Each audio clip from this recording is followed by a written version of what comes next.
The following program is rated TV MAL. It contains strong language and is intended only for mature audience. It's showtime. It is showtime, ladies and gentlemen. Welcome to Circle Debate Podcast, episode 129, 119. Señoras y señores, bienvenido aquí a Circle Debate. The host, Steve, is one I've been seeing. Of course, I'm here with me, Familia, the greatest faction of all fucking time, baby. Let's go. And I hope everybody had a fantastic Thanksgiving. And, man, but before, let me go ahead and introduce, of course, my hosts for this evening. And, of course, I have to introduce this man because, you know, he is Mr. DeLorean. Hey, Doc, we better back up. We don't have enough road to get up to 88. Roads? Where we're going, we don't need roads.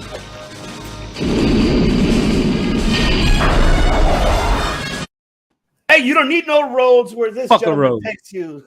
That's right. He takes you back in time, anywhere, everywhere, from WCW to ECW.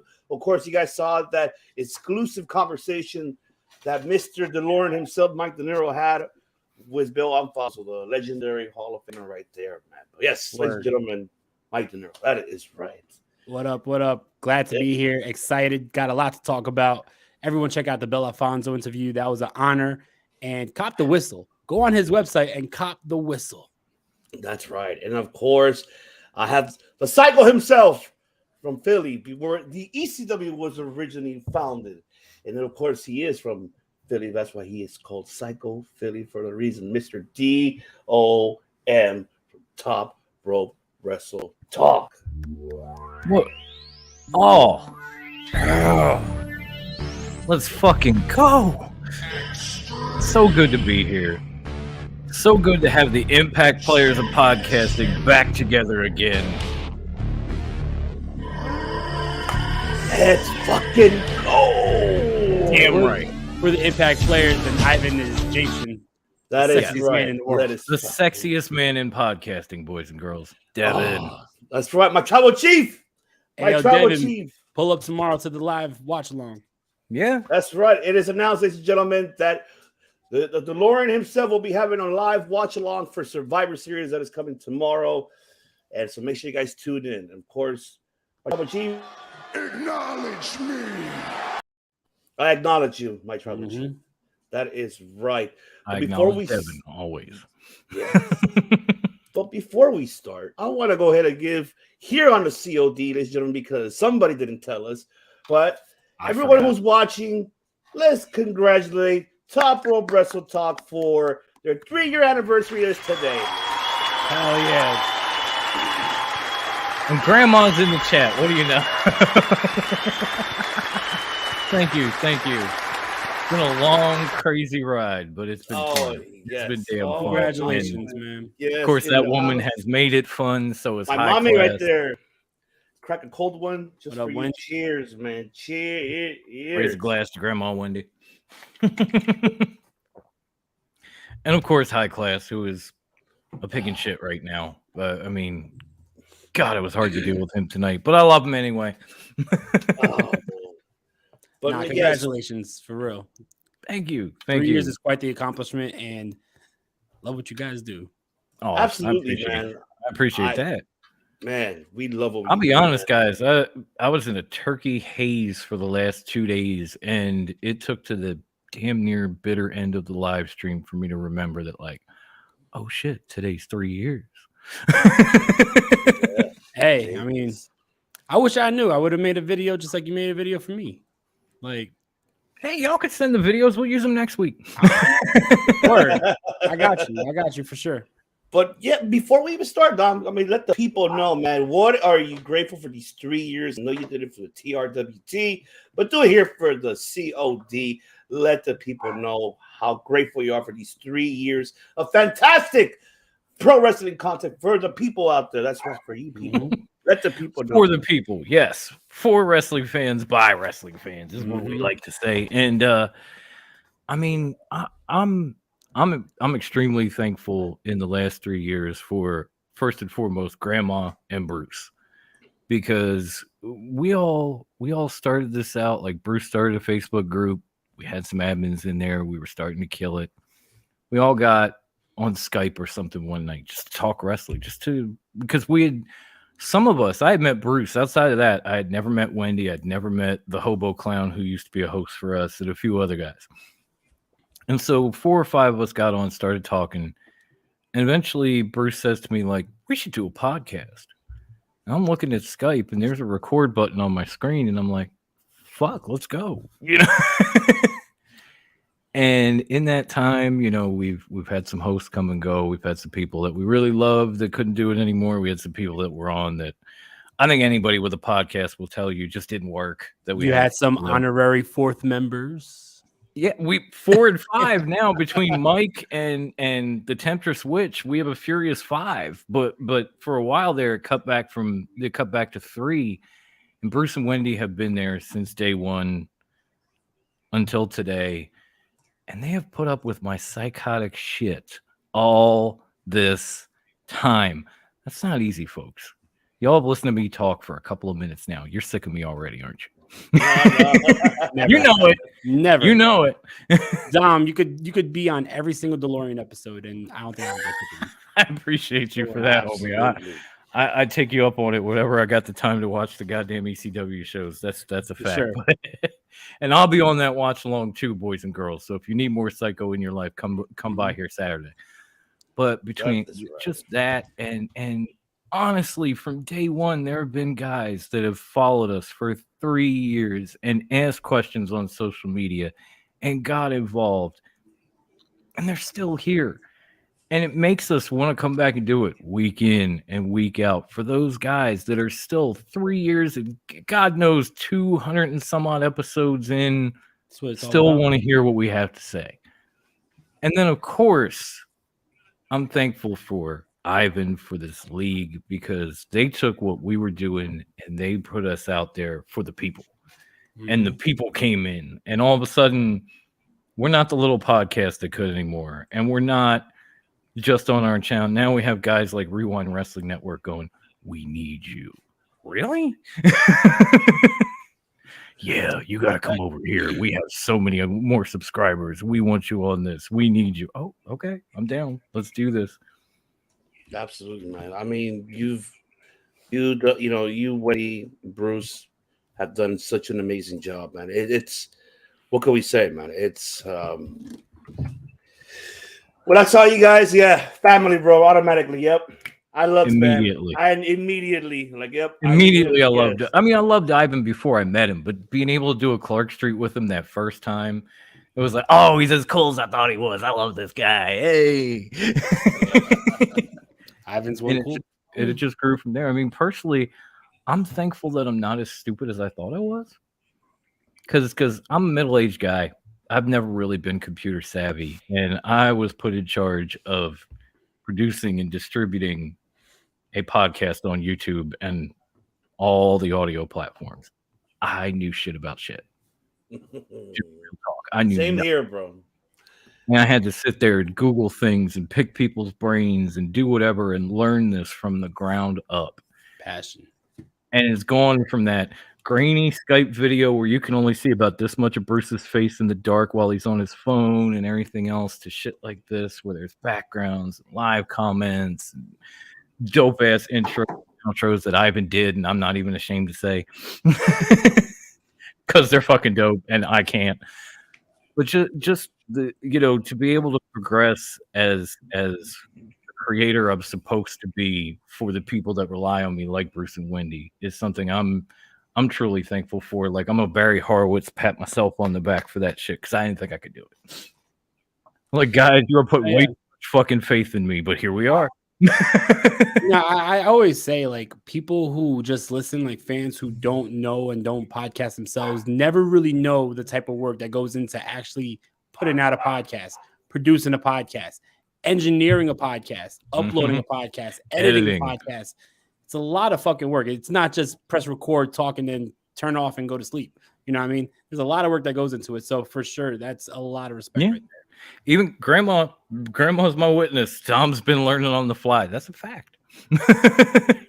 Even today, I'm like, I can do that. Okay, cool. Let's figure out how to do that. And I just keep trying to keep us new, keep us fresh, keep us growing. And you know, like the payoff has been beautiful, but we're not there yet. We ain't never gonna be there. We're just gonna keep going as long as like Bruce said, when episode 1 came out, Bruce gave us 6 months, I gave us 6 weeks. 3 years later, here we are. We're gonna get there. Trust me, we are gonna get there. So, man, let's get into it, man. Let's see what it is with Dom. Yep, yeah, very, very true. And all she's helped too. Wendy's always sending me art. Thank you, Ange. I appreciate that. Wendy's always sending me little articles on how to do things, and I'm reading up and trying it on my shit. Like, oh, okay, cool. You do that. All right, cool. Got you. Thank you, Grandma. Devin's got to be tired of me because I picked his brain like he was Yoda and I was Luke. Just teach me. and sad thing is, he got on YouTube after I did, and I'm asking him questions because his shit is better than my shit. All right, man. Before we even also get into it right here, before we start, don't forget, of course, ladies and gentlemen, to get your 20% off on your Manscaped merchandise. 20% off, ladies and gentlemen. Don't forget, 20% off. Just type in the promo code DeLorean. I'm putting it right now on the screen so you guys can see all caps. All caps, ladies and gentlemen. Make sure. Right, like I said, today is a perfect time to, for the holiday gifts. Make sure. And Christmas is coming, ladies. Get your man something nice. Fuck that no shave November bullshit. Shave. And when you shave, use manscaped.com. That is right. Because you really want to use that, and that's for sure. Because, man, 20% off right there. DeLorean, ladies and gentlemen. DeLorean. All caps. Sure. All caps right there. 20% off. For the audio platforms, all caps. All caps. DeLorean. Get the lawnmower, get the weed whacker, get the hand sanitizer. This shit smells nice. It really does. It does. I bought some hand sanitizer with the promo, and it's nice. It's like $3, and you still get 20% off. Right. Get your $1.80 hand sanitizer from manscaped.com. I know I did. Shipping costs more than the sanitizer. For real, right? Fucking shipping was like $5. The fucking hand sanitizer was like $1. All together came out to like $6. I'm not dissing them though. I love Manscaped. Thank you for supporting. Oh man, no, we appreciate you for you do for us. That's right. But we're gonna have two guests coming in a few moments. Yes, I know we took a long break, ladies and gentlemen, and I'm ready getting back in the mode. Can we be honest? These two needed that break. They're two of the hardest working men in podcasting ever. Thank you. They needed that damn break. There was 1 week they put out 9 episodes. Go back and check. They have more episodes than days. Y'all need to give them a break.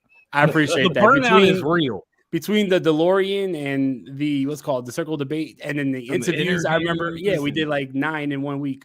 Actually, I think there was like 12 or something. 12. We did 12. Yeah, we did 12 in 1 week. So I appreciate that. I appreciate you recognizing that. They can't crank out content like this every fucking week, y'all. They need a break. I'll tell you what, I know, we gotta talk wrestling. I don't want to make announcements right now, but I already, as people could notice, there hasn't been many DeLorean episodes and stuff. But I have a whole list of things that I got set up, and boy, come Monday, we are back. I even have an idea. I even have an idea for when you finally run out of ECW episodes, but I'm gonna hold on to that one. I hope it's not WWE ECW. I don't want to talk about this. Please, no. I don't think so. I'll do One Night Stand, and I'll do One Night Stand 2, but I'm not talking the zombie. Okay, yeah, those are okay, but no, not the reboot. No. Please, no, please. Mm-mm. No, I got a better idea than that. Yeah, we'll definitely talk for sure. All right, well, let's get into the action. Want to go ahead and I know everybody did, but on their, of course, perspective content on their channels, but we haven't because we took a week off. So hey, might as well just do it now. And talk about it. Overall, Full Gear, and shout out to Dom once again for doing a fantastic hosting for the watch along for Full Gear. I showed up too. Thank you. I showed up and it was fun. It was. I was in and out, but it was. We had the Empress of Psycho, my wife, come on and talk some shit with us and have some fun. That was great. I was trying to get her on tonight. She didn't want to get out of bed. Ivan needs women on Circle of Debate. Come on. Here's our other brother, man. Oh, there he is. What's up? What's up, guys? What's good? Ladies and gentlemen, this man, he has the IQ that Bailey wish he had it because this man is He's a bad man. and he is a bad man, ladies and gentlemen. Don't tell me. Right? Yes. Don't tell me Bickley's coming on after this. Podcast. Oh my God. Hey, Justin. He's probably Good to watching. see you, man. What is What's up, going on, guys? Justin? Welcome. First What is time going I've seen you. on? How are you, brother? Good. Thanks for having me on, guys. Nah, of course. You know, I've been wanting to work with Justin, and now I worked with Justin 2 weeks in a row, and we got Tim up in here. What up? OGTK is in the building. Oh, Let's fucking go. all right, Sir. let me introduce this man because It's a this party. man, it's a party when this man on the show because it is. Banger after banger after banger after banger after banger after banger after banger. That's right. So, banger podcasting himself, Tim King. What's up, boys? Ivan, Okay. thanks for having me. Otherwise, that man's ringtone is not that. That should be his ringtone. It should be. It should be. No bullshit. I keep my phone on silent all day because if it was on volume, it would never fucking stop. You and me Ivan, both, De bro. Niro, Dom, what's up, boys? Love you, boys. What up, Justin, man? I was just with you. Always too sweet, you my Ooh. baby. Boys. Boys, Throw it miss you guys. We're back in the house right now. Back. Brought to you by the UWPod.com. Yes. Right. Brought to you by the UW Pod. Cut that check, Nick. No, Cut that- cash. See, Yeah. Straight cash, homie. what up? What up? But man, yes, we're here. I know you guys did it out, earlier on. We're just gonna do very brief because I'll get into Dynamite and Rampage and then Survivor Series because Rampage is I'm really invested in because after the ending, I want to talk about that. But oh man, but I just want to get this out of the way with the brief. I know you guys did it. I heard you guys, and man, great shit, everybody that Justin, Tim, what your take on Full Gear. But I'll just get out of the way myself and De Niro, and then all around with you guys as well. Very brief. I'll go first. Pretty much, I enjoyed it. I give it an A-. Just the only thing I did like Vicky being, I'm your mommy shirt, busting the Eddie Guerrero. I did love that. It was a dope did. entrance. It was That was dope dope. entrance. I really enjoyed it. Even Rhea's, her tweeting, retweeting that, and it's like she acknowledged it, so that's awesome. So it's good to see that as well. I really enjoyed that. I'm glad that the TNT Women's Championship at least it went a little bit more than 5 minutes. It wasn't a squash match. I know it wasn't the best match, but at least they finally gave her the time that she needed. And I'm saying Cardio still has a lot of work to do. I'm glad Nyla's kind of able to work with her, kind of showing her the ropes. Hey, get better at it. So I'm happy that she got more than 5 minutes finally. That's what I'm happy about. Because when I was here a week ago, I did bitch about it. It better not all this over a month build. It better not be bullshit for 3 minutes because that's a fucking waste of time. That would have been a waste of time in the event. And see, Saraya, she broke character.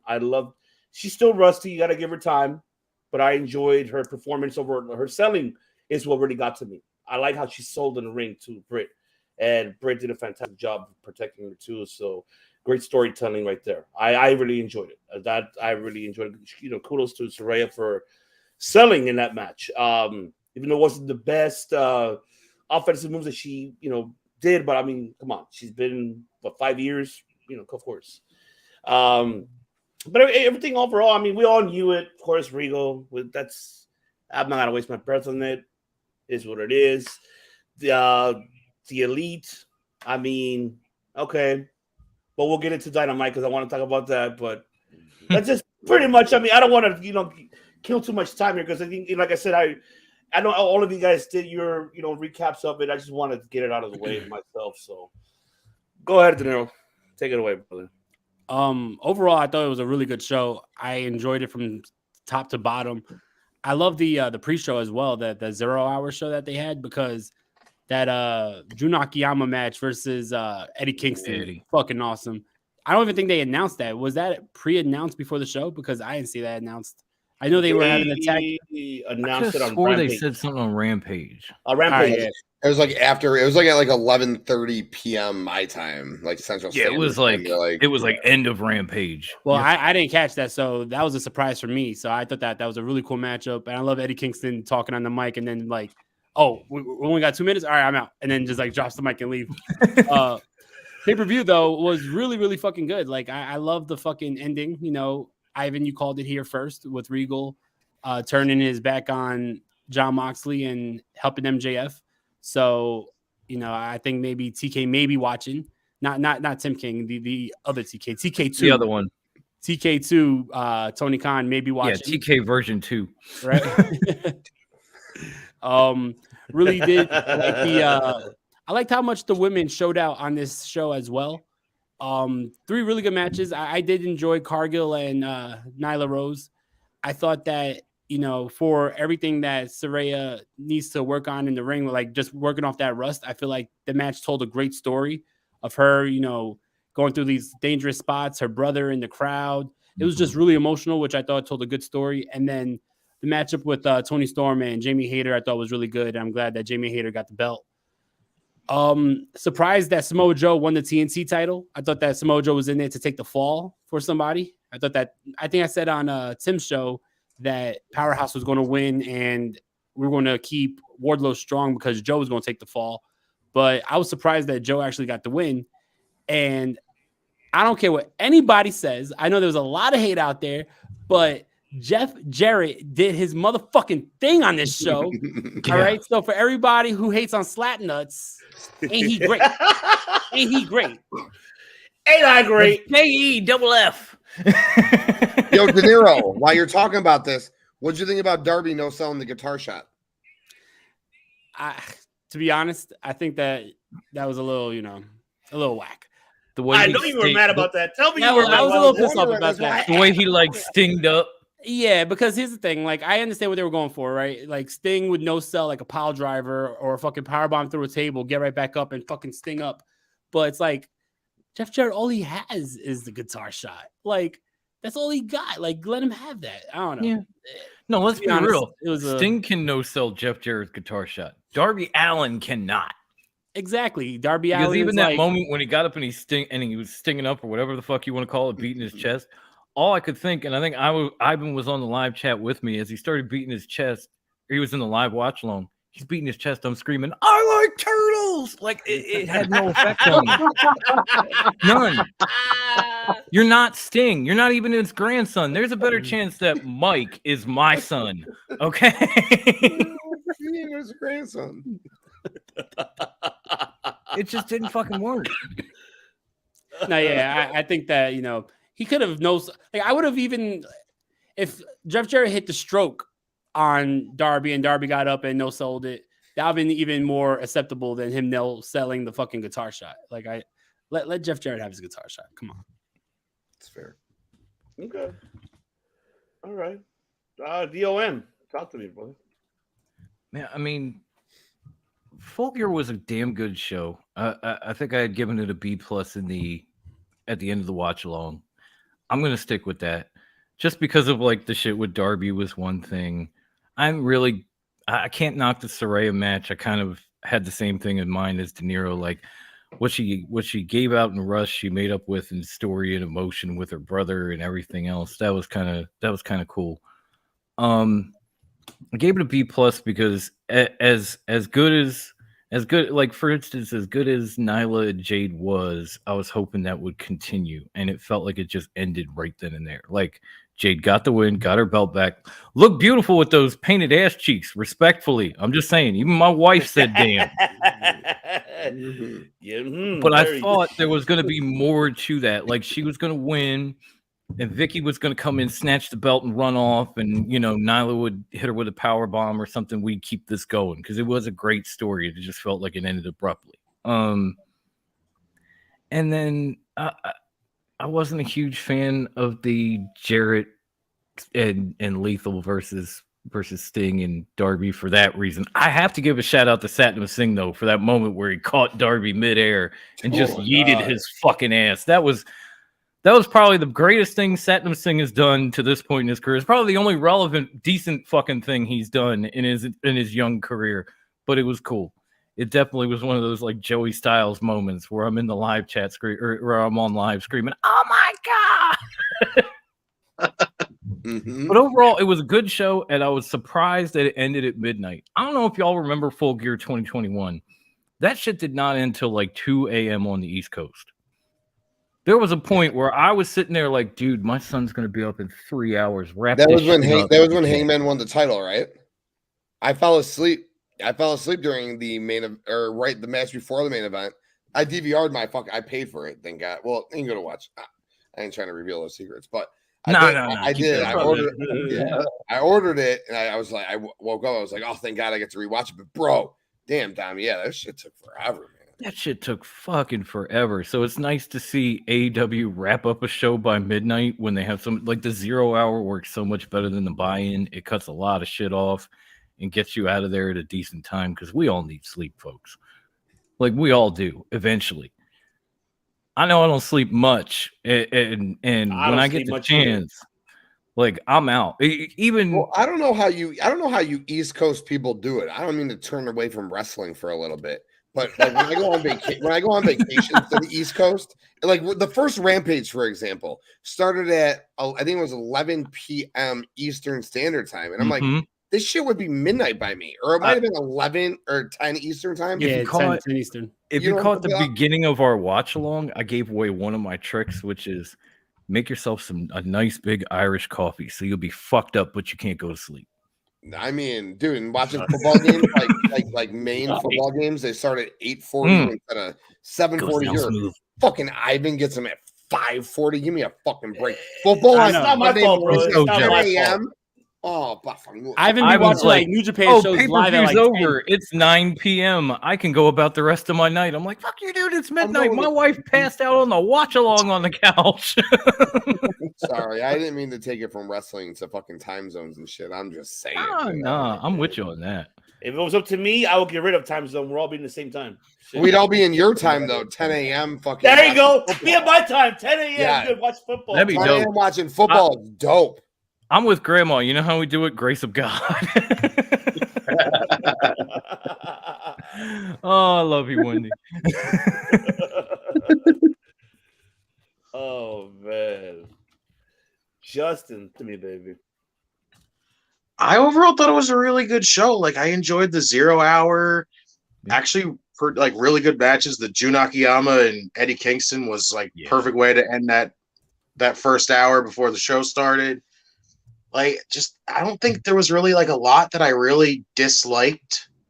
I think the only thing was like maybe like a few like nitpick things that I got out of it that I wasn't really too crazy about. But other than like matches, like I just thought they were all like really good compared to like I'd say from like really good to like awesome, because it was just like the trios title match was awesome. Happy the way they didn't just immediately throw the titles on the Elite.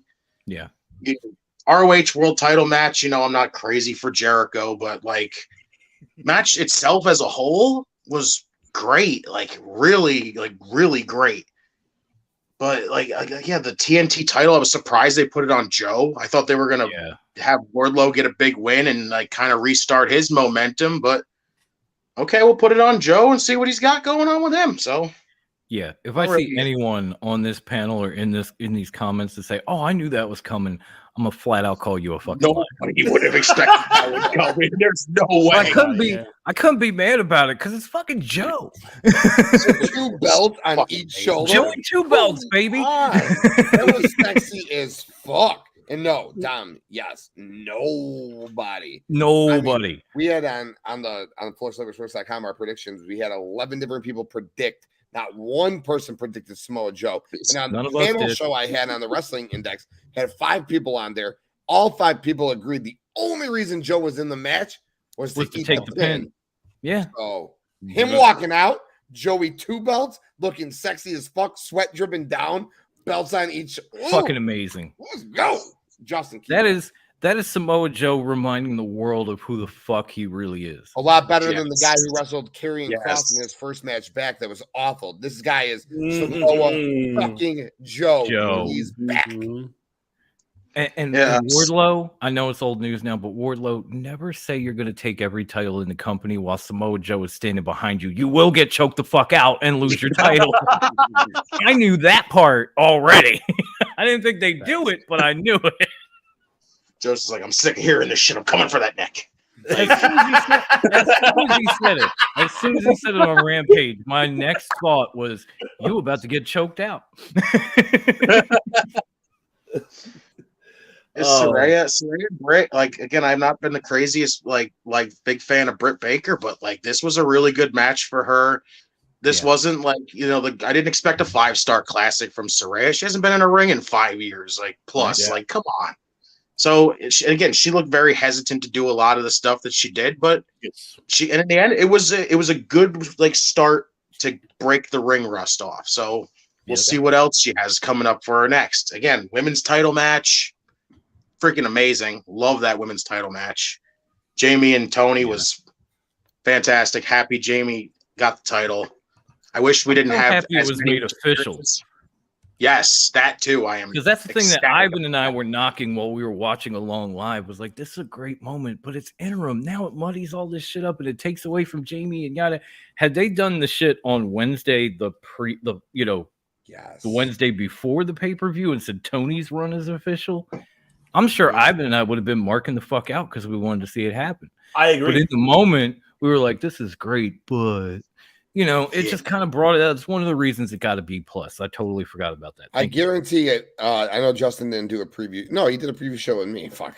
Yeah. We all did a preview show on our own individual shows. But Justin was with me on it. We all talked about it. We all bitched about the interim tag. It's 3.5 fucking almost 4 months. Give Tony her due respect. She made that belt relevant again after Thunder Rosa made it irrelevant with her. First of all, her whole run sucked. I love Thunder. You look behind me, there's a fucking picture to the Kings from Thunder Rosa. Love Thunder, but her run sucked. Tony's was so much better. Interim, I'm glad they're recognizing Tony as a champion. I almost want Tony to win the belt like a year from now so she gets a real run as champion. An actual run. You could say the interim tag was pulled, but every single match, interim champion. So unless you're going to go back and delete those 7 letters, she was an interim champ. Justin, they will, especially if they're counting her reign. They're counting her reign. They're counting Tony's. Like, I love that. I was so happy that they did that. Yeah, I like that Thunder came to a mutual decision for it. She didn't make it a big fucking deal like Tessa Blanchard did with the Impact World title. Thank you. Good call. Amen. Good call on that. Even I think the whole show was just really good. Like, tag title match, great. Those two teams, just chemistry is amazing together. And then the world title, like, the match was just good. I just think the leading up to it story was kind of muddled because there were so many different stories getting told at once. And Regal turning still, like, I just can't put the pieces together and make sense of that still. It just doesn't make a lot of sense because it's just Regal turns on him and it's like, well, there was really no signs that said Regal has any tension with Blackpool Combat Club. Why would he turn? MJF had his whole story of, I'm trying to prove Regal right. Regal's doing this whole, like, if you're the devil, prove you're the devil by doing whatever, even though I'm not happy with you doing these tactics. And then it turns into MJF versus the Firm. Like, there was just too many stories going into that just kind of muddled it. And then Regal turning was like, I'm trying to put a pin in my tongue because I know we're going to talk about Dynamite, and then when Regal came out and Bryan and all that shit, I'm more interested in where it's going than where it was. Yeah, I'm the opposite. And Justin, I'll just take it from here. I'm the opposite, Dom. After that match happened, I was so intrigued with, obviously going into it, you had one of 3 options. Was MJF going to do it as a face? Was MJF going to do it with the help of the Firm? Or was Regal going to turn? So the way it happened was dope. You had the ring. Fucking William Regal goes, no. Mox taps his ass, all right? Mox taps MJF in between the turn. And then he goes, Mox, get the ref, and then you get the brass knuckles. Cool. I love that. Not so big of what happened on Dynamite. We will certainly talk about that. What happened on the pay-per-view, dug it. It's cool. I dig it. Again, I'm with you all. I'm not so sure why Regal would have turned on Mox. Him and Mox were like fucking peanut butter and jelly. But they're both asshole pieces of shit, and they both said this 112 times leading up to this. Both of them are equal assholes. But I digress. We'll talk about that when we get to Dynamite. That match definitely was a fun match. MJF had to win the title. Glad MJF won the title. Yeah. I'm going to work it back from the front now. The AEW, first of all, it was interesting to see who got pyro throughout the night. All right. Yeah. Not many people that's right. got I pyro. on that, by the way. But MJF didn't even get it when he won. Like, he's on the ramp holding the title up. Not a single speck of pyro. No. But you know who did get pyro? Jungle Boy. Sorry. Jack Perry got pyro. Jungle Jack Perry, yes. Before his fucking Jungle Man. Jungle Man Jack Perry. Jungle Man, before his banger of a match with Luchasaurus. So I'm going to talk about AEW OGs, all right? And I'm going to lump AEW OGs into pyro, okay? AEW OGs and pyro and where this company is at right now. If you look at this company, it's in such a fucking good prime spot. Every single AEW champion is an AEW OG outside of Samoa Joe, which they could have easily kept that belt on an AEW OG, whether it was Wardlow or Hobbs, because both were built from the ground up. But they decided to go to Joe, which is okay to me because he's the cover boy for Final Battle. So you got fucking 2 titles on that big sexy beast, and you got the name Samoa Joe. So I'm all in on that. But you got from start to finish, OGs getting pyro, Jungle Boy, Jack Perry. The match, Britt Baker, DMD versus Saraya. I'm going to talk about it. Britt gets the pyro. Saraya doesn't. Saraya gets the win. Justin, you were spot on. No need for a 5-star match. Doesn't matter if it's a 3-star match. Her match back after 5 years. Let it just be. The emotion that was invoked, I'm not going to lie. I'm a wrestling fan. I'm a mark for returns. Paige, I'll call her Paige.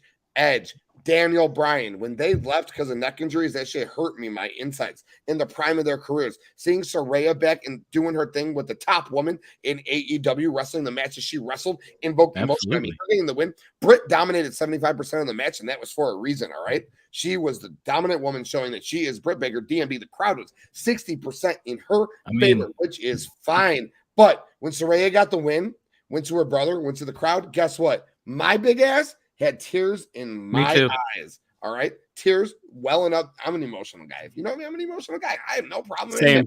All right. Yep. I cried very easily. A little bit. Yeah. And they had tears in my eyes. And I wasn't even a big Paige person. When Daniel Bryan came back, I cried like a fucking baby, dude. Like I was fucking swelling Weltering when he retired and swelling Weltering when he went away. But her coming back was beautiful. And I'll swing over to that ROH championship match because there's 3 matches that were easily considered match of the night. 1, the Elite versus Death Triangle. 2, the ROH Championship match. 3, Jamie Hayter and Tony Storm. All 3 of them could have been considered match of the night. I'll stick with the pyro, though. Jamie Hayter, Tony Storm. Jamie Hayter gets the pyro. Tony Storm does not. Very interesting stuff. The only people on that fatal 4-way, Chris Jericho gets the pyro. So you can see where they want to go. But I'm going to stick with the AEW OGs. Jungle Boy slayed that shit. Elite versus Death Triangle. 5-star match. Match of the night for sure. All the emotions. Phoenix hitting the fucking hammer in the head of Kenny, reversing the one-wing angel, taking the heel tactics in and winning. Going dark, I love it. All 6 of those guys, I get it. They weren't built there, but they're OGs. AEW OG is the story of the night. Jade and Nyla, everyone hating. Fuck you fucking haters, all right? The entrances were sick as fuck, dude. Nyla's entrance was nasty. Jade's entrance was hot as fuck. In the match, like Ivan said, 7, 8, 9 minutes. They each hit each other's signature moves. They each hit each other's finisher moves on each other. And the end of the match was dope. It was fucking very good for the story that they told going into it. And like I was talking to Justin about earlier, if that was the worst match of the night, we knew that was going to be the worst match of the night. So if the so-called worst match of the night was actually the worst match of the night, then guess what? That pay-per-view is doing okay. The fatal 4-way. Oh my God. Yeah. For all you Sammy Guevara haters, fuck off. That kid is the real deal. Holy shit. He is so goddamn good in that ring. Jericho winning the belt the way he did it. Watching Jericho and Sammy fight each other was so fucking dope. Love that. Again, Saraya and DMD was the shit. Triple threat match. Loved fucking Samoa Joe winning it. Wardlow hitting 4 power bombs on Hobbs. Got me fucking hard erect. He should have finished him pinned him after the first one. But 4 of them on him was so sexy. Well, as it's been shown, Wardlow's not the smartest man in the world. But Wardlow is the sexiest man in the world. Like, not the smartest, but the sexiest. The sexiest. He might be the hardest. Probably not. When you fucking mess with that hard, you're probably not the hardest. But I know Grandma thinks she's the sexiest, so I'm gonna chime in on that. Jamie Tony, my God, the story that those two women told, that might be the best AEW women's match ever.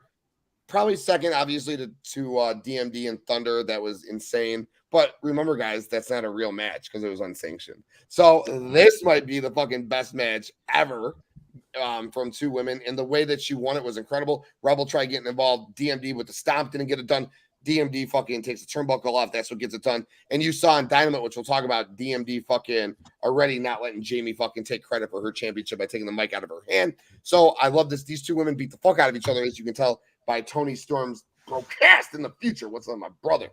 As you can tell by Tony Storm's two black eyes and broken nose. And I can't wait to see Tony get that belt in the future.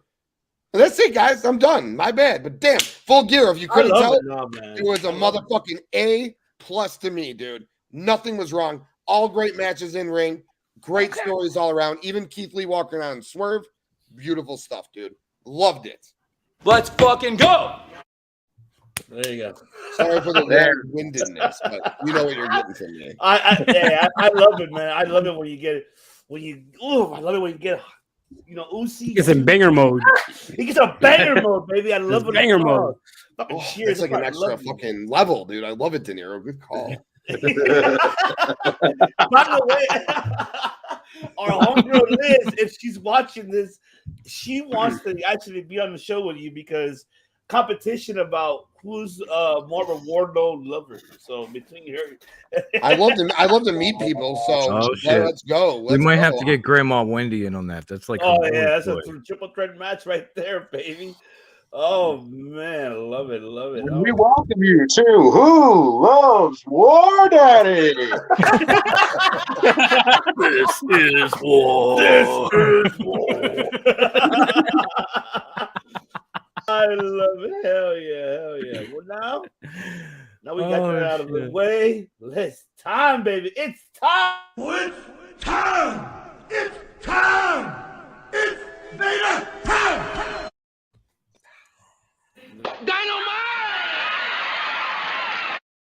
It is time for some Dynamite because, of course, love Dynamite. This is the aftermath. What happened, of course, the Full Gear. Honestly, it was for me a great Dynamite. I don't know. People shitted on this. I heard it all fucking morning today. And, it's just like, come on. Guys, this was not a bad Dynamite. I really enjoyed it. It was great. I'm telling you, the IWC community. I fucking hate it so much. But, man, I know. What can I say? But, man, let's get into what happened with, this is where I'm lost in this one. I'm worried they're going. I heard you earlier too, Justin, but I'm really curious on this one too myself. Okay, William was about to say, well, I sent another email, and then, of course, Moxie comes out, was about to beat his ass. Didn't happen. But then, of course, if Chris was only here, Daniel Bryanson. Daniel Bryanson. Put it in a t-shirt. Yes, sir. Shout out to Chris. He's on vacation. So yeah, he's enjoying his vacation. He's out of town. But well deserved. But yes, I don't know what the hell they're going with this, man. So I'll take it back to you, TK. Where the hell are they going with? Okay, is this written off the sunset for Regal? What the fuck's gonna happen? This segment got me lost, to be honest. I don't know where they're going with it. Somebody help me here. I'll take a DTK. Ivan, you want to swing it back to me? My long-winded ass again? Damn. I love you, baby. Come on, man. No, let me turn this camera off. Take a nap right quick. Shit. No, I'll keep it short and sweet for the show for sure. I don't get it. I don't understand why. After the main event, I was all for it. I was like, dope. That's cool. Regal and MJF. Maybe he'll be like the Paul Heyman to his Roman Reigns. It'll be Regal to MJF. That's cool. And then Regal coming out. All right. He's speaking on behalf of MJF. I think MJF should have been the one to be there. And I don't think Mox should have been there. I think they should have been the total opposite. Regal coming out and then Mox coming out. The Regal's explanation was stupid because Regal and Mox were fucking tight as fuck. Like I said, peanut butter and jelly, spaghetti and meatballs. I don't understand why he did this. He didn't explain why he did this at all. He was talking in circles. Mox coming out was dumb. Mox should have just been gone for the foreseeable future. Mox should have been gone until Winter is coming. After MJF beat Ricky, Mox should have came out then, while Regal's been fucking jacking fucking MJF. All right, until 12-14. So we got like 3 weeks for that. But instead, you let Mox come out right away, which is dumb as shit. And then the Brian thing was so fucking stupid, okay? I don't get it. And his whole thing made no sense. So he was trying to say his father was an alcoholic and Mox was an alcoholic. So like Regal saved Brian. So since Mox saved himself, he should be able for his daughter. Like, it's so dumb. The whole thing was stupid. And my wife, who is a casual, who loves AEW, just is in love with AEW for everything. She goes, this feels so WWE right now. I don't get what the fuck's going on, dude. And That's funny because Angela said the exact same thing, like verbatim, said that exact same thing. Yes. Damn. This feels like a WWE angle. I was like, it does. Oh my God. And it did. Wow. And it wasn't invoking emotion out of me. And you know who else it wasn't invoking emotion out of? Casual fans like my wife and yours, and fucking the crowd in Chicago. Because if you listen to that crowd, I thought they were chanting boring, to be honest. That's what I heard too. So I heard. It might not have been boring, but maybe it was just in my head that I thought it was boring. But they weren't in it. And Brian's spew was stupid. The slap to Mox is fine. What I would have done if you were going to do that is brought all the members of the BCC out. You have Mox and Wheeler on one side, Brian and Claudio on the other side, while Mox is trying to go after fucking Regal. You could have Wheeler trying to like help Mox while the other two keep him back. But there should have never been any interaction here. It should have been MJF coming out. I'm the world champ. Why is MJF not at the show after he wins the title? Tony, what are you doing? You just did an 840 the week before. I think I might have an answer for that. Good. And I'm done. I'm done. And you'll get the answer. And I look forward to hearing what you got to say. And I get like booking, keep people interested, bring them to the next show. But when you're only getting 825K to 840K ratings, you need to do whatever you need to do. And guess what? You know who's not there anymore? CM Punk. Guess when the ratings were over 1 million, 7 out of 8 weeks in a row, when CM Punk was there. Yep. Guess since he's been back and a little bit before, who went to every single Chicago show when he was there? This guy. You know who didn't go on Wednesday because I didn't have that much interest? That guy. This guy. That guy right there. Right? And I'm not sitting, and he's a fucking piece of shit for what he did. And I'm not sitting here saying fucking he's God's fucking whatever. But at the end of the day, when you're fucking dragging the way you're dragging and that guy's gone and your ratings are clearly suffering for it, put your fucking champion on TV after he wins the title. And Mox should have been kept off TV because he just got dicked down. So the whole thing is stupid. Brian should have no involvement. Brian should be the one wrestling Jericho for the ROH title and not Claudio. The whole thing is fucking stupid. And TK, you got me lost here, brother. Like, I don't like it. I'm not feeling it. Brian should have not been out there. And Regal's just going to be back with MJF next week. So Mox saying, I just want you to fucking go. No, back. And I've seen it in a movie, and I can't think of what movie I've seen it before, but I've seen it like exactly. There is a movie. Yeah, I know exactly what you're talking about, but I don't remember what movie. I never want to see you again. I've seen it in a movie. Was that Pulp Fiction after the whole, scene? Oh, wait. Yes. I know. Yeah. He was like, what about us? He said, there is no think you us. got it. He said, be gone or you'll be gone. But you guys get my drift. It was all bad. You took after Full Gear. I was so intrigued. It was like a beautiful thing, and they fucking just put it into a big piece of shit. Is what happened. Justin, talk to me. Not a Full Gear. I was just like, I was very confused about what was going to happen. So I'm like, okay, let's just see what we got. And Regal starts to show off, and then he just starts, and he literally said MJF wasn't there because he was out filming the movie. And I was like, oh, okay, that's not exactly the greatest thing, especially after MJF goes, Wednesdays has become now the most important thing again like that. And then he's just not there on the show. Completely contradicted himself. Yeah, I just didn't get why Mox came out to confront him. Why was he even there? Like, this was your time. You lost the title. Now is your time to go on your vacation you've been asking for. But hell, I have to come out and confront Regal. Like, it just still doesn't, it still just didn't make it any, it just doesn't give answers to what Regal turned on him for. Nothing. It doesn't give any reason whatsoever. He just came out, confronted him, told him to leave. After Brian tells this story that I don't get why he had to tell this story. He's like, Regal's like a father to me. He was just didn't get that at all. And then it just felt like a write-off for Regal. It just felt like getting him off TV now because I just can't see. I don't think MJF needs Regal. Guy can talk. Guy can talk by himself. He doesn't need Regal in his corner. So this just feels like taking Regal away.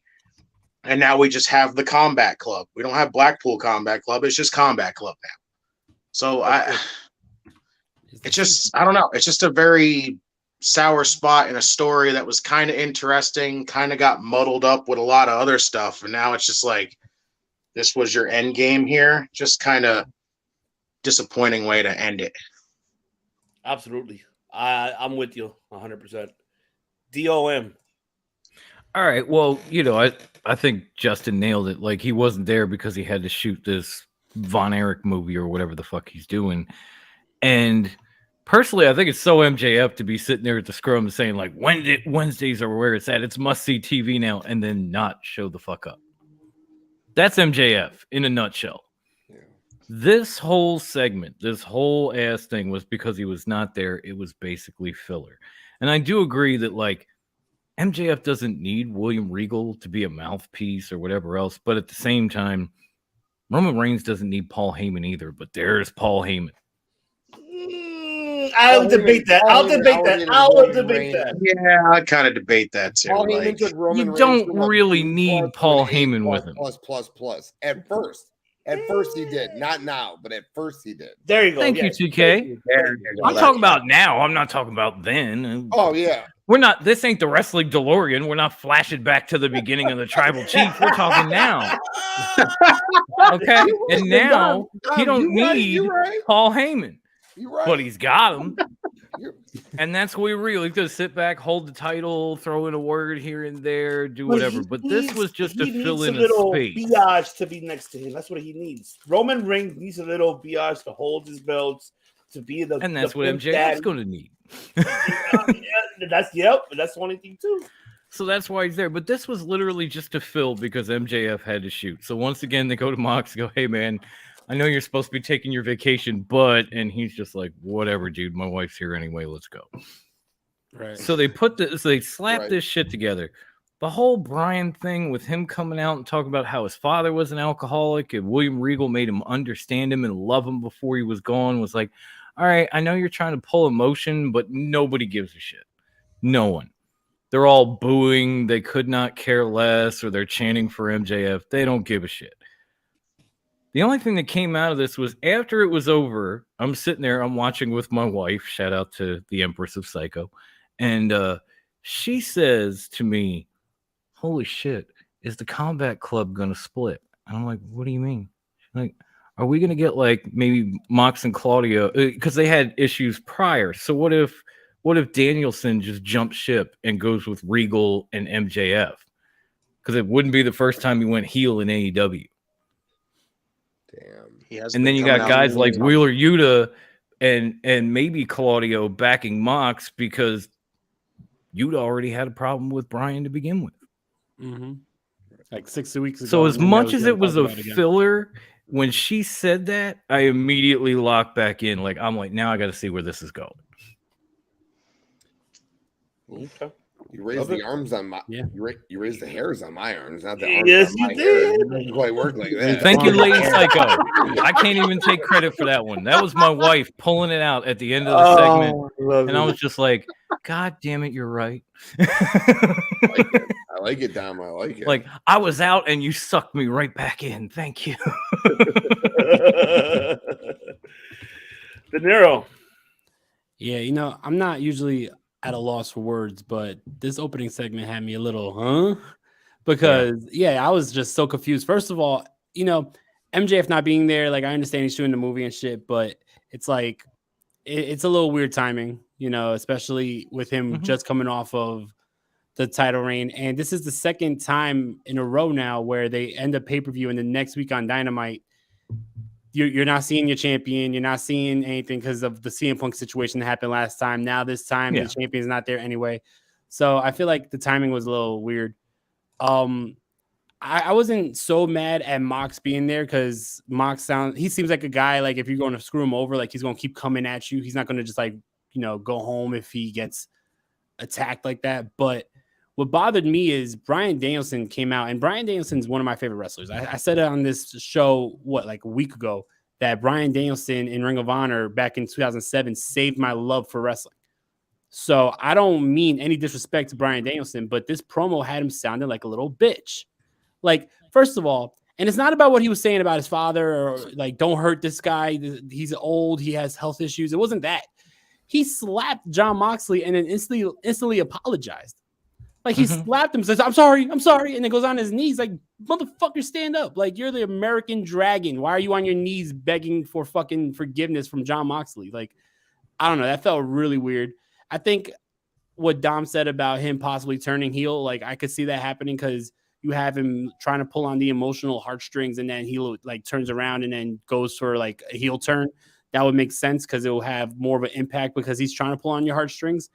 But this was just weird. And if this is a way to write off William Regal, then why did William Regal have to turn anyway? Why not just have like MJF attack William Regal at the pay-per-view and they say, oh, he attacked him so badly or so viciously that William Regal's not going to be around for a long time? Or he has health issues, so that was too much. He has to go home, whatever. But you didn't have to have him turn because now you have the story of him turning his back on the Blackpool Combat Club, and then next thing you know, he's not there. He's gone, which makes me believe he's not going to be going away. He's going to be a part of the storyline, but it's just that this is not something I would have done right after the angle was shot at the pay-per-view. This seems like a week 2, week 3 type thing where you already explained what's the relationship between Regal and MJF. You already explained why he did what he did. This seemed like they kind of like jumped the gun a little bit. Like this would have worked better also if it wasn't in Chicago. Dude. Like Chicago, the Chicago crowd, you knew. De Niro, the BCC like was formulated in Chicago. In Chicago, yes. Third row. Yeah. I watched Brian come out, like Brian and Mox come together from the crowd. Brian's like, would you rather fucking fight or fucking team and teach these young kids, Daniel Garcia, Wheeler Yuta, Lee Moriarty? And look where we are almost a year later. Crazy, man. Right? But exactly. Yeah. But if this was any other crowd, I don't think they're chanting boring. Like the Chicago crowd, the New York crowd, the Philly crowd, they're all very much alike, where it's like that more like smarky type crowd. And the type that's going, the type that's going to let you know when they don't like something. I'm from Philly. We're assholes. It was like, fucking boring. It was boring, but like if this was like in, no offense to any other state, right? But if this was in like Indiana or in, I don't know, like in Idaho, Florida, like Omaha, Nebraska. Yeah, like this may have gotten over, So I just think that it was poor timing for when they did the angle, and it was poor timing for where they did the angle. But overall, I was a little confused by it. It was bad. It had nothing, no fire, no energy, no nothing. That's what Dom sent me right there to play. Welcome. Thank you. Ivan, let me ask you before you go. Go for it. Do you think AEW overvalues William Regal's on-screen value? That's a good question. Damn, that is good. That is a good question, TK. It's tough. I want to say no. I don't think so. Because they sure used the shit out of him in NXT. But I think that's why. Like William Regal's a legend, and William Regal's he's a great talker. But I just feel like, TK is petty as fuck. Like TK's parading out the guy who was the GM on the competition when they beat them in the ratings. Because that's TK's MO, He's a jackass, though. I mean, I would use him. William Regal. He's your right-hand man. He's the knowledge. He's a scouter. He is a writer. He doesn't want to do that, though. Like, that's the thing. He doesn't want to do it. He's afraid that he'll do a better job than he would. In which he will. He'll do a better job than Tony Khan will done in booking-wise, storytelling-wise. Giving AEW storytelling is what the key thing is missing. And knowing how to use your talent properly. And even though it's oversaturated, but there's people that you can use. Where the fuck is Miro, man? Miro, damn it! Where? Already. Why you gotta bring that up? I digress. We need Miro. Miro here. Tim's gone. We need Lana. Oh, He's already spending all that We time need with his CJ's flexible hot ass. I think that but honestly though, I do think that Miro has a better package when not that package, but he's a better package than Lana. Yeah, could you imagine? Miro's other package. I'm sure CJ believes Miro has a better package as well. I'm sure Miro's got a great package, dude. I mean, he landed Lana while he was a fat beast. He wasn't this guy we see now when he landed Lana. He wasn't the Redeemer quite yet. Back then he was a pimp. Yeah, his body wasn't like you see now. Now Miro's like a fuck. Oh, Jesus Christ. I want him in Wardlow, okay? Can a man dream? Yes. All right? Can a man fucking dream? On my show last week, I was saying add Miro to that match with Hobbs and Joe and Wardlow and just make it a 4-man big dude slapping meat match. That is a good question, though, man. Honestly, You're gonna try to bend him and everything and go, "Are you flexible like my wife?" I'd be like, "Where the yeah, exactly." Oh, Ruby Soho too. Where is Ruby Soho? Yeah, I mean, I know she got hurt. No, yeah, she got hurt bad when she did. Yeah, her nose was really broken by they broke her fucking neck. Thank God it was only her nose. She and I were not so blessed to have a really big nose. So if that shit breaks, it takes forever. Yeah, but good question. I mean, damn. And I got a nose that would make Triple H say "damn." So I feel you, Ruby. Don't worry. My nose been broken twice. That's what happens. Only twice? No. I had my buddy, my best friend, fucking. We were at the bar, and I always stick him, like right in the ribs, hard shots, just for fun, And he goes, "I swear to fucking God, you stick me one more time, I'm gonna break your fucking nose, motherfucker." I was like, "Nah, whatever." So I just pop him hard in the ribs. He turns to me and just headbutts me so hard, my nose went, and I got, Ritter called me a penis nose. I got, a good nose. Fucking big ass nose myself. Triple H nose. So I go as my nose all the way over here, and I go to the bathroom. I was like, "Oh my God, you actually broke my nose. What do I do?" He's like, "You know what to do." So I just, yeah, that's it. How you do? You want to answer that one too, De Niro? Or that's it? What if they overvalue William Regal?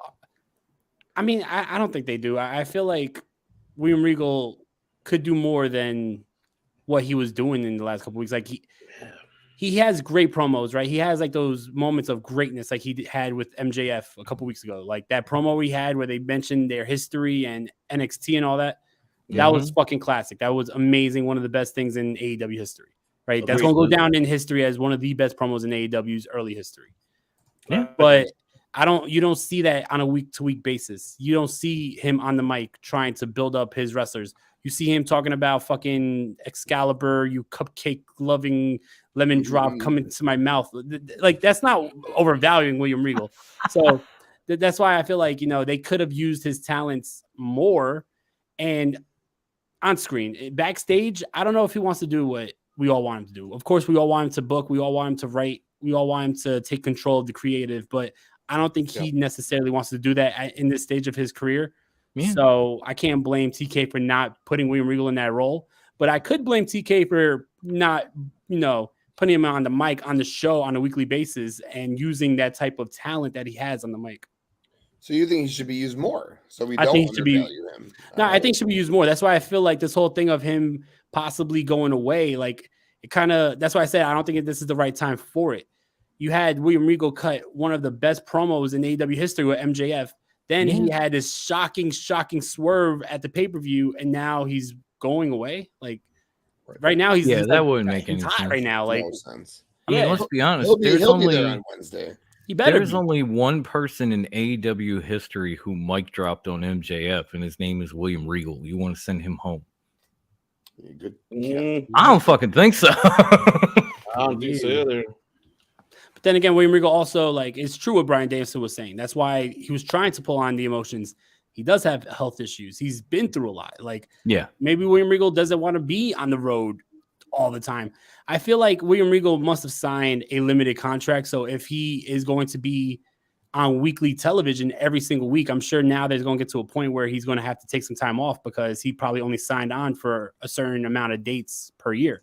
You're not that age with that many health issues and been through absolute wars your whole life and then say I'm going on a full-time schedule.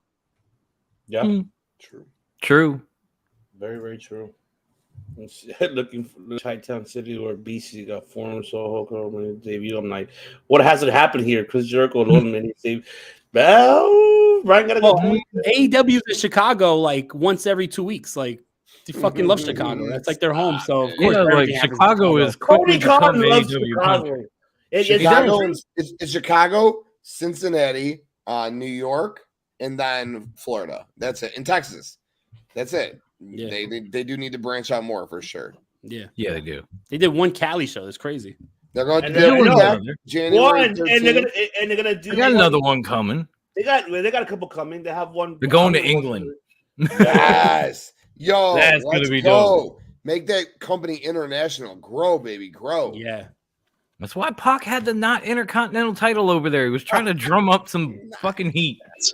The not intercontinental title. That's what I've called it from day one, but I can't help it. Like I said, this one I'm lost, man. I don't know where they're gonna go with this. I know Rico's gonna come out with MJF the following week. It makes no sense for him to watch. I mean, if he leaves, fine. If he's written off TV, then this is where you start valuing him, use him. What do you think we should do next? How should we develop the story? Because now the question is which we're going to get into in a few right now, the winner who's in the challenge, MJF. But after that, what's next? How is this story continues? This is where they should have wrote Mox off of TV. Brian doesn't talk to him. Brian lays him out and joins William Regal, and Mox gets carted off, and we don't see him till past maybe winter is coming. I want that. I think Bryan Danielson as a heel is always the better Bryan Danielson. Yeah, hell yeah. But I don't see him meshing well in a team with MJF. Like, they don't seem like they would mesh well together at all. Like, they're opposites. Like, I agree, but it's Bryan, man. He can make anything work. Put a scarf on him. Scarf on Bryan, and as long as it's made with vegan fibers, we'll be fine. I was about to say he would ask MJF too, just be like, "Is this thing made out of He's already rocked a cardigan. He's rocked a cardigan in a WWE ring and held a title made of balsa wood. You're worried about a scarf? Hey, it needs to be hemp, bro. Because if not, there you go. Fickle. They're fickle. There it is. You're get that. Yeah. I don't know if you guys remember when he rapped as B Dazzle, but you gotta bring that back. Dude, on SmackDown recap or SmackDown post, whatever. B Dazzle and Curly King. Work. He did. He fucking did. You're worried about a scarf. That's why during the whole shit with him and Chris Jericho, pro wrestlers versus sports entertainers, motherfucker, you are a sports entertainer. Stop that shit. Exactly. But man, all right. Well, sports entertainment and wrestling is the same. He walked thing. around with a ginger sidekick. That's true. Yeah, it's the same. I think all five of us agree on that, right? 100%, it's the same thing. Yeah, it's the same. Same thing. Yeah, the same thing. I'm not gonna say it's not. I mean, we all need to have an intervention for Hafiz from Clark Street. Because Hafiz is the one that's fighting. It's different. Thinking this is different has affected you negatively in the following ways. All the same thing. All the same. It's all the same, dude. It's all the same, man. There's no difference to it. It's like we got Chi-Town people in the house, right? Like Jordans are amazing shoes. They have taken shoe game to the next level. Still shoes. Never worn a pair in my life. Same here. They're not the most comfortable. Love them. I'd rather Nike Air Force all day. I spend my money on that's why we're too on my feet. I'm just saying, still shoes. You can talk about the pump. You can talk about Jordans. You can talk about whatever the fuck you want to talk about. They're still sneakers. Yeah. There you go. There you go. That's very, very true. I'm done. Move on. I ended that debate in 22 seconds. Beat me if you can. Can't debate that. But what's the All Atlantic Championship matchup? Orange Cassidy versus Jake Hager, of course. I'll go very quick. I enjoyed it. It's good to see Hager now. I noticed Hager's been selling very more better as of late. Because, ever since he came to AEW, he's been a little off the rails, like of selling, like the moves to your opponent. And I'm noticing he's progressing better. He's getting the old Hager that I used to see when, swagger. So he's coming back to that. And I'm really happy for Hager that he's developing more. He's more the veteran now. And I'll give him props for this entertaining match. I love this was entertaining. You want to talk about entertainment? This was entertaining. With the whole hat, situation, everything else, happening. I really enjoyed this. This was awesome. I fucking loved it. My question now is, which, it's a two-part question. Cassidy, what the hell do you do with that Atlantic title? Who should be the next one upcoming? I mean, this was, I'll want to get you guys' thoughts. This match and then the following one after that. We'll get into the aftermath, but I want to talk about the match first. So I'll go take it to you, De Niro, the match, and who should be the next challenger for Cassidy. The matchup I thought was really good. I thought it was really entertaining. I always been a fan of Jake Hager. I feel like, don't put a mic in his hand, but like in the ring, like he's a good wrestler. You know what I mean? Like he's definitely good. Like I see that right now they're trying to make him like entertaining and funny with the whole I like this hat. Like shut up. Like besides that, like in ring, he's always been legit. Like even when people used to hate on Jack Swagger back in the day, in ring he's always been legit. So I always been a fan of his in ring style. Orange Cassidy, right now he's having a great run as the All Atlantic champion. I would like to see him do some matches overseas or in other promotions, kind of like Pac was doing.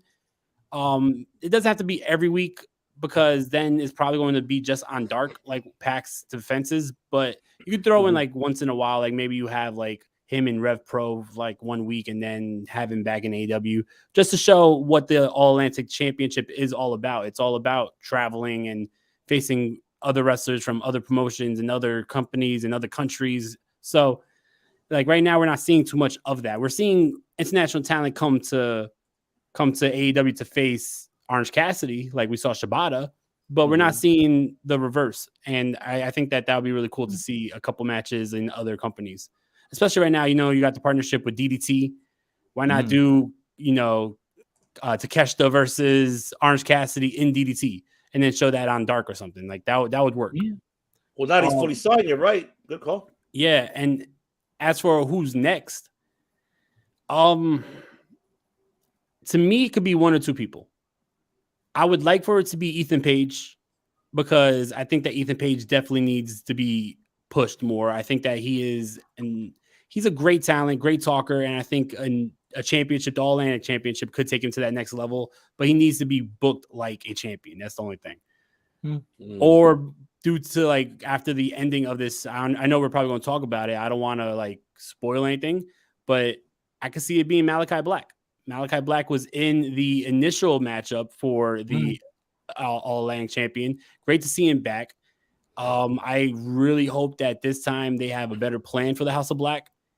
And if they're not going after the trios titles, then have Buddy and Brody go for the tag titles and Malachi Black could go for the All Atlantic champion. And I think that he would make a great championship. So those are the two I think could be next up. But at this point, since Orange Cassidy's having these random title defenses against absolutely anybody, there's no story being built. It could be anybody.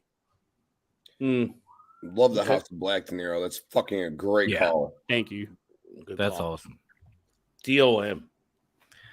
Man, I mean, the match was good. I enjoyed it. It was just Jesus Christ. I am sick of Jake Hager in this fucking hat already. I'm done. The hat's all elite.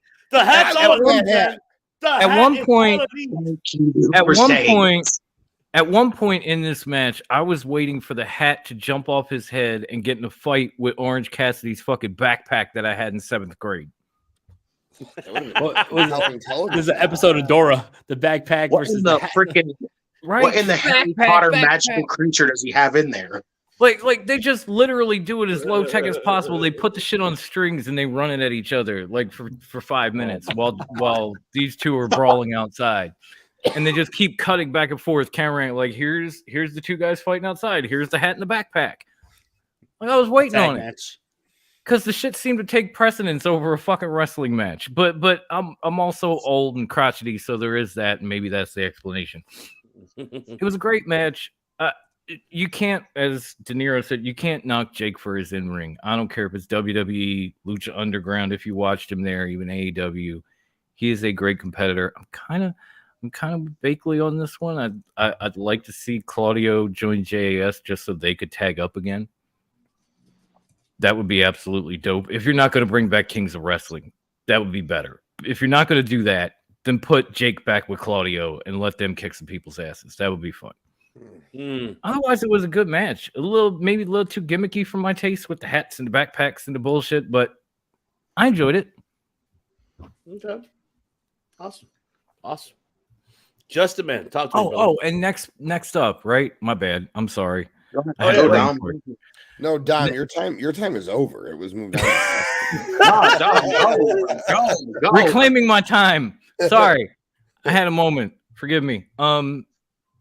I'm gonna go to another guy who was in that finals match. No, don't. I knew you were gonna do it. That's why I said your time's over. Don't get my thunder. Well, too late. Thunder, motherfucker. De Niro does this to me all the time, so now you know how I feel. Don't worry. He's going with Clark Connors. He's going to go with Clark. De Niro, throw him off my side. Oh, Alice God Coffin's damn coming it. by. I want Miro to come back and take this title from Orange Cassidy. He should have had it in the fucking first place. Malachi Black cost him the match. Pac ended up winning it. We are where we are now. Let him come for full circle and eventually take this title from Orange Cassidy, whether it be winner is coming, the next pay-per-view, whatever the fuck. Yeah, I like that. All right, Justin. That's all you. The floor is yours. Not really the biggest Jake Hager fan, but I would say this is a solid showing from him against Orange Cassidy because I like Orange Cassidy. I really do, but I'm with Dom. I'm not crazy for this hat gimmick. I have no idea what the hell this is. This is just freaking Hager is not the guy to do something funny like this. He does not look like he has the charisma to be this, to do something funny. No, I like this hat. And that's why it is funny. Because the guy is not black hole of charisma. It's just fucking hat. There's so many names in that charisma vacuum freaking section. It's sad. You got like Jake Hager. You got like Roderick Strong. Like Claudio. Come on. Claudio's point, okay, I guess. But yeah, the Hager hat thing. Like Chicago again. Chicago wasn't feeling the BCC by any means, but keep going. My bad. Yeah, the Hager hat thing, I'm not crazy for. Even Hager, most of the time in ring, I'm not crazy for. But this was a solid thing for him with Orange Cassidy. Dude, Orange Cassidy is just an absolute joy to watch. I think I don't really know who's next for him. It's so tough to like directly pick a name. Like I would love it being Malachi Black. Like that would be awesome because massive House of Black fan.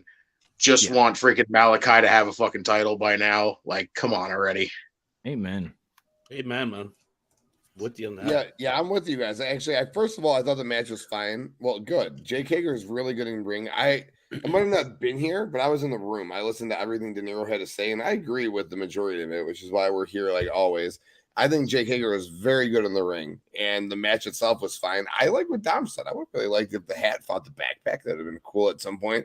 But this is the most over Jake Hager's ever been to me, dude.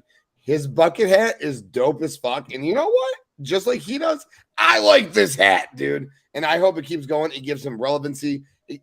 a hat gives him relevancy. It's the stupidest thing I've ever seen. Can you say Wrestling gimmick logic. match? But it's a hat gives a guy relevancy. But look at the fucking image on the screen right now.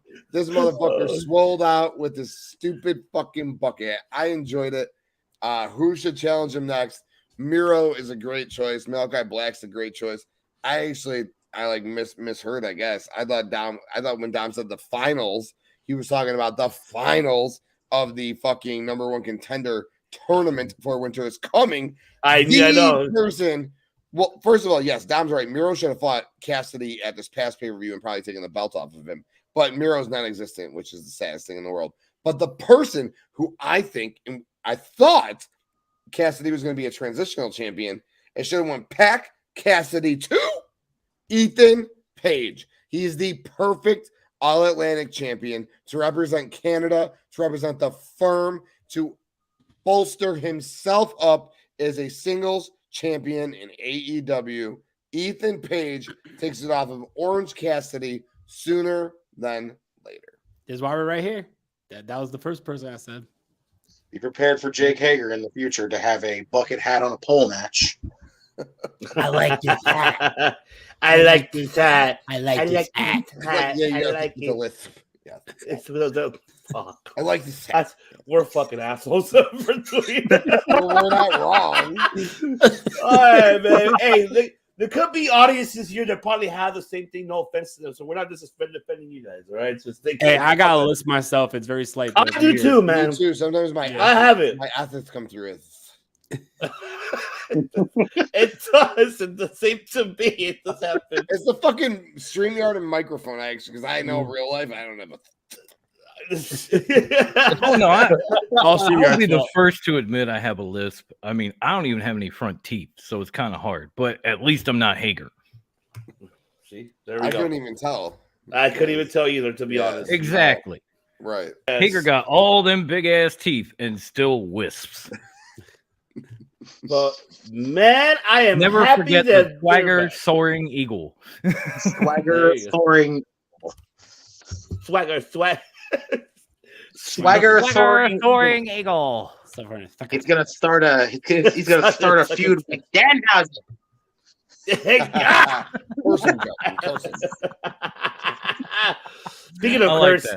Speaking of Curtis, they're back, baby. They're back. Yes, I'm going to Flanders because I'm fucking happy that they're back. The House of Black has returned to AEW. Aren't we all? Thank God. And I love how the fact that this time they're in the middle. They're not faces. They're not heels. They're beating everybody up. Whoever's in front of them. I like it. I hope to keep it that way and just run over any other trios right now in AEW because there is a couple of trios here. But we start using them. You have this trios belt, which we're going to get into, but now this is a time where you can use House of Black to build them up. I would have, okay, I'll use the word because you, of course, buried the other trio talents, unfortunately, but at least you give something to House of Black to do. It gives them that momentum. It gives them that, hey, let's start building it up. Let's finish what we started as the trios. Along with Julia Hart, which I love. I like the fact that she came out and put the hand up. I, for a minute, thought it was going to be Danhausen. Like, oh, here we go, Danhausen again. But then, when that went, I was like, oh, shit, they're back. I went Ned Flanders on that. So I was really, really happy. And, I mean, yes, I think everybody under perspective content mentioned have them feuding for the trios, for the trios title. The winner of the 7 series between the lead. Of course, I would love to see more. This is what I want. I'm going to say it right now. I know that is, but I don't think so. I think I have them tied up on the last matchup. Have House of Black interferes. Damn it! Double DQ, triple. Here we go. Threat right there, and make it into a Revolution pay-per-view right there. Triple threat for the trios title. That's the match I wanted to see at Full Gear. Remember, I called that. I was just going to say, yo, De Niro, you called it. I did. He just ripped that from my psychotic brain. I was waiting to say that. Yep, but no, De Niro did say that. We're gonna give you what you want, De Niro. But yes, this is. I'll give this to your credit too. But your story, you had story with it. Mine was just random. Oh, the House of Black shows up and says we're in the match. So at least you have a story with it, Ivan. I like storytelling. I'm sorry. I like doing AEW booking. They just show up and get in the match. I was doing AEW booking. It was accurate. Yeah, but I mean that'll be great to do, and then it'll make more of the trios title more intriguing. I mean, don't get me wrong; these matches with Death Triangle and the Elite are great, but adding the House of Black into the mix is like, what the fuck's going on? So it makes it really more exciting. But here's the one thing: we're all going to predict it. Let's see if it does happen. Next thing you know, everybody's going to say House of Black trios title right away. What about if it doesn't happen? Let's say Death Triangle keeps it, because we don't want to predict it too early, though. But I still wouldn't mind to see this feud continue, because now we're seeing the transition of full heel of Death Triangle. The only face here is really the Elite. They're going face, and it's more the Death Triangle that are going to be turning into heel. I mean, regardless, give me Rey Fénix, Dark Phoenix, Lucha Underground, Dark Pentagon, Lucha Underground. Give me that shit. Pentagon Dark, Lucha Underground They did that for like half a second with the gravestones and the shovels and everything, and then they just only with Penta, but not with Rey Fénix. Rey Fénix needs to only with Penta. Fénix, oh my God, I would love it if that does happen. And somebody kick Alex out and put Vampiro in as the Dark Messiah. No, we do not talk negatively about Alex. Oh my!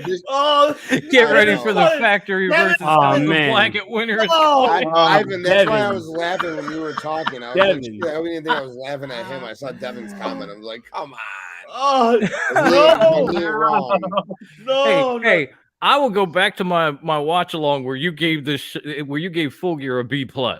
Don't even start. Devin, if that does happen, I'm gonna be. Fuck!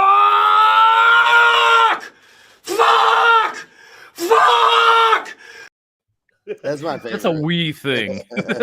I think all of us will be that way. That'll be all of us. That happen. I can see Nick Camarado and Brody King staring down right now. Oh my God. Okay, granted, that would be kind of dope, but no. No. No.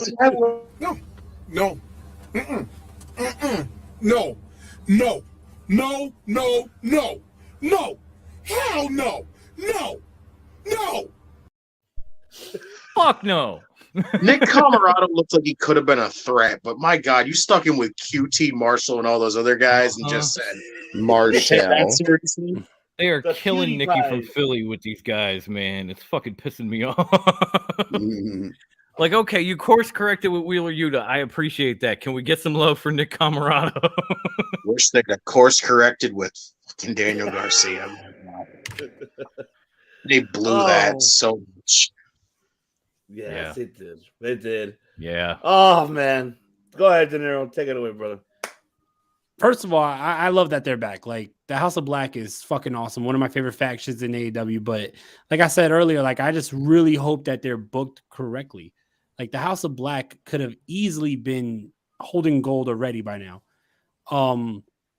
I personally really want to see the House of Black versus the Elite, just because one of my dream matches is Kenny Omega versus Malachi. I think that would be insane. I would love if they do interject themselves in this feud between the Death Triangle and the Elite. But like I said, I wouldn't be mad if Malachi goes after singles championship gold and you have Brody and Buddy go after tag championship gold. Right now, I feel like the tag team title scene's a little like, it needs a little something fresh, and Brody and Buddy could really be a fresh team in that division. And get some tattoos on Buddy. He looks a little too bare there. It's a clean canvas. He looks so out of place in that photo. Right.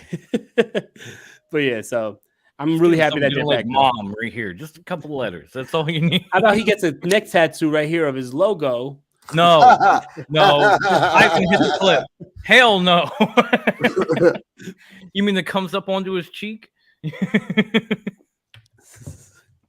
You can change companies, but that bad tattoo is fucking forever, dog. Yeah, right. You can't change the tat. No. But yeah, not without lasers and shit.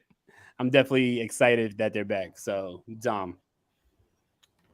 Man, of course I'm excited the House of Black are back. Like, I missed the shit out of Malachi. I love Brody King. And like, yeah, Buddy's there too. I don't know. I like Buddy a lot. Buddy's the man. Love Buddy. I like Buddy, but Brody and Malachi, man. I've been watching them motherfuckers since Reseda. Ivan knows. And I love those two guys. Like Buddy is Buddy. He's he's talented. He's got Rhea Ripley. Hats off if I have one. I tip my purple bucket hat to you. I love this hat. But it's damn good to see him back. I can see them getting that slow build back where they're just laying out other trios factions here and there, getting into matches here and there. Hopefully without the factory. Don't wish that evil on us, Devin. Don't do that. And Tony Khan might be watching. Don't do that. He'd be like, "Oh, good idea." Oh no! Why don't you play games with me? Devin.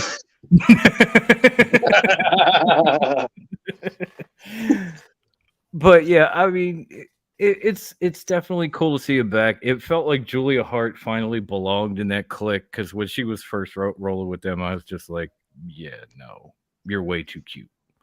You're just way too cute for this group of badasses. Like, you might fit with Buddy, but these other two, you got to do something else. And she kind of came back a little darker, a little different. I appreciated that. I could definitely see them, as Ivan had already said, getting involved in the seventh and final match between the Elite and Death Triangle and costing one of them, and then feuding with that person and eventually that group, and then eventually getting in the trios title match. In the meantime, if Malachi Black wants to go after somebody and take a singles title, I'm cool with that. If they want to put Brody and Buddy together in the tag division, it kind of needs something because you took all these tag teams out to make trios.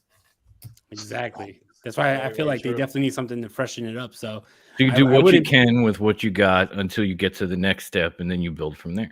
Exactly. Yes. Agreed. Love that. J-Man, talk to me. Let's just keep it short and sweet here on this one. Ecstatic. The House of Black is ecstatic, dude. Like, yes. Again, I was with Dom. The Julia Hart thing at first, I wasn't too keen on it, but my God, she was turned that completely around. When she showed up on that stage, I went, oh my, I marked out big time. That let me out. They showed up, I was just all fucking hands on deck, ready to go. Like that, I'm getting was just goosebumps just thinking about it. Just listening. I am ready now to start seeing some gold on House of Black. It is time to start doing something of importance with these fucking guys instead of them just being a part of the roster, and that is about it. Like, hey guys, we're here. Okay, what else?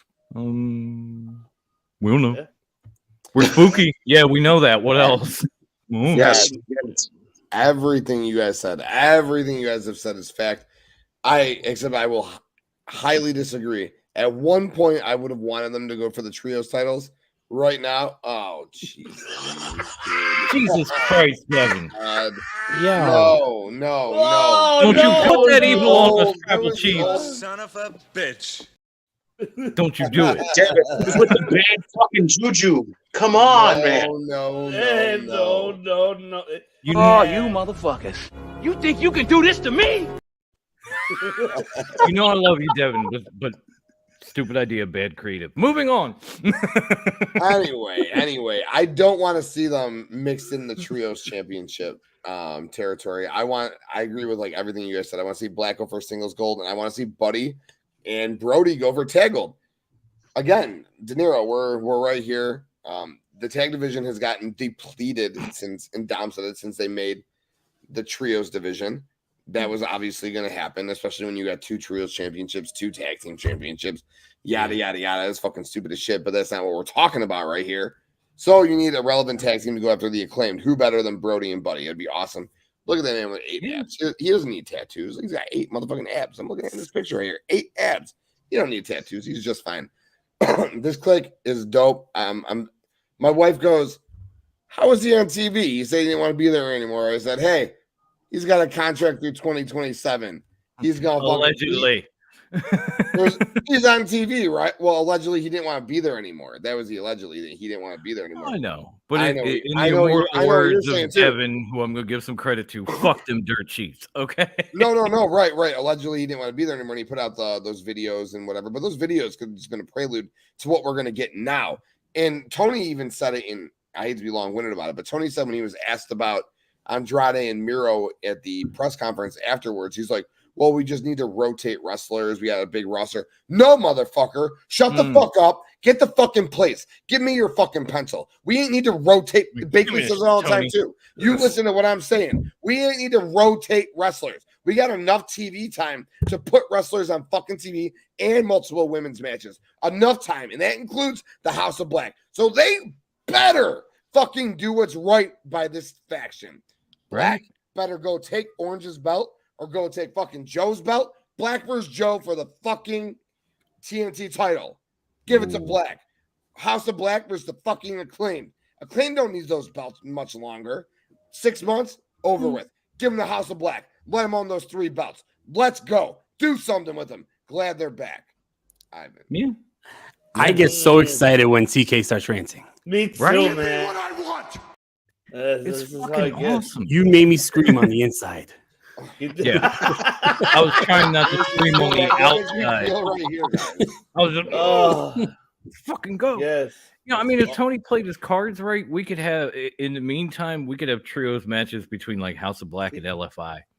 Even broke. With the new member of it, which we'll talk about later. Which got me feeling on the inside as De Niro was. Shit. Even if you just sign Dragon Lee, we could still have something.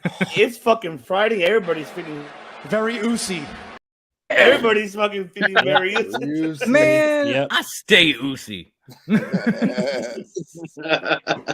Everybody's staying. I was oozy before oozy was cool. Well, he's the next topic I want to talk about. I want to get you guys' thoughts on this one because I don't think this one's very oozy, but let's talk about it because I want to know why it does. This man deserves a moment of our time, and you're wasting Jade Cargill's time. We heard it on Twitter. I get it. Now you want to bring it to real life. Go ahead. Why? Go ahead. Say it. Yes, I Why? know. Yes, I know. Look at this straight. So Bow Wow realized he's not on Randy's level, so he went after Jade. Yo, I don't mean to cut everyone off. I will just say why. And while I don't think it's like the coolest thing in the world, and again, I like how AEW keeps bringing in like low level B and C level rappers and whatnot. And Bow Wow was once an A level. Well, maybe not rapper, but Bow Wow was Bow Wow at one point. You know what I'm saying? Who covered the story 2 days ago that made it seem like it might have been a shoot? TMZ. TMZ. So if TMZ is covering a story about AEW, then I'm all fucking there on it because we all say they need to have more national exposure. We need more eyes on the product. We all love the product. We all want more eyes on it. So if TMZ is covering it, no matter what capacity, whether it's stupid or not, TMZ is covering it. So I'm for it. I was not aware. You're right. That's my response on this. And now you don't got to come to me. So I just gave it to you. No, I mean, anyone gave a fuck about Bow Wow. So there's that.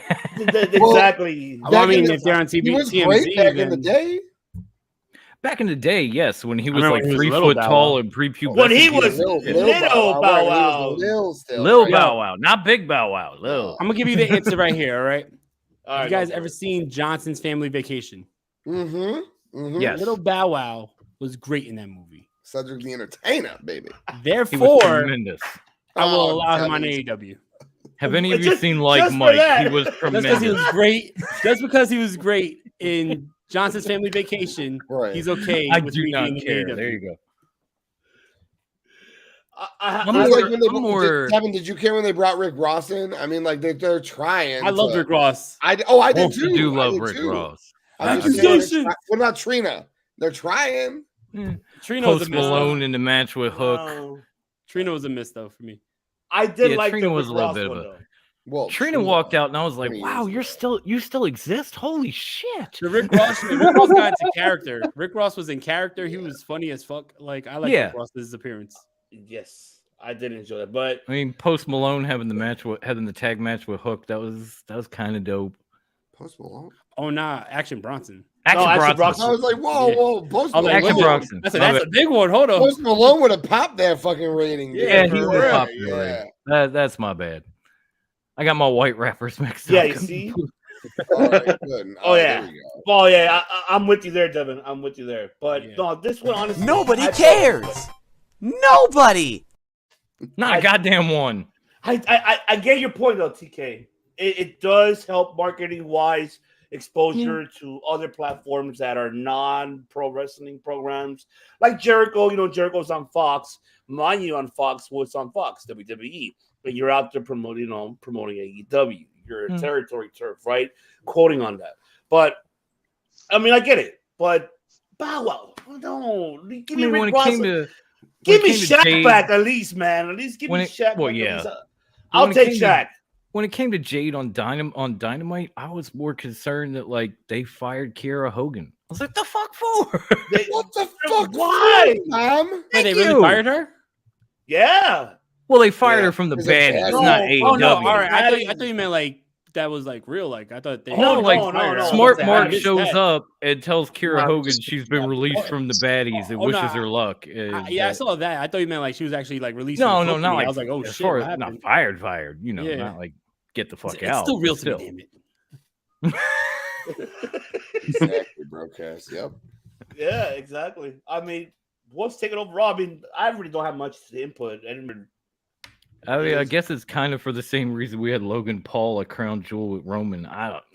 Yeah, but on a much smaller basis. That's different, though. That is way different. It's the same thing on a small scale. On a little scale. On a little scale. Bow Wow scale. The only thing this is doing is just going, hey, do you guys remember Bow Wow? Yeah. Yeah. Little Bow Wow up. There he is. Justin put it. Watch Little Romeo come next week. Little Romeo's gonna come next week. Hey, his father is Master P, and the No Limit Soldiers was on WCW. So that and don't they own House of Glory? Doesn't P own House of Glory too? He does. He does. I know Little Romeo said he was training at a point. Yeah, I didn't know that. Master P bought House of Glory. That's why I stopped training there. Fucking raise those prices like crazy. I was like, bro, I ain't wearing this fucking platinum tank, P. Get me the fuck out of here. For real. I ain't hooting to you. Like, no. All right. I'm leaving and it ain't my fault. All right, fuck it. Let's move on, man. There's nothing much to talk about this. But this match I do want to talk about because I did enjoy this one. The finals of the Eliminator Tournament. Ricky Starks versus Ethan Page. I love this fucking match. I was storytelling to me, honestly. I really, because the way how Starks just sold the ribs, the shoulder, rolling Mr. Skirt. Oh, I remember that. Oh my God. His crap and what was it? The Rednecks. What was the Rednecks team? I think it was the Rednecks team. The Midwest Rednecks or some shit. And Kurt Hennig versus the No Limit Soldiers. No Limit Soldiers. Oh my God, that's so fucking what you old gonna do? And then what's called Kurt Hennig singing "Rap is crap." Travis Tritt just tweeted that out the other day. He said, almost ruined my whole setup. He goes, country music mixed with rap music equals crap. And my boy Jelly Roll West Texas Rednecks. There West Texas Rednecks. Yeah. Thank you, Broadcast. Thank you, Broadcast. It's earlier in the day for you, so you had a better memory than I. West Texas. Barry Windham. One of the other. Kurt Hennig. R.I.P. Hennig. Greatest wrestler. Thanks. But man, Ricky Starks just sold this match very well. I enjoyed the storytelling of this with him selling the injuries. Ethan Page. I thought, honestly, I already was going for Ethan. I think Ethan was going to take it because what I was expecting, because I said that last week, I was expecting Ethan to win, go face MJF, and then bust that fucking the poke of doom, and then he was in it. The firm was in it all along for MJF. That's what my expectations. But now, I mean, this is, I'm happy for Ricky. Ricky now getting a title shot. I cannot wait to see how this story develops between him and MJF on when they finally. I think it will take about 2 weeks after, right? What's next? Or unless he comes and interrupts MJF next week, giving his story of why did Regal did what he had to do, and maybe that's how the storytelling will begin. This better be a fucking great storytelling heading into Winter's Coming. Even though we all expect MJF to win, of course. But however, I want this storytelling to benefit Ricky Starks the most because this guy has been not on TV, not relevant as. Thank God for this damn, this eliminated tournament. But did I like how his booking was? I didn't. It didn't. I wish it could have been more stronger for me, for Ricky. I mean, but I'm hoping that this story, as it develops heading into Winter's Coming, will be great mainly for Starks, because from there, this is where you want to talk about TNT title shot. This man right here should get one, or the All Atlantic should be this man right here. Hell, give him an ROH title shot. I don't give a fuck. No, well, yeah, even a Ring of Honor, him and Jericho. Oh my God, him and Jericho. I wouldn't mind this. Tell me no. Oh no, yo, even him and I thought you said television. Oh, him and Garcia. Pure title match with Daniel Garcia. Fuck.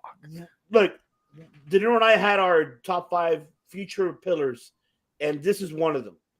Dinero and I said this guy is a future pillar for AEW. That is the fucking Tony Khan plays his card right, know how to book this man correctly, because he has the charisma, he has the in-ring old school ability skills. He has it. It's just knowing how to book this man is the major concern. And I'm hoping that the storyline with MJF helps him elevate more. And it gives the crowd, us, the fans, more like, yes, we want more of Ricky. That's what I would love for Ricky to have, because he deserves it. The man fucking deserves that opportunity.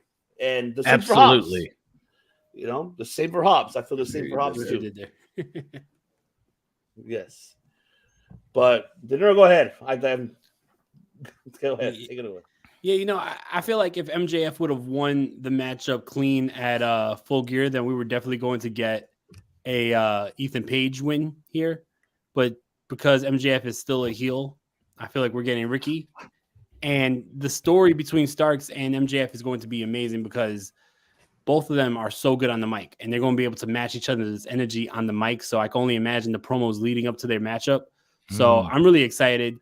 Ricky is going to be a fucking champion in the future. I feel like this matchup with MJF could catapult him to be in that conversation. So maybe in a year or so, he may be next up. But right now, I think that AEW didn't do too good booking him to be a credible contender for the world championship right now. So I feel like this matchup is really crucial to make him a top guy in the company. And you're going to need this matchup to really build his name. I'm just excited that he's getting this opportunity and this spot. So I think it's going to be a great matchup. The promos are going to be awesome. And yeah, shout out to Ricky Starks. He's the total package. I've been saying that for a long time. In ring is amazing. On the mic, he's amazing. Charisma. I know everyone says they see the next Rock in him. There's a lot of star-making factors in Ricky Starks. So this is going to be a great, great feud, I think, with him and MJF. And I didn't even talk about the matchup. The matchup itself is fucking awesome. Great me neither. I fucking love. Everybody forgot about the match.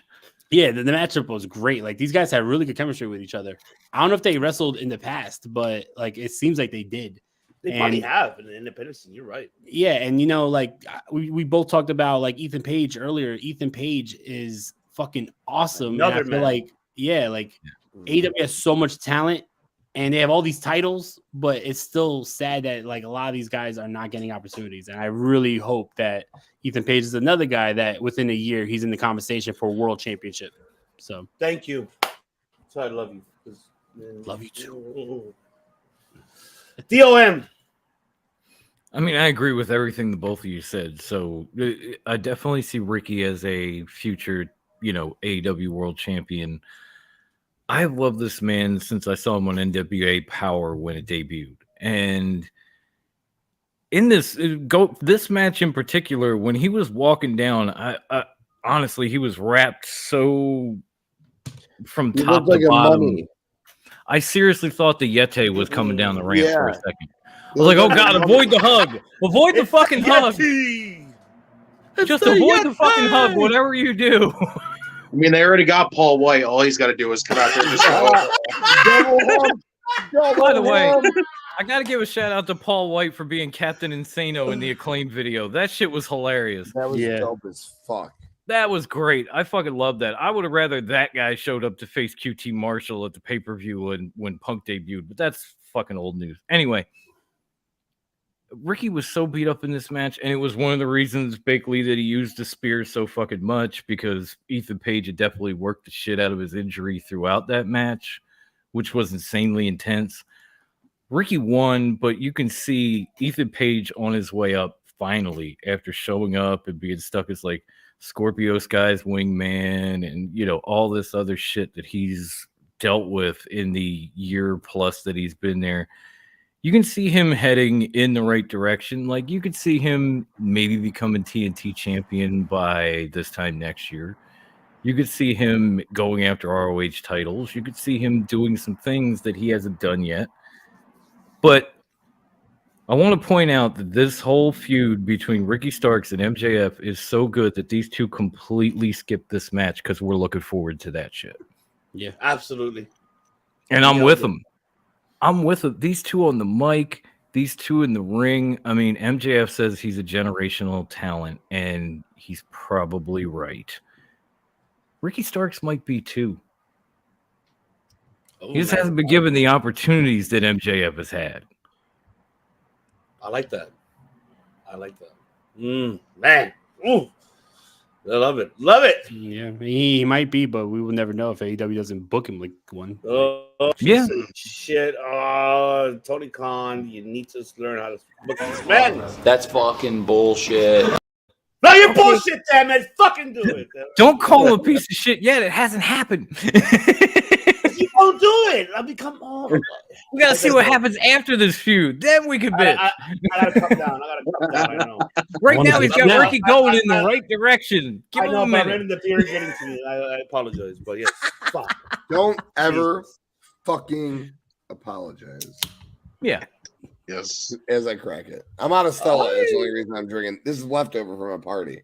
Hey. Oh, yeah, I'm getting there myself. There you go. J-Man, the floor is yours, brother. So I thought the match was great. I was actually surprised Ethan didn't win because, again, I was with you. I thought they were going to put Ethan in there, and I honestly thought we were going to get some sketchy fucking finger poke of doom. Would not have been a crazy fan of that stuff, but, you know, to each his own. I still think we're going to end up getting MJF back with the firm. I think it was all just a little ploy going on here. Mm-hmm. But I like how they made Ricky look like an underdog through this whole thing. He's going in there injured, and it's like, there's no way in hell he's going to get through this. And he gets through Cage, gets through Page, like, gets through Archer. Like, yeah, they made him look like such an underdog going in there injured. And he comes out there winning. Like, I'm not the craziest, about him being the first one for MJF, because Ricky is that damn good. The guy should be a champion. Absolutely. Deserves to win, to hold a championship. And it's just like, not the I agree with Devin. Like, I'm afraid that he's going to get tossed to the side. Like, he's just going to be on TV thrown to the side. And I hate that so much because they've already shown that they'll do it after the whole Hobbs thing. They just had it and threw it to the side and said, when are we going to pull Ricky back out again? Oh, now's a good time. Let's do that now. Like, or they waited till MJF was the world champ. We're going to book him up to fucking be his first contender. Not like I'm trying to argue with you. The only good thing they need to do in this match when it happens with MJF is make Ricky look like he deserves to be a champion. And that is it. Yeah. Oh, absolutely. But yeah, I mean to do that again, but I just did. Absolutely. No, I love it. I don't mean to seem argumentative towards Justin. This is what we do. I love it. It's called a debate for a reason. I do what? And I wasn't even about to do a quick rant. All I was gonna say is I agree with everything De Niro had to say, and then move on. But fuck, I do have to do it. Just a small little rant. So first and foremost, I'm very pissed off. The pay-per-view was 3 hours and 40 minutes. This match was supposed to be on the fucking pay-per-view, okay? The tournament was billed as number one contender for Winter is Coming. Was supposed to take place at Full Gear. You got two superstars in the making. Studs. I'm looking at two studs on my screen right now. Both of which could be future world champions, okay? But fine, fuck it. The match isn't on the show. You could have easily just done Ricky versus Archer on Wednesday, Ricky versus Cage on Friday, Ricky beating Page on Saturday, and told that mummification story with all that tape on him. He got beat up by two monsters, went through Ethan Page, number one contender. I agree with you guys. I think Ricky Starks could be a world champion in the future, 110%. And he is the perfect guy for MJF. Because like back in the day when Austin was champion, The Rock would come and at him, and he'd have a year progression until he could win the belt. Triple H, year progression until he can win the belt. Ricky Starks, Full Gear 2023. Maybe he takes it off of MJF. I still think MJF CM Punk is the perfect main event for All Out in 2023. Call me crazy, but in Chicago, let's fucking go. Ricky Starks is that dude. On the mic, in the ring, could almost match MJF. Thing with MJF is he's got like 2 more inches and his body's wider and more chiseled now. And he worked that body, baby. He looks like a real main event star because he worked. Not like Ricky just doesn't. Look at that guy. Sexy as fuck. Problem is, still a tiny little guy. But then look at who he beat. Like Lance Archer's not a little dude. Brian Cage, not a little dude. I'm not being sizist by any means. I'm just no. I'm just saying. I'm on the other side. Sometimes you got to put a little bit of muscle on. And this guy right to my side, Ricky Starks or Ethan Page, perfect blend of muscle, charisma, and everything you need to be a superstar. So I do think Ricky versus MJF. 2 pillars. You want 4 pillars? You got 2 pillars right there. Ricky, MJF. And Hangman's still a pillar. Absolutely. That's 3, all right? So you need to fill that 4th spot. I still think it's Sammy Guevara. Depends how you want to book him. We need to play Where's Hangman? You know how Clark Street does like Where's Wardlow and shit? Where the Hangman's injured. Hangman's injured. Oh, my bad. No, and I forgot who I said Hangman was going to fucking have a... Oh, Hangman MJF at Revolution will be the world title match. You said quote me on it right now. Remember I said it. Hangman MJF will be the world. A lot of history there. A lot of it. Going back to the first fucking pay-per-view. That'll be the world title Revolution. Anyways, let me move on. Ricky Starks, MJF, Full Gear 2023 World Championship match.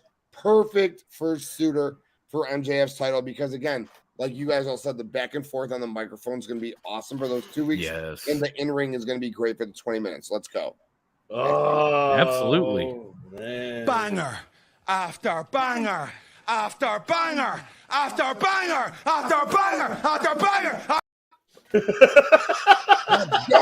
So, I mean, I worry about what happens after the match, after the fucking match. I don't give a shit until then.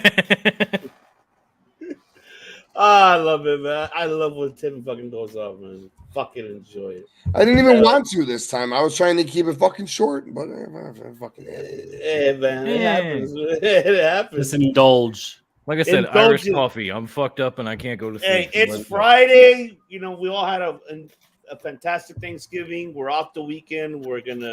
It's Fridays. And when's the first time? Long shit. I'm fucked up and I can't go to sleep. Let's go. Yeah. We got to watch along tomorrow. You're all welcome to come on. That's I'll be there. But yes. Oh, you're hosting it tomorrow, De Niro? Yes, sir. Oh, yes. Shit. Sir. Since I did Full Gear last minute, he's going to do Survivor Series. Yes. There we go. Okay. Let's go, baby. But the AEW Trios match, man, the Death Triangle, the Elite, man. My quick take on this. I love the fact that these 6 individuals, they know each other very, very well. They perform very well. They've done it around not only AEW, they've done it in AAA. I loved everything of it. I'm glad Omega's back. I went ate shit when he came back at the start of the New Japan show. I fucking went there. Yes, I had to go Ned Flanders. I'm gonna go Ned Flanders because I did when I saw he was speaking, Japanese. Yeah, I went fucking Ned Flanders. Calling yes, out I love Will Kenny Ospreay. Omega. Holy shit! Yes, And I love that he's saying the Gaijin. Yeah, this Gaijin's supposed to be the next me. Shit. Challenge him for Wrestle Kingdom. I cannot wait. I'm going to save your company. Can we have the Lucha Bros at New Japan? They should have been in the World Tag League. Oh my God. Good. Now we're fucking talking. Oh, they would have been. Oh my God. Have them show up at New Japan. Jesus, just fucking have them show up. Jesus, Tony Khan, come on, man. One time. I agree with that. Basically. I agree. Pretty much that's gonna happen. I think. I think the next one is 0-3 for the Elite, and the next 4 is it's gonna be the Elite. Maybe, like I said, if the House of Black is involved, maybe. But I love this. I love this transitioning of.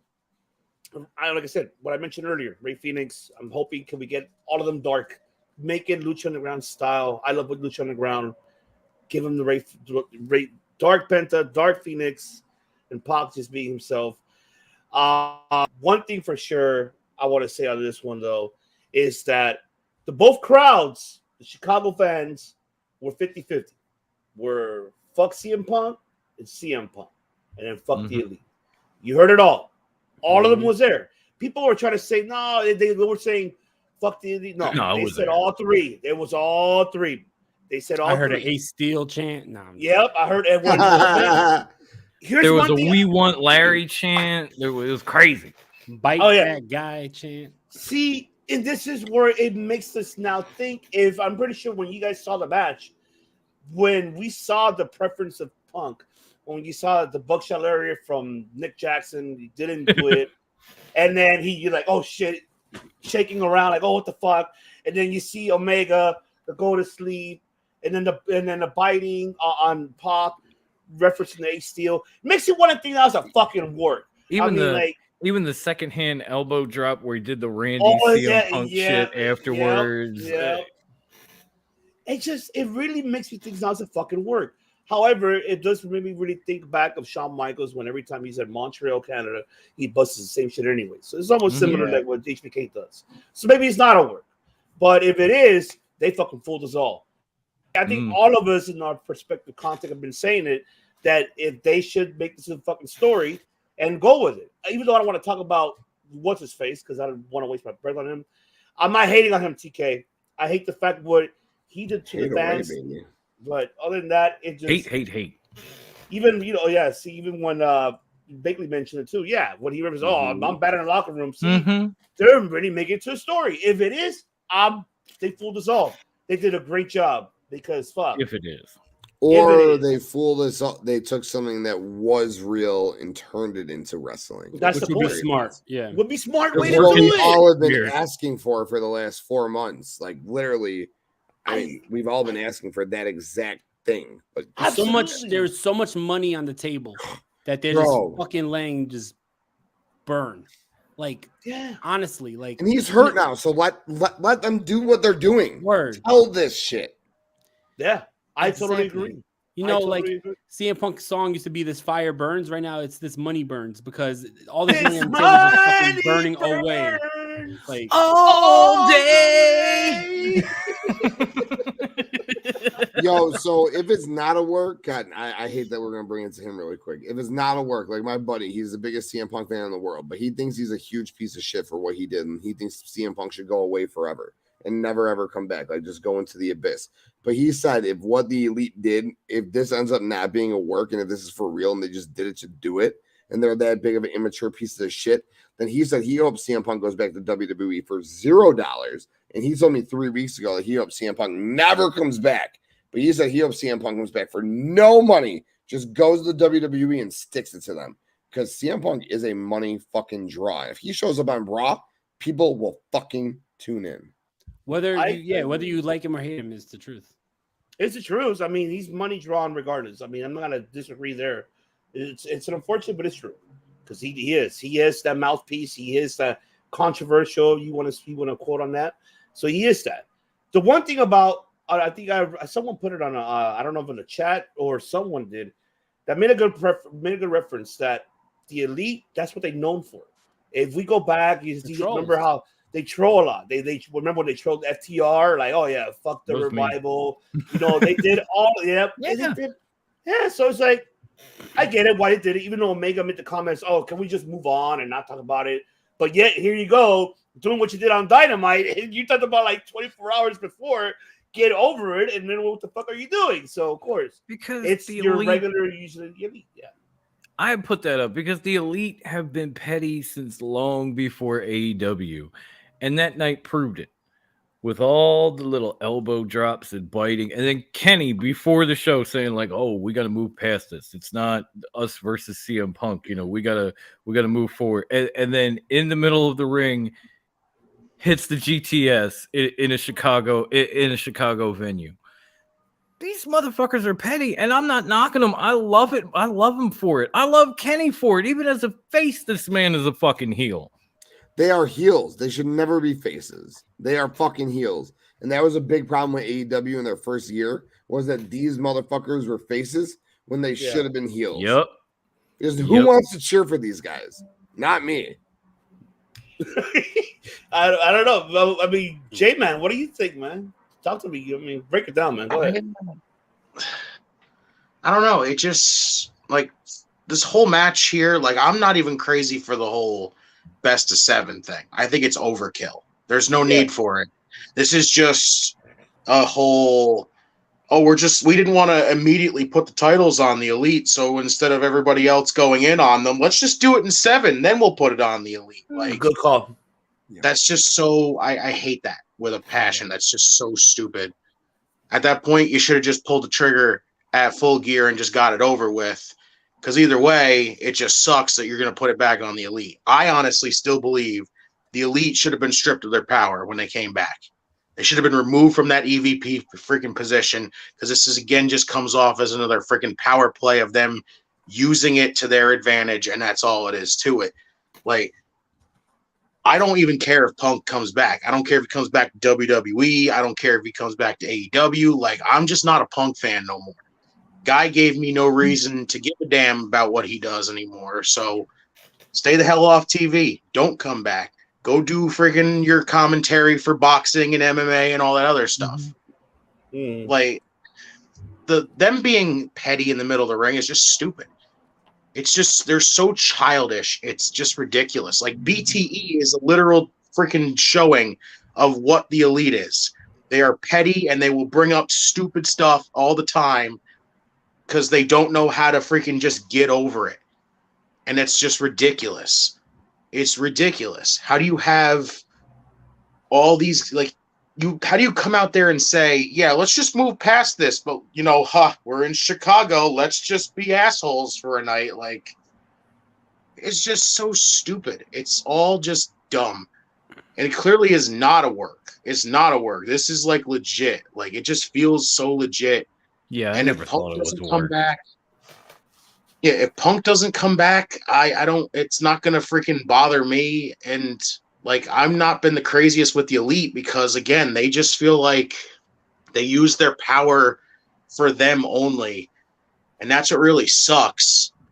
So it's just like, it's just come down to that whole, like, actually do what you've been saying. Move on from the damn thing. Stop holding on to it, because nobody's going to want to keep seeing it over and over again. Everybody literally says that's a big ass smudge on your company, and you're just like, it ain't gonna bother us if we keep bringing it up. Yeah, it will. Yeah. Well, they said I agree with that. Supposedly, fuck the dirt sheets always, as we always say. But supposedly that wasn't planned. They just did it based on the reaction of the crowd. First and foremost, did you not expect Chicago not to say fuck the Elite? Second of all, have you ever seen a fucking Lucha Brothers versus Young Bucks match in Chicago? You understand that 30, maybe 25% of that crowd is Latino. They are fucking Lucha Brothers hard. You see how many Mexican flags are in the crowded Chicago show when the Lucha Brothers are there compared to other cities? Like, it's fucking insane. Front row draped in Mexican flags for a fucking reason. Yeah. We love the Lucha Brothers, all right? We love the Lucha Brothers. And, of course, we love CM Punk. We understand he fucked up, and we don't want him back. If I never see him in a ring again, I don't fucking care. But these immature fucking cocksuckers, fucking not once, not twice, not 3 times. I thought it was only 4. You guys were making me fucking aware of new things with the fucking this. And I thought the Young Bucks just did that and the extra elbow drops. I saw on Pro Wrestling Tees, I don't know if it was real or not. It could have been fake, speculative. 3 shirts. 1 the Young Bucks, 1 Kenny Omega, 1 the Elite, all in Chicago, fucking flags with a fucking fist. Fuck off. Fuck you. All right. Like, I don't like them as people, period. I wanted them back. But if this is what, it better be a one-off if he's not coming back. I never want to hear his name again. I never want to hear him mentioned again. All right. Like, if he can't come back and defend himself, if they're going to bring Colt Cabana and shove it in his fucking face, and these fucking pussies are going to fucking do this in his fucking face, fuck that. If he can't fucking, what's up, Ritter? God, I love you, man. Ritter. He can, perfect fucking timing, right, for you to be on air. But if he can't fucking come and fucking defend himself while these pussies are fucking doing that, then fuck that shit, dude. Again, they're great in-ring workers, but if they can't, he needs to be able to defend himself. Colt Cabana's a shitty worker. And if this was all over mid fucking, I hate that word mid. I'm 37 years old. I hate that word. But you see him almost broke Jericho's fucking neck. That match was awful. You wanted to rub it in his face for that match? 840. Keep doing 840 ratings, Tony, because you bring mid fucking Cabana back. CM Punk popped you 7 out of 8 weeks at $1 million. These are your jizz talents. Also, Penta's tongue. His wife must be really happy, dude. Oh my god! Someone clip that. That's going up as the someone promo please video. clip. Yeah, we're gonna clip that promo video. I'm just saying, bros. Oh, shucky, ducky, quack, quack. Oh, we had to hit it with the Booker. Oh, shuck it. Quack, quack. It's bullshit too, though. Let the man defend himself if anything, or fucking don't do it, bitches. No, yeah, I totally agree. I'm gonna go real quick right here. I think that it's stupid. Like, you know, it's obviously not a work. If it was a work, then Colt Cabana would have never been mentioned, because when CM Punk was mentioning Colt Cabana and his mother and all that shit, that told me right there, like, this shit's real. This shit's getting heated, and I don't think you make that a work. You know, Kenny Omega and the Bucks always been petty. They always do shit like this. They've been trolls since as long as we remember them. Like, this is what they do since they were doing the suckets and the cease and desist and all that shit, right? Mm-hmm. So, I mean, I don't put it past them. It's just their pettiness. They do it for themselves. Like, I don't think that no one saw that shit and was like, "Oh my god, this is so funny," or "Oh yeah, stick it to CM Punk." It just comes off as immature. And you know, when you have immature people as your EVPs, that shows like the type of company that's being ran here. And I'm an AEW fan, but if this is what your EVPs are doing, then come on, like, it just looks bad. It's fucking stupid. Like, I don't know. I personally, the matchup was good. The best of 7. Like, I'm with Justin. Like, fucking overkill. Like, you're going to fucking ruin this feud because you want to have 7 matches in a row with this. Like, you can only do fucking all these crazy ass high flying dives, like, but so much. You know what I mean? Yeah. And I don't know. Eventually, at least Rey Fenix is going to get injured because that motherfucker does not care. Exactly. Like, by match 4, Kenny Omega is going to be hurt. Phoenix is going to be hurt. Like, Penta has 0 fear. Phoenix has 0 fucks. He doesn't care. Settled. But I like what Brooke has, what he said. I mean, too, I'm with him. You know, it really kind of like freezes a trios division itself. I guess if there is really one, like, it fucks it up. I mean, I'm with you, J-Man. I'm with you, De Niro. Yeah. Like, fuck yeah. It's just, I mean, you can't do like a bar finish where you put these 2 teams together. So what the fuck is the point? Yeah. I mean, AEW loves factions. So they could. What the fuck are you gonna do with a 6-man clique? Eventually they'll all get hurt. And freaking Don Callis and fucking Alex Abrahantes are gonna have to fill in for everybody. They're now Lucha Elite. What the fuck? The trio is gonna end up being Don Callis, Abrahantes, and Brandon Cutler. Oh no! Yep. No. Michael Nakazawa is the man. Don't forget Nakazawa. Nakazawa. Forgot about Nakazawa. Dom, you want to have any last takes on this so we can move on? Just a couple of things. First of all, going back to Full Gear, the first match, I would have paid $50 just to see Penta's upper body. That was fucking insane. I forgot to bring that up. He's always got the shirt on. He comes out, he's got the Joker mask, nothing. Like, there's Penta. I was like, what the fuck? Like, adjusting my shit. He looked like he was in good shape, too. He was in damn good shape. Penta's Houdini hammer was pretty fucking cool on Wednesday. That was pretty crazy. This motherfucker's like, Cedro, watch me pull a hammer out of my crotch. Watch Like, me pull. I mean, as far as this match was concerned, it was like both teams were trying to say, I'm more heel. No, I'm more heel. No, I'm more heel. Like, nobody wanted to be the face. None. They're all pulling hammers. You got the Elite fucking with CM Punk for the Chicago crowd, which is what I thought before the dirt sheets even said it. Even then, it's a bad look, but you kind of get it. It's like, oh, you want to say fuck us? Okay, we'll fuck with you, because that's what they do. Ask FTR; they're on the same fucking roster. That happened years ago, and they went after him and trolled him. Same shit with the crowd here. As far as best of 7, the way I see it going is that this shit is going to be tied at 3, and then the House of Black is going to cost the Elite because they still have unfinished business with Death Triangle. They're the last team they faced, and they lost. So they don't want Death Triangle losing those titles. Everybody thinks the Elite's just going to get it in the end. Not if the House of Black has anything to say about it. Good call now. Please, I hope so. Yes, I'm with you, Jay. I'm saying if it don't work out that way, Tony Khan, call me. Oh, between $50 and Penta's shirt, isn't Penta's look? I feel like Ritter,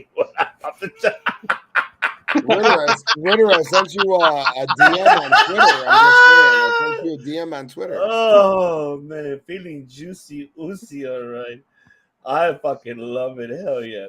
Huge Penta one. We see his upper body was like, holy shit. I want to talk about this one because it's like now we get the feature stake on the women's division to see why we have heel. Why not? Remember, we already got the Death Triangle as heels and the Elite acting heelish. What's the difference? Yeah, it's going to be another great match. This one I really want to touch because when the announcement was made that Tony Khan, remember we were in the chat, Dom, we were like, well, okay, what really happened? And I was like, okay, so he made it official. Tony Storm's reign is official. Jamie Hayter is now officially the women's champion. Rosa now finally relinquishes it. Now, I think all of us digress about this at the beginning of when this interim started to begin. There shouldn't be no interim at all. It should be, I think Bakley was the one a while back said it should be 30 days you hold it. After that, you relinquish the title. Old school days, like the territory days. It should be that way. And I'm glad that Tony Khan did the right call on this one because if he did not, you heard me in the chat. I said, if this motherfucker does not consider Tony Storm's reign as a women's champion, I'm going to throw a fit. And I'm glad that he fucking did that decision. And how you mentioned earlier, Dom, that this should have been mentioned a week before heading into Full Gear because that would have made a lot of more sense. Then that match would have been more, don't get me wrong, the match was great, but it would have been more of a hype. But Ivan and I were still bummed at the end because now Jamie's just the interim champ for her first run. And that's in the moment where we're hyped she won, and at the same time we're like, but it's fucking interim. Yeah. And then they come out the following Wednesday to say, oh, no, that's not interim. Neither was Tony's. We've changed this all now. And it's like, all right, you couldn't get Thunder Rosa to agree to do this like the week before. Like, exactly. Like, get your shit together. Like, it's like you are admitting to making a mistake on air. Yeah. That's basically what it is. Like, oh, well, now, this is just a placeholder title because that's basically what it is. Absolutely. Hey! Ritter is in the building. Holy shit. Ritter's in the building, ladies and gentlemen. Oh, shit. He is here. How could I turn down my first official invite to being on the Circle of Debate? Welcome. Right? Welcome, my dude. Right. Cheers to you, my brother. But cheers. Oh, man. Sure. But, But go ahead. We had Top Rope with Circle of Debate from day one. I don't give a shit what title it is. I don't care if it's Punk. I don't care if it's Thunder Rosa. I don't give a fuck who it is. Just strip them. You're hurt. You can't go. Okay, give us the title. Let me ask, how many days did they give Finn Balor with that Universal title? This ain't boxing. It's not UFC. I don't give a shit how you try to play it off. It's wrestling. This is what you do when somebody gets hurt. You can easily give whoever the fuck got hurt a rematch down the line. You don't need to have an interim champion. Not now, not then, not ever. Facts. I don't think anyone's going to disagree. What's up? You're right. late, You leave, you come back, bam, Ritter's here. Oh man. Yes, Ritter's here, my brother, man. What is going on? But no, you know what? It's just my thing is this. It's now for me, the question I have now, this happening that it's official. Tony Khan moving forward, and I think we all could agree on it. Get rid of intern. Make it now just straightforward. What did I just say? Yeah, exactly. Yeah, I mean, what you're saying. He claims that he listens to the fans, and I don't think there's one fan in wrestling that said that the interim titles were a good idea. We need an interim champ. Nobody ever said that shit. Exactly. Nobody ever did. And it's just like I said, you can't be a Dana White UFC. That's MMA. That's a different sport. This is not, that's way different than in boxing as well, how you mentioned, though. But they really took. Your shit is scripted. The only time a boxing match is scripted is when Don King is involved. End of list. Yeah. Okay. Sure. Fuck. Just take the goddamn title and put it on somebody else. These people will be back, and you can give them a rematch when they get there. You don't need it.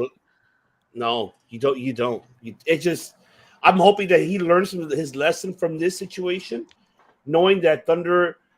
It sucks that it happened. She was the first one to go through this, because I digressed about it last week. I said it's bullshit that she has to be the one that has to relinquish it, because they should have been CM Punk. Honestly, they should have been. John Moxley should have been recognized as a fucking champion when he won that shit. Absolutely. Punk was out. That is fucking bullshit. And now, what I'm pissed off is, but I'm okay with it now, because at least Rosa's the one that say, you know what, fuck it, I'm gonna just give it up.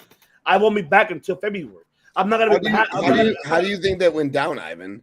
Like, I saw it and I was jazzed, because I've also been on the bandwagon. This interim shit is fucking bullshit. Yeah. And Tony's reign was like looked down upon, frowned upon, because she's interim. Jamie wins about still interim. It's been 3 months. What the fuck? So I'm glad they went back and made Jamie's new run champion. Didn't make her earn it. But Tony's run, you could say she was an interim all day, but what are you going to do? You're going to go back and erase the interim every single match he had? Interim AEW, they put it interim AEW champion. What are you going to do? Go and erase every single one? I mean, you can do it. They got the people for it. But that's what they're doing, according to Tony. It's like, now we're going to make her an official champion after she lost the belt. Now you're an official champion. Now I want Tony to go badass, broken nose, broken face, no makeup. I'm a bad bitch, and go win this belt in like 6 months. But here's my thing though. Here's my catch. My thing about this is that this should have been done way than before. I agree. And not only that, but this is my problem that I always had with Tony Khan in the women's division. When there's ever a face winning the championship, he doesn't know how to book them. And then all of a sudden, you know how to book Tony after Rosa, when Rosa had it, and you were not able to book Rosa in a proper way of giving her week after week defending the title or having the story, because you couldn't find anybody. That's bullshit.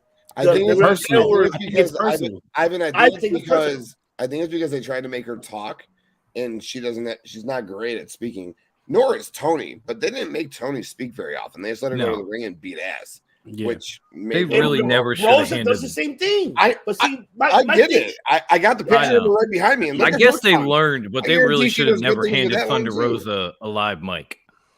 Well, I get that. Like, record that shit. Let her have multiple takes. Don't put her live in the middle of a ring. like I get that. I get your point. I know that maybe because her mic skills was not as great. But how do you want her to expect to get better at mic skills if you don't book her on television and give her more time to get better with storylines? That's how you're supposed to develop. Just like Cardio, how you're booking Cardio, you're putting her on. Oh TV, yeah, I'm saying like her backstage stuff was good. Her in-ring live shit was terrible. And so, but yeah, I'm with Ivan with this. Like, pull like the ECW and kind of camouflage your weaknesses, accentuate your strengths. You know, we're just going to give her backstage segments and let her record these promos and do whatever the fuck until she gets to a better place on a live mic. I agree with that, but I feel like they didn't give Thunder Rosa nearly enough chances or opportunities on TV like they did Toni Storm. Nearly enough. True. Very true. My only question is for Tyson Fury next to me. Do you just want her to keep breaking her nose repeatedly for 6 months? He wants Tony to be the new Pac and come out with the nose thing on. I would be okay if we didn't see Tony for 3 months on screen, solely for the fact that there's a lot going on in the AEW women's division, and when she comes back, like Tony, like TK tried explaining in the after Full Gear presser, it's all right to the scrum, as you want to call it. Sure, it's all right to rotate people in. But the way he does it with the women's division, I expressed it earlier on my show. I love Anna J.A.S. and I love Willow Nightingale. But when Anna J.A.S. is your sole female wrestler on 3 out of 4 weeks, that's fucking horrible, dude. He needs, and we've all expressed it, we all want multiple women's matches. This isn't anything new. Yeah. But he needs to get more than one women's match. It's Willow Nightingale versus Anna J.A.S. The fuck are you doing? You have Britt and Saraya and Jamie. Let's be honest. And it Tony looks like and Jade and Willow and Athena and Mercedes and we're in Ty. All right, because Ty's great in the ring. Yeah, but we're getting fucking.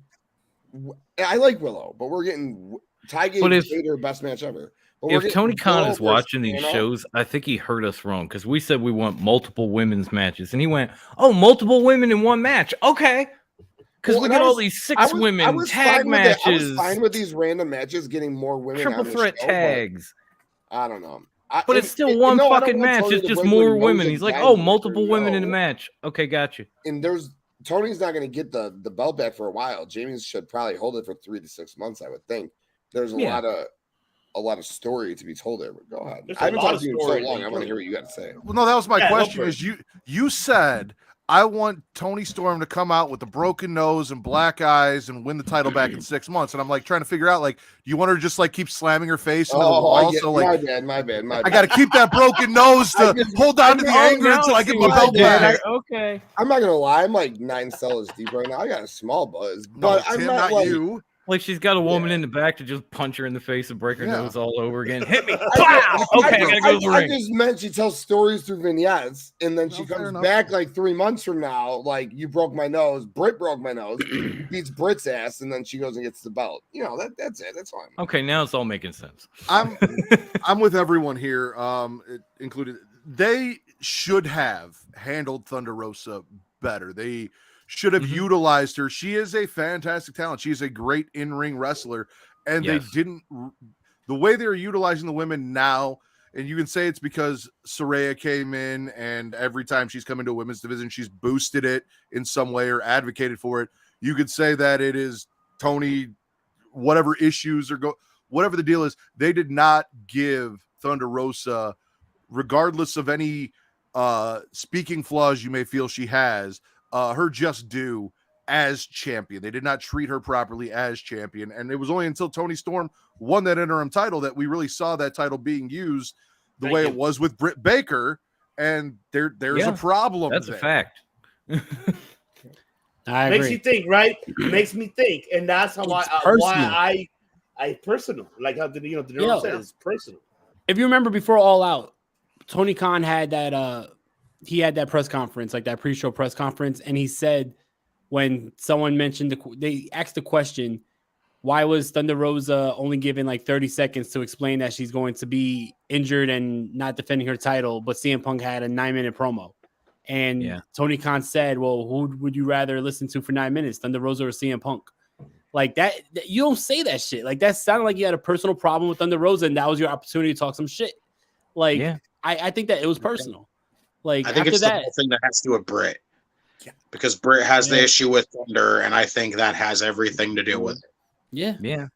I agree. And Matt, your microphone is fucking awesome. It's lighting up. It's so cool. It grabs my attention. I'm like, yo, is this shit is hypnotizing. I'm over here like, oh. I love that. Hell yeah. I need one of those. But yeah, J-Man, go ahead. We haven't heard you, man. Go ahead. Digress. Oh, shit. Justin's here? Oh, shit. I'm here, Ritter. I got my boys on the sides. Hi, Justin. I missed you. What's up? It's been like forever. It has. Yeah, it sucks that they took this long to even solve this whole thing with Thunder. It shouldn't have taken this long at all. Yeah. It should never. This interim stuff is nonsense. There's no need for it.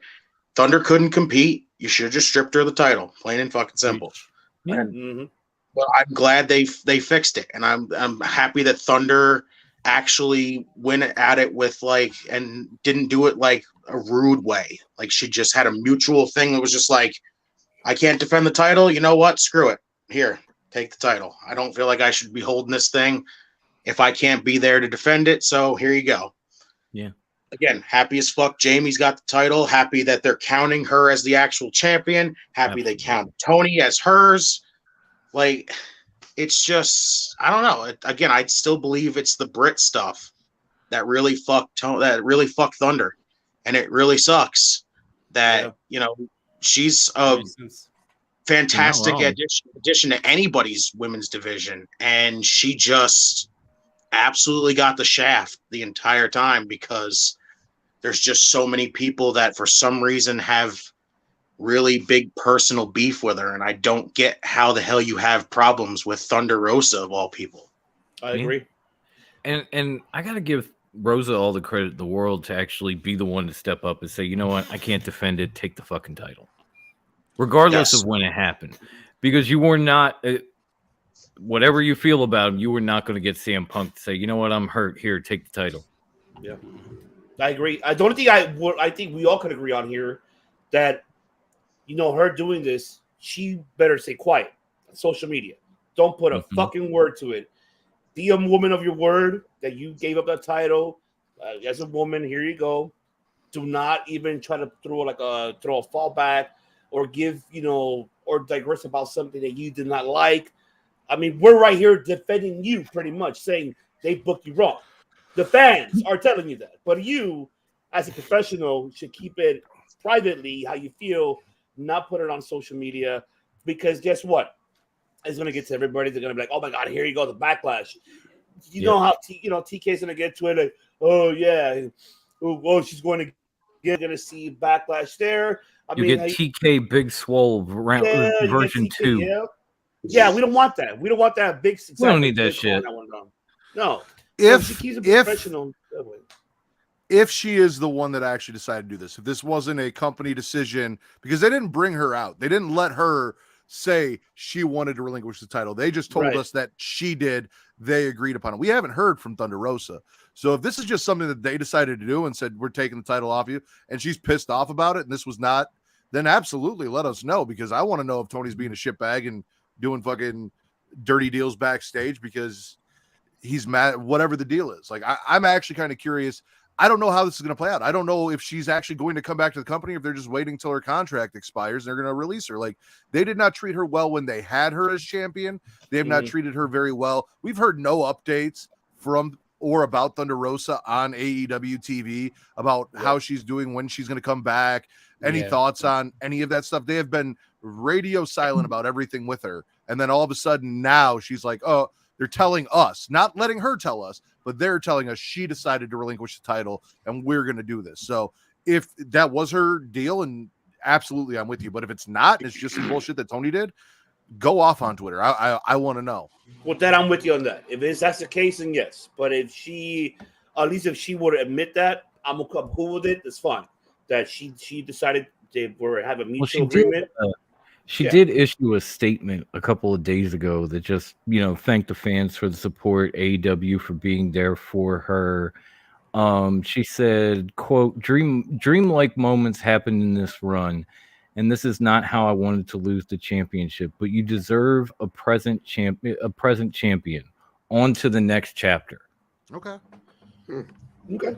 So it sounded like with her statement, she was saying, I realize I can't go. Let's move on from this and let the division, grow and hopefully I'll be back. I don't know. Just but again, reading the statement now. Again, is that because it's a physical thing or it's because they don't want her there? That's the question that needs to be answered.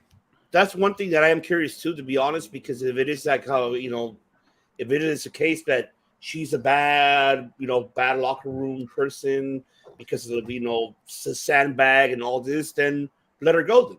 If that's the case, release her, let her go to a contract. Let her move on. I heard what Bakley just said. There's a fear that the back injury she has may never get better. Well, that would be awful. I mean, I hope not. I mean, I wish her for the best speedy recovery because I know the woman works hard for her promotion, Mission Pro Wrestling. She does take a lot of bookings outside of AEW, so she does she was our Warrior Wrestling Women's Champion for almost a year, man. It was fucking awesome. Seen her live. Oh no, she's amazing. I've loved Thunder Rosa forever. I even loved her at Lucha Underground, but this is kind of like the female Randy Orton scenario where he had a back injury and he left and he tried to get better and it didn't work out. And he ended up recently going to James Andrews in the hopes that he could get some relief and possibly come back. But nobody's sure we'll ever see RKO in a ring again. And Thunder Rosa's situation is kind of similar. Yeah. I mean, we'll wait and see what happens, man. I just hope that. Yeah, man, I wish them both the best for sure because I love seeing them on my television, but at the same time, not if you ain't right. But I'm with Matt. Saraya being gone for like 5 years. But I am with Matt. What you said, Marie. If she says it, cool. If she has a backlash, then I'm with her. As long as we get that explanation, I'm with you on that. That's probably the only thing. But other than that, hopefully we'll find out. And I hope she gets better. That's so. Amen. Yes. Did everyone have a good holiday yesterday? Oh, great. Hope how about yourself? Yeah, no. Justin, how are the rest of the Godwins? Good. What the hell? Yes, they're good. Oh man, main event right here. Oh shit, I didn't hear that part, Bakley. Yeah, Randy had fusion surgery yesterday. I don't know why Bakley's yelling, but he had it yesterday.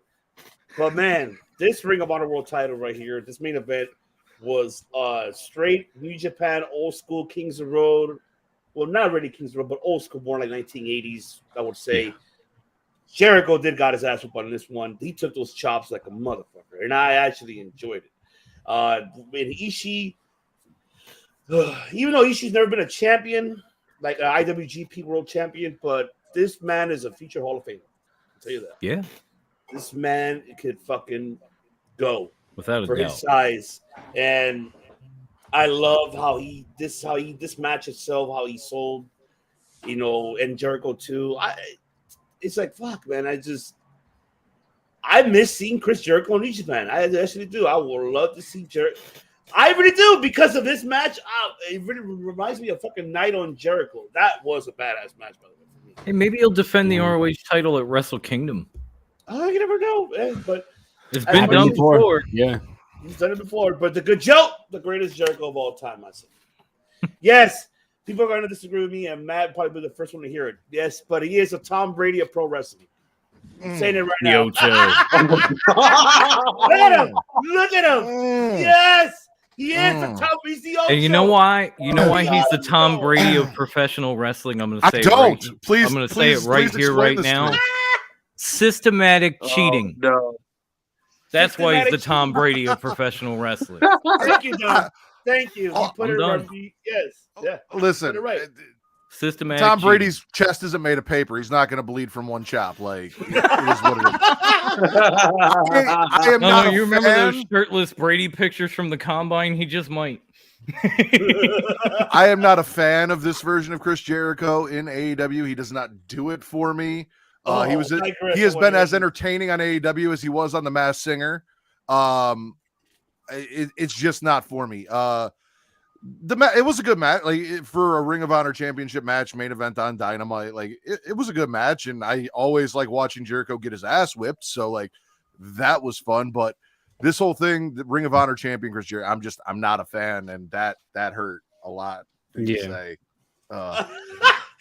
Hey Matt. Yeah. You call him Itchy for me, please? Oh yeah, Tomohiro Itchy. Thank you. They fight. They fight. Fight.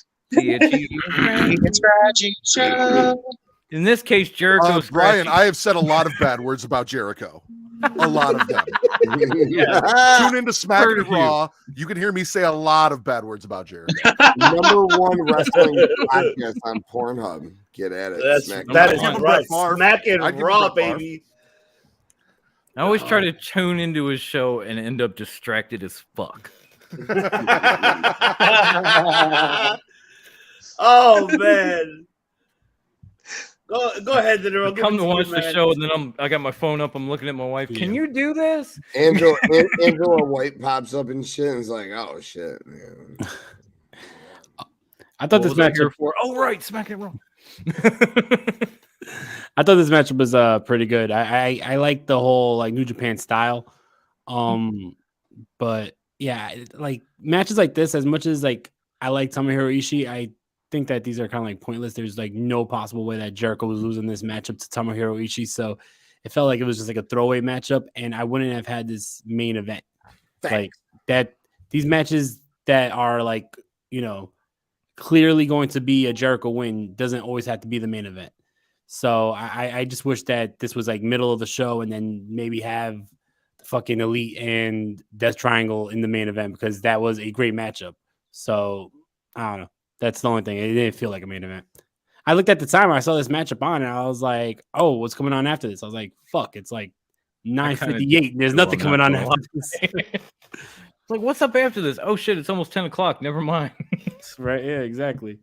But I might have to dip. I hear my son crying, and yeah, I might have to dip. But I love you guys. Thank you so much for everything. And you guys are all welcome, like I said, to the watch along tomorrow for War Games. I'm sure you guys are gonna do some predictions tonight. But definitely, like, if you guys want to join, hit me up, and I would love to have you guys. I'll be there for a little bit. I'll be there, bro. It was nice talking. It was nice working with you, Dinero, for the first time. Most definitely, yeah. We gotta do it again, man. Yep, for sure.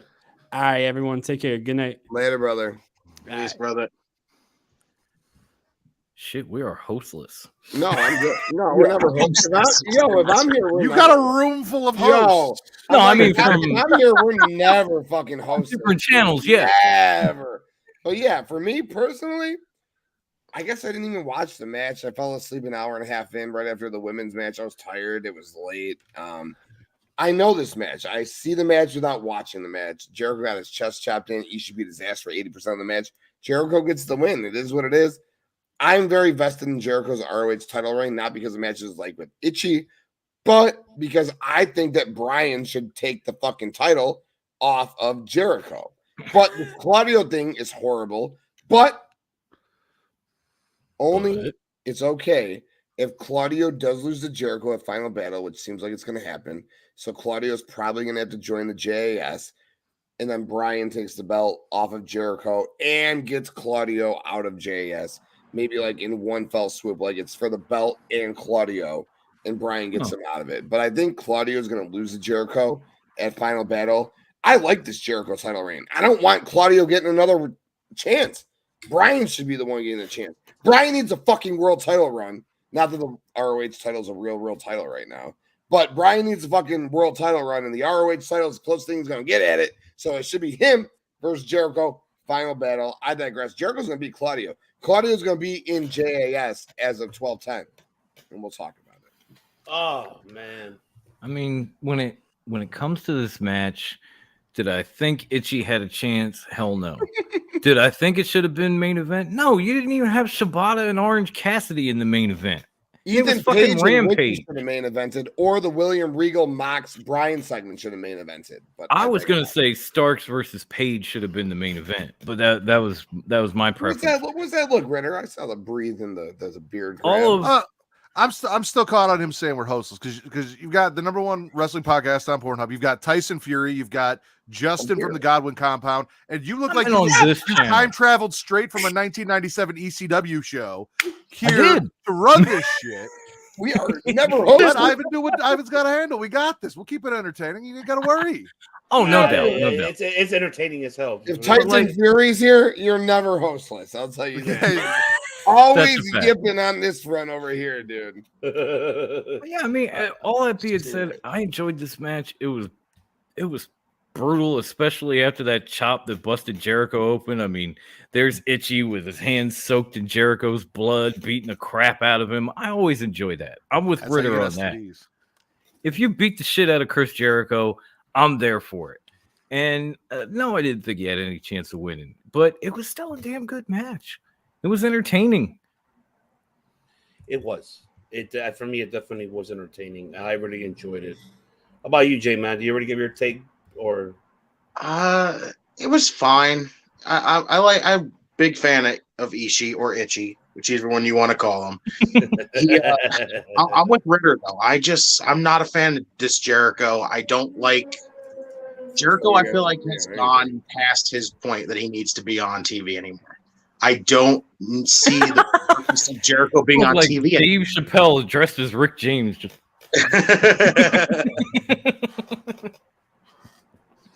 He's just Jericho just doesn't do it for me. Like it's just a slog to get through a Jericho match anymore. And he did what he needed to do for AEW at first. Having him be their first world champion, I understood, needed that big name to bring it in for there, but it's just like that's what everyone keeps saying. That's what this is with Jericho holding the ROH title, but like this doesn't feel like that. This just feels like Jericho giving himself another run, and that's it. And I can't wait till Jericho loses his title because it's just listen to Smacking It Raw too much. In the spirit of Rick James, J-Man, you're cold as ice. You can never listen to Smacking It Raw too much. I was gonna say, I don't think there's such a thing as too much Smacking It Raw. No, listen. They keep saying, "Oh, we gave the belt to Jericho because we want ROH to get a TV deal. We want ROH to get a TV deal." Well, I have not heard shit about anyone offering ROH a TV deal while Jericho is ROH champion. Ritter, isn't that why they gave Joe the TNT title too? So it can be Joe 2 belts and FTR's and they're about to give Athena the ROH women's title so they can have all these fucking main stars, right? Or am I wrong? But what would Joe having an AEW title do for ROH? And you know what? He's already ROH champion. I've been saying for like 6 months now that ROH is nothing but a burden to fucking AEW. And you know what Tony said the other day? That maybe he needs to feature ROH less on AEW TV, which makes me want to punch my fucking head if it means I'm going to get FTR less. Calm down, Tyson. Fuck! You'll knock yourself out. I miss FTR. I'll never knock myself out. This doesn't feel like we're getting anywhere closer to an ROH deal. This still just feels like Tony bought ROH just to fucking brag, and that's it. No, because the fact that he didn't want WWE have the library. That's he bought it for the catalog. Yeah, the library, exactly. The catalog that he can't do anything with. What the fuck is he doing with the library? That's I agree with you guys, right? The fact ROH is hindering AEW. I've been saying it for month after month after month. All this ROH bullshit on AEW. Guess what, though? ROH Final Battle, you know what's presented by? AEW. He must listen to somebody because we're screaming ROH needs to be presented by AEW. I'm screaming. Why is that a question?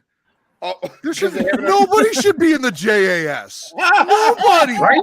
Not Anna. I'd say no. They have it on Rampage. Not Jericho. Sure Nobody should be in the JAS. The JAS should not exist. Yo, did you guys see on Rampage tonight? Exactly. All eight of them came out. Me and the wife got a big kick out of it. It was all of them. All the members, including the hat. They had like choreography and shit. Yes, they did. Yep, Dom, they did a choreographed spin to Judith. Did this man just count the hat? When the fuck did that thing come alive all of a sudden? I don't see it jumping off a Hager's head and tap dancing in the middle of the ring.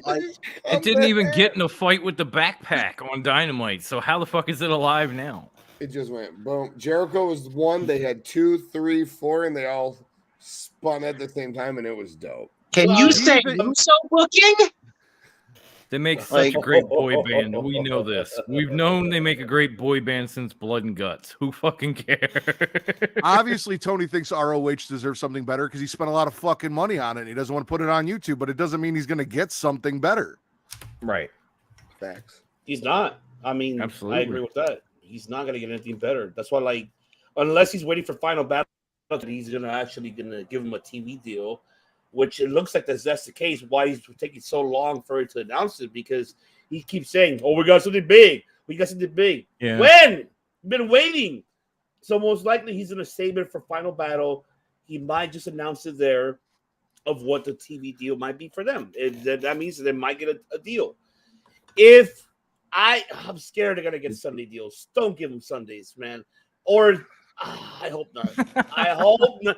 No, because then you got Not during football season, please. Exactly. You're going to fuck it up for football season. But then again, Tony Khan knows not to compete to the NFL because, his daddy owns a fucking football Yeah, there team. is that. So, I mean, unless you want to compete with college ball on Saturdays, that's something that you cannot do either. So where can you put them? Tuesdays. That's the question. Thursdays. Tuesdays against NXT or Thursdays against Impact? They did well I against watched NXT. it, but what's Impact? Anything does well against No, Impact. I do so. too, but it's hard to watch them because they're either on Right. YouTube or on a network nobody gets. I So have. if you get a network that for has the cable every month, exposure, I you don't have to know what worry about Access Impact. TV is so. So, real quick, to Ivan's point, you said that he keeps telling us that there's something big, but we never get it. And this is the same technique Tony used his entire life to pick up women, is he keeps telling him that he's got something big, but then he can never deliver on the promise. And it worked all Maybe those there's years. something big in your future. Yeah, it worked all those years, and now he's doing it to IWC fans, and they're eating it up. They're like, I can't wait for that big thing Tony's going to give me, and then he never does. Well, let's be honest. What we just right? learned is the I don't mean to get IWC equals Raw, rats. But looking at Tony Khan, we all know that he's definitely not packing it in the pants. How you do? I mean, Takes come a on. couple bumps. Takes a couple bumps and says, Not "Hey, even you those want to make bumps some will help money? him. I need to get laid. Let's help each other out." That's all he says. Well, with experience, bumps definitely aren't going to help him there. So No. When he starts bouncing around the room, like Woody Woody was the Woodpecker. South Philly psycho, and I approve that message. I'm just saying. You're not wrong. All right. Well, this is the one I want to touch on Rampage because I'm curious. When I saw this ending of Rampage, it's over. Is it over? Is it done? Thoughts on the Dark Order breaking up? Big Ten just literally fucking left. I like how the ending of this shit. He literally he turned his back on Reynolds and Silver. Literally fucking just beat the shit out of the man with Evil Uno, ripping his mask off. Negative Wonder on top of the stage, throwing the mask in front of his face. Yeah. And just like, wow. Don't forget all those Brody clotheslines in between. All of them. The Man, fucking shade, man. And now because Andrade, because I think he's gonna be released. I think Roosh is better than Andrade. That's a fact. Yeah. Roosh created Andrade. Roosh is better than on, Andrade. Frank? What's going on, Frank? What's going on? Jump on the ring, My man. So I don't Go think ahead, the man. Dark Order needs anyone but Uno, Tiny Hands, and Reynolds Rap. Like, I think that is the perfect sketch comedy BTE trio that the Dark Order has always really kind of been. Like, you could bring back Evil Uno's tag partner, whose name is escaping me because he's not important. Stu Like, Grayson. you could bring them back. Yeah, Stu Grayson. that guy. Yeah, sure, bring him back. But like Preston Vance was hindered the entire time he was in Dark Order, and he was not going to move on to do anything in AEW as long as he wore that mask and he carried that 10 gimmick. So I don't necessarily know that this means it's the end of the Dark Order, because they did, like, I joked about it on our show right before I came on, where I'm like, they promised us that the Dark Order was never going anywhere, and then they let Anna leave, and now Preston's leaving, and it's like, oh well, I guess fuck the Dark Order. Like, but you don't need Preston Vance for the Dark Order to live on. Like, you don't really need Anna there for the Dark Order to live on. You can do it with these three guys and have them be kind of like a comedy version, or a more so comedy version of the Best Friends, because they're already kind of a comedy act as well as wrestlers. Yeah, so a couple of things. First of all, I never want to see -1 again. Not for 8 years. He's 10 when he turns 16, 6 years. When he turns 16, show up on my AEW screen. I hope they're still going. I hope this is the last time I ever see this kid again, dude. Because what was going on around me was fantastic. Not me, I wasn't there. But what was going on around him was fantastic.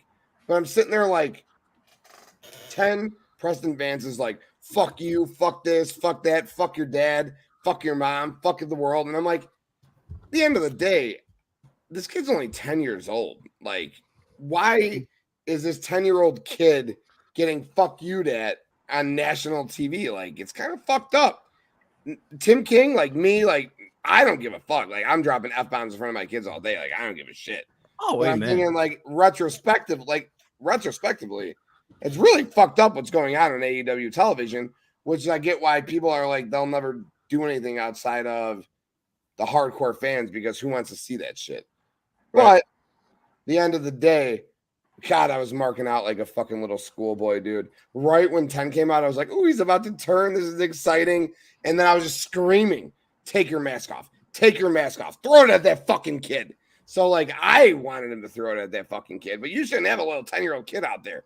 But at the end of the day, everything Ritter said was 110% right. These three guys don't need 10. 10 is well beyond Dark Order. Look at that guy. He's got a beautiful face. He's chiseled as fuck. LFI with Roosh is going to be fucking awesome. And Hangman's going to come back and save the Dark Order like he always fucking does. And he's never going to be a part of it, but he's going to revamp them from whatever dusk they're in. He'll beat Roosh, and we'll go from there. But I liked it. Rampage was actually exciting for once. So that's true. It was actually not bad. It was really exciting, to be honest. It was actually a good show. For it once. was. It was. Seeing 10 and 10 ripping Evil Uno's mask off made me want to punch him in his fucking face, because they ripped that whole mask off. Like, I saw his whole bald head and shit, and I was like, whoa, that's way too much exposure, because he ain't trying to have that much exposure. But I don't know. Preston Vance was going for like nuclear heat at the end of that show, and I loved it. I mean, the Dark Order has been eroding over the last year or so. Like, first you had Stu Grayson flip out, leave. Then you had Anna Jay go to Jericho's clique. And from there it's just been one after the other. Everybody, even fucking Alan Angels left, went to Impact, and now if you follow him on Twitter, he's saying he retired. He got fired from Impact or AEW. I digress. But yeah, that's pretty much how it went. But I digress too. I mean, they've just been losing people left, right, and center, and it feels like Preston Vance finally put them out of their misery. So here's why he totally old yellered that shit. I take an issue with what Tim said. Is Rampage, especially Rampage, preempted early, is not the place to try and get nuclear heat for Preston Vance. This is something they should have done on Dynamite, because apparently I wasn't paying attention, because I didn't know that it was going to be on at fucking 5:00 in the afternoon CST. I went on Twitter and I saw people posting that Rampage was on and what happened after the show had ended. And I'm like, oh, I guess I'm not watching Rampage tonight. So I didn't see it. We'll see how the ratings reflect, but AEW doesn't do video packages. They don't go back and say, oh, on Friday on Rampage, this is what happened with the Dark Order. And they're not going to show all of that. Like, they don't do things like that. So to do it on a preempted show on a Friday on a holiday when everyone's either in a food coma from the day before or out shopping. Yeah, you're not going to. Yeah. Oh. No, I was going to say it was at 3 p.m. our time, bro. It was awful timing, dude. Yeah. It was at 1 p.m. my time, so I was at work. So I'm like, even I flat out fucking forgot they moved the time and had to catch it on the DVR like half an hour after it started. At least I didn't have to watch commercials. That was kind of cool. I walked in, I was like, why is Toy Story off? And my wife's like, because Rampage is on. I was like, God, I love you. I had no fucking idea. Like, I told her earlier in the day, like in the morning, but you know, as the day goes, you forget shit. So I was like, oh, fuck yeah, let's go, baby. J-Man, I haven't heard you, 10 man. minutes of Darby Allin versus Anthony Henry. And I love Anthony Henry, but why was that 10 minutes? Shut up, Tyson. Let Justin talk. Damn it. I don't have much to say of this because it's just like, I don't think anything's going to come out of this. Just nothing. They're going to have a little tiny freaking feud on Rampage and it's going to be completely forgotten. Like, AEW has moved past their remembering Brody Lee phase. So now they're just slowly getting rid of the Dark Order in the process. They're the next casualty in the process of them moving on from that. And it's just, they didn't really do it. They didn't do a fucking thing. One day they went from remembering Brody Lee to fuck your child. For me, they dropped fuck the ball. That kid. They dropped the ball. I think for me, they fucked up. Because the reason why I said because if you remember during the Hangman feud against Omega going for the belt, this was the opportunity to give Reynolds and Silver those tag team titles away from the Bucks. If that would have happened that same night, them winning those tag team titles away from the Bucks, and then having Hangman, then that would have been the greatest moment for Dark Order, along with Hangman, because the hype was there.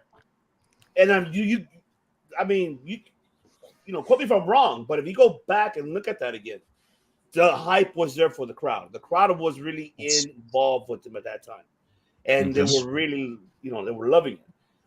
Besides, I get it. I know childish PT. I get your point, but it's entertaining, right? It gets to the fans. I mean, they've been dropping the ball with Dark Order from day one. Because they were the first one since day one when they first made their debut on national television when they introduced Uno and Stu Grayson. When they did the trios title, me and TK talked about it, and I was just like, you had the story. You had the story right there by having the Dark Order win the trios titles with Hangman. And have that be the final and have them beat the Elite and at least give them something before you fucking just swept it all under the rug like they've been doing now. Like Dude, they don't think anything of the Dark Order. You remember going back to the 5-on-5 with the Elite versus fucking the Dark Order and Hangman, where Hangman, if they won, they all would have got title shots. What happened? They fucking lost. But it ended up being like 5-on-1. The entire Dark Order got eliminated. It was Hangman versus the other 5 and that guys. shows you how much they think about those guys. And they're dark. They're fucking not Dark Order. I hate to say they're this, AEW dark guys. It sucks to say, but that's what they are. But I hate to say this, and I'm going to say it right now. And as much as I don't want to say this, but I'm saying it first. They're going to get released. No. Mark my word. Tony Khan's never released anybody. They are. Yes. I think they're going to silently let contracts expire. The contracts expire. There you go. No, Tony Khan let them go. Silver and Reynolds are too talented, and Evil Uno does too much for their gaming department. No, he'll be Uno. Uno will stay, but not Reynolds and Silver. He'll let him go. No, I think Reynolds and Silver stay. You keep them for Muscles is way too talented, dude. No way they get rid of him. What the fuck's he gonna do with them? Have him on Dark and just fucking squash matches? Like, that's all you're gonna do? We were just saying earlier, you got to add to this tag division, and Silver Reynolds would be on Dark or on television. On television. They should be on television. They're both a great team. They're a great team. They were just on television today. If anyone gets released out of that group, it's going to be Reynolds. Tiny Hands is entertaining as shit, and Evil Uno is fucking Evil Uno. Of the 3, the least valuable to Tony Khan is Reynolds, regardless of how good of a wrestler he is. Personality-wise, it's not there. So they're gonna let someone's contract expire from this group. If they had to drop one, it's gonna be Reynolds. Yeah, they're just basically gonna quietly break them up, and then everyone's gonna be like, "I thought they were a group still." Like, that they're just Yeah, and gonna he's fall. doing it. No, I agree. I'm with you. Justin. Yeah, it sucks that he's doing it at very quietly, like breaking him up little by little. It's like it sucks because they had a thing going. Honestly, I felt if they were given that opportunity, they were given the ball, I think it would have been different. I think those tag team titles on Reynolds and Silver would have been different. It's an unfortunate it didn't happen for Stu Grayson and Evo Uno. I wouldn't mind that either. But the more hype was on these two guys because of BTE that helped them, honestly. As much as we, I know, Matt, you said like, oh, fuck BTE, I get it. But BTE is what helped them get them up there entertainment-wise. I've never seen an episode of BTE in my life, and I never plan on it. Me neither. Only the Birdie ones, because Birdie Lee, rest in peace, those were hilarious. If you go back and look at those were hilarious. Because I really enjoyed that one. Man. Any final thoughts before we can move on, man? No, move on. All right, let's go to predictions. Let's go with Survivor Series. That's finally, because now the last topic of the evening is Survivor Series. Yes, War Games. And Tim, I know. Come on, man. I know you're feeling it. She's even feeling it. See, I was like, am I feeling oozy? Oh, you're feeling very oozy. Very oozy. You're feeling very, very oozy. And because I know you're going to... Banger after banger after banger after banger after banger after banger after banger. I love how Butch is punching Ridge's chest in that video. I know, me too. Ridge is punching his own chest, and Butch is punching down on it. It's fucking awesome. Yeah. Yes, the prediction time. That's right. Yeah, it only took 3 hours. Wonderful. It did took 3 hours. But hey, I know. The show came with 3 unexpected guests tonight, so I mean, and I love it, man. And I appreciate you guys. Especially Ritter, man, and Justin. You guys are the first time here. Thank you, guys. I love what you guys do. Man, you guys are fucking killers, man. Yeah, absolutely. We popped our cherries together, Justin? Yes, we did. Oh. Yeah, it was my bad. I was like, yeah, I'm just going to send the link to my guys. Dude. Ritter, I thought you'd be live right now. And you're like, trying to be gentle. If you read your chat. I've been on a podcast for the last 5 hours. I haven't read anything. I've done that. So and then when I saw you were free, I was like, "Oh, here's the link. Join us." We don't have to talk about this one much, but fucking get out of the way. I mean, I hate to say it, but it's the damn truth. I mean, what are we going to expect in this matchup? Ronda Rousey. Shotzi shocks the world. Oh, I hope that would be wonderful. I do love me some Shotzi, but I don't see it. I think Ronda retains. I love the whole crowd. Hey, yo, what the fuck? That's how. If you saw it, then it wouldn't be shocking the world. That's the whole point. Is you don't see it coming. Listen, she said it tonight. I'm going to go in there and I'm going to shock the world, and I am 100%. Well, of course, she's going to say it. She's not going to come out and say, "I'm going to go in there and get my ass beat." Hell yeah. I'm gonna go in there and do my best. I'm gonna give it a valiant effort, like it's AEW Dark. Well, who wants to go first? Go ahead. Who wants to go first? Who got this one? Go ahead. I just did. Ronda retains. All right, Ritter, who do you got? Shotzi Blackheart. He's wrong. You're wrong.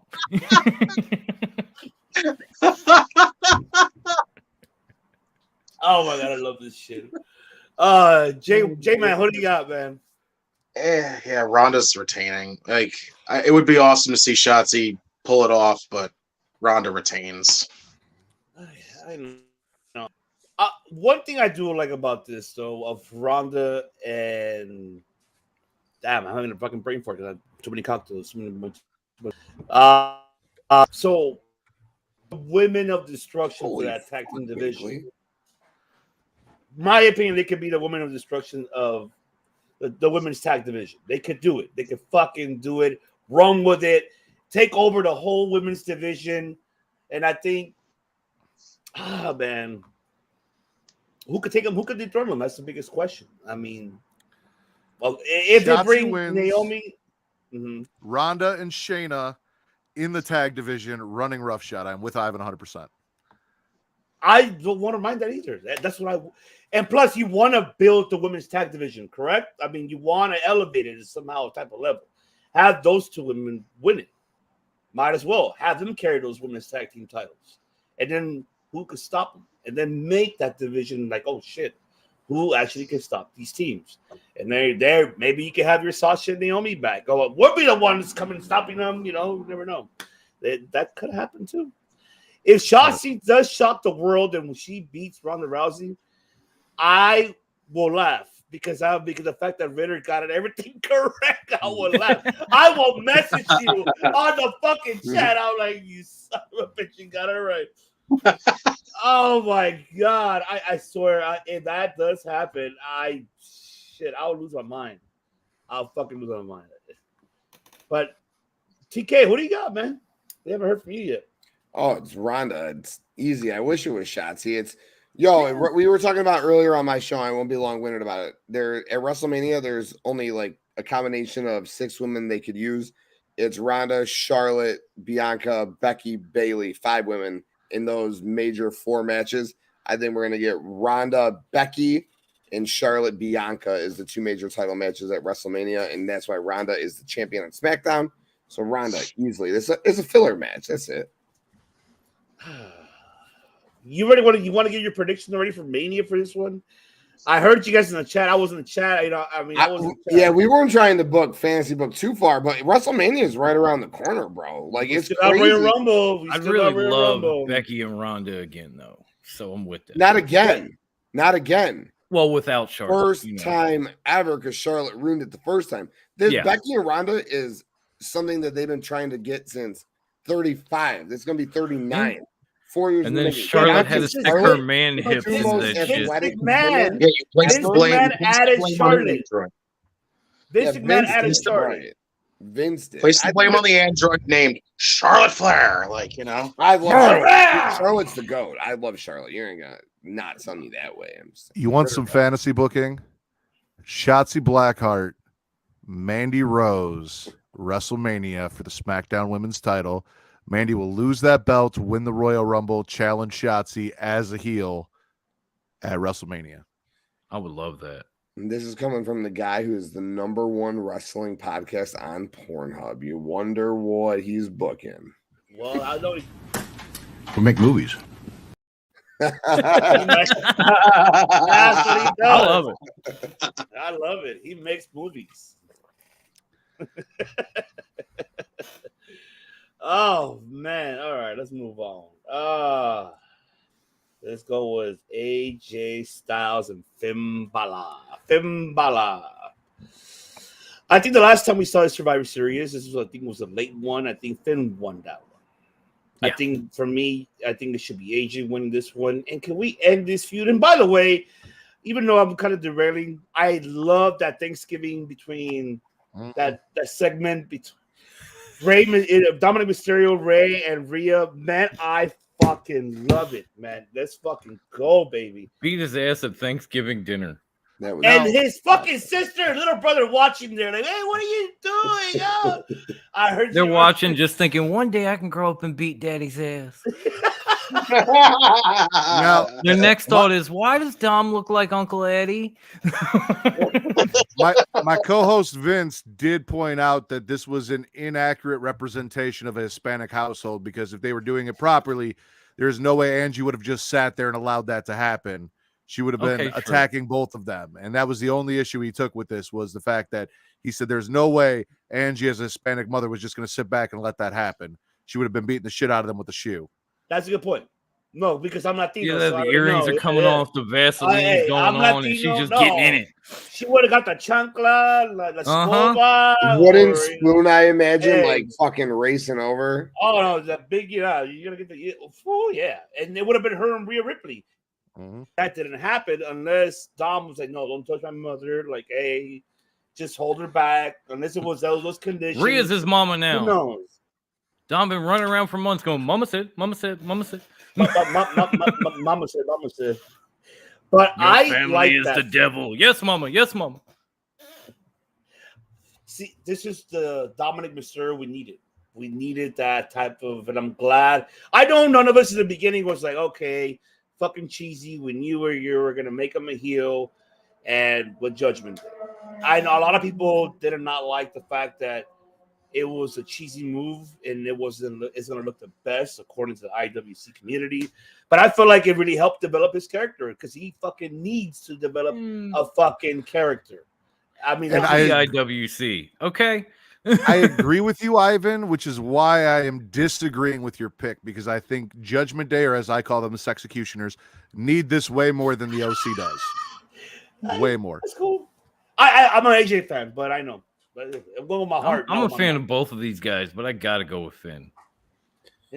Yeah, and I agree with both Matt and Dom. I can't wait for this match. It's going to be a banger.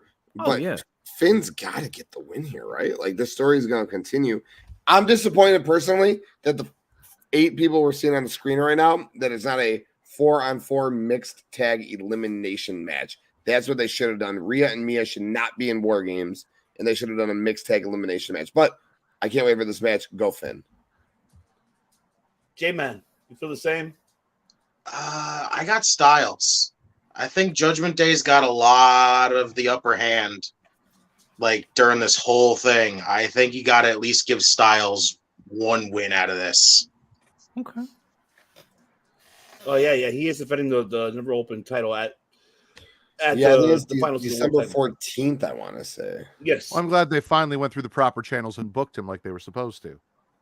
It was all work. Come on, Gato and Bushido was going to fucking allow him to, come on. It's all money.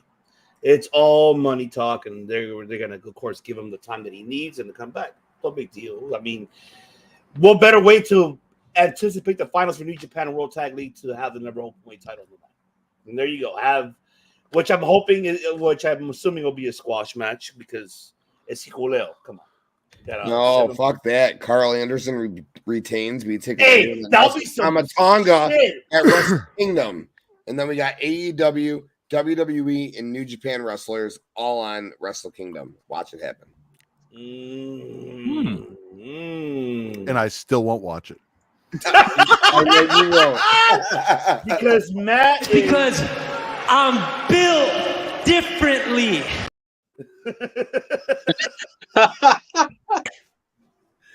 Why does Dom Mysterio look like an emo Woody from Toy Story? What the fuck? Look at him! What a cowboy hat on that motherfucker. He's Sheriff Woody. Do you pull the string and he goes, "Stop it, Dad. I'm trying to be mean." Yank, I'm built differently. Yank. Mama said. Yank, she showed me her boobies and I like them too. Talk about Rhea's right there. Like the water boy fucked Woody. Oh my god. My snake's in her boot.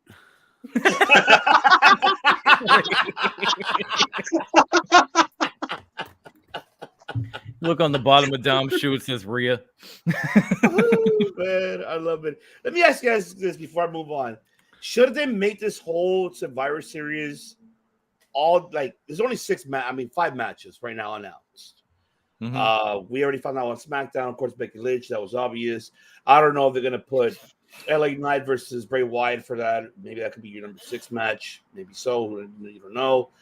But how would you guys would have felt if they would have actually booked, let's say, the whole event as War Games, like these 5 matches? Like, let's say they would have done it, like, for example, this, like, Judgment Day OC War Games.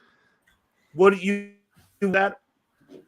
I'd be and down replacing with that. replacing Mia Yim with Candice LeRae, and let's say adding the 3rd one to this. I'd be down with that, but at this point, I'm just happy that Survivor Series changed up the way they book these shows. Like, it's not just tune in because SmackDown's gonna fight Raw. I'm over that shit. Yeah, I was over that shit when they dropped NXT. At least they're giving you an actual match card with title matches. They're using the Survivor Series match in War Games. Like, this is all new. Maybe they'll turn around and do something like that next year, but at least they're trying something different. Plus, you can't do it with being a brand split. So, Yeah. Don't get me started on that. Fuck a So what brand you're asking me is do I want WWE to do Lethal Lockdown? Is essentially what you're saying. And Pretty much. no. Yeah. Pretty much. I actually enjoy, because I've been to a War Games. I was at in Chicago, the first ever women's War Games. I enjoy the singles matches with the double rings without the cage and the things that the different things we're able to see with that. So I don't want to see it. If they did it though, you can't do, like, you'll have your women's War Games, you'll have your men's War Games, then you've got to do like kind of like the triple threat version where they had three-man teams. Like, you couldn't just do multiple matches with all these men and all these women. You'd have to have the mixed tag. Like, you'd have to mix it up, and there's only so many spots you can do with the cage over so many matches and keep it original and fun. So agreed. I was just wondering because I'm like, what would it be if they do like a Lethal Lockdown? But Ivan, I kind of want to just throw this out there and kind of disagree with everybody. I think that when I heard Triple H was taking over, I got really amped because I knew that the fake brand split that they don't have was going to go away and we weren't going to have Raw versus SmackDown anymore. I thought we were going to get to go back to fucking nostalgic tag team elimination matches, and we can have 3 or 4 of those on the card. I won't sit here and fantasy book them because I don't have the headspace for that right now. But you could have easily just done something with the Bloodline. You could have done something with Damage Control, and you could have done something with Judgment Day. I love the War Games thing, so I'm all in on Damage Control versus Team Bianca. I personally went with I would have went with the Judgment Day versus the OC in a mixed gender match inside of there. Intergender War Games is what I said. And I personally would have put Edge and Beth with the OC, or maybe just Edge with the OC. Edge and Beth, fuck Mia. I like Mia, but I would have done Edge and Beth, and I would have had Rhea on one side and added one. I would have made Rey Mysterio be on the fucking Judgment Day side and like made him be a part of that team to protect his son. I digress, not trying to fantasy book, but that's what I would have done. Those are the two War Games matches. Then everything else, I would have done Roman versus Bobby for the world title, and then I would have had maybe 2 elimination 4-on-4 matches, because Survivor Series should be what, Ritter? What? You're like, I don't have the headspace. I'm not going to fantasy book this shit. And then you fantasy book the whole fucking card. I'm putting Rey Mysterio in the Judgment Day. We're bringing Beth and Edge back. Oh, fuck. Right. Yo, it just came to me while I was talking. I know wrestling that well. I love it that much. It just came to me. My bad. That's what I would have done. You gotta love it. It's like when somebody says, I don't mean to brag, they're gonna brag immediately after that. I didn't mean the fantasy book. It just happened. Oh, you just say Sure. Fucking been here for a while. It just happened. I just didn't think it would come to fruition. Oh man. Yeah, big. I don't want to book, but here's my 5 match. I would have had Seth in the War Games match. By the way, I love the fact that it's 5 matches. That's cool nice. too. Hell yeah. It's takeover style because you got trips in the building. So that's cool. But okay, all right, let's fucking move on. Please. Fuck, man. Fuck. I know people are laughing, but move on. Oh, let's move on. Fuck, man. I'm out of beer. I moved on to vodka, so it's a hell of a night to be on the tin. Oh, it's gonna be a juicy night for you. A Friday Always night. oozy, baby. There you go. Nice and toasty. That's right. All right. We got the U.S. Championship on the line. Triple threat match. Bobby Lashley, Austin Theory, Seth Rollins defending the U.S. title. I said it earlier on your show, Tim, on the chat. I feel like this is a filler because the fact is that you need to have something Bobby to do and Rollins to do, and Theory, the fact because Theory, his character that we're seeing now different. He's more of I'll play the damn fucking video because it will show it. But because now we're seeing that Ruthless aggression from, of course, from Theory. We're seeing that because now he's no longer the happy, smiley, ego like high school jock or college guy jock type of bullshit. Now you're seeing him. Okay, I'm fucking real. I'm serious. I am the Austin Theory. Which I like because it's going to help him now find who he really is or what they're going to do with him. but I feel like this match is a filler. But I wouldn't mind if he regains the U.S. belt. To be honest, I wouldn't mind it. I wouldn't mind it. I don't not mind it if he wins it. Honestly, I don't know about that yet. I know that it's too soon from Raw. I know he's changing things up and he's a little different now and everything, but he's got to beat somebody other than Dolph Ziggler for me to think he's got a shot. Oh no, yeah, I'm with you on that. I'm with you on that, but I'm just saying that I like the fact that he stepped up to Bobby Lashley on Raw. He's like, you know what, fuck it, come in the ring, and then I like that. And then he got his ass whooped and ran. Beginning, he had to step on him in the beginning. At least he did not run right away. All he did on Raw was A, fucked around, and B, found out. That proved nothing. Nothing. I know. Absolutely fucking nothing. You know what it proved? I can beat Dolph Ziggler. Whoop-de-doo. Oh, yeah, I feel sorry for Dolph Ziggler, man. But, that's a whole different story. I'm pretty sure my 11-year-old could beat Dolph Ziggler. It doesn't mean I'm putting him in this match. Okay, yeah, you know what? There you go. Justin, who you got? I feel like Theory. I feel like Theory's gonna get it. I think that if Lashley does all the work, if Lashley at near the end just does all the work and then Theory just sneaks it in there and takes it, it could happen. I just can't see Lashley winning back the title right now because that just gives me this whole. Lashley winning it back would just give me that whole, oh, you only took it off of him because you didn't want it involved with him and Brock. But then you were just like, let's just put it back on him. That would just be kind of a dumb decision. My bad. I'm leaning towards Theory winning it, but I'm kind of on the fence with it because I'm also kind of just thinking Rollins is going to retain and just keep that going. It's tough. It's tough. It's really tough because nobody does just enough to retain a title like Seth Rollins. Nobody. And plus, I feel like Brock Lesnar is going to get involved with this, take Bobby out of the equation, leaving Theory and Seth Rollins, and we know what happens. We've seen it twice. Rollins wins. Yeah, I don't think Brock has anything to do with this. I don't think we see Brock until the Royal Rumble. I'm not too certain why Bobby's involved with this. We probably could have just ran Seth in Theory. It's a filler for me. That's how I feel. It's a filler. Well, they built it on Raw. I mean, Lashley's trying to get back at Rollins, and then Theory jumps in, and now, I get it. I thought Seth versus Ali would have made a lot more sense one-on-one, but, I digress here. I think that's a filler. No, well, right. That's true. Punishing the shit out of Ali. So, no offense to Ali, I love him, but that's a filler. No, I feel you. This match here is a banger of a match. You got you got 3 future world champions, in my opinion, in this match.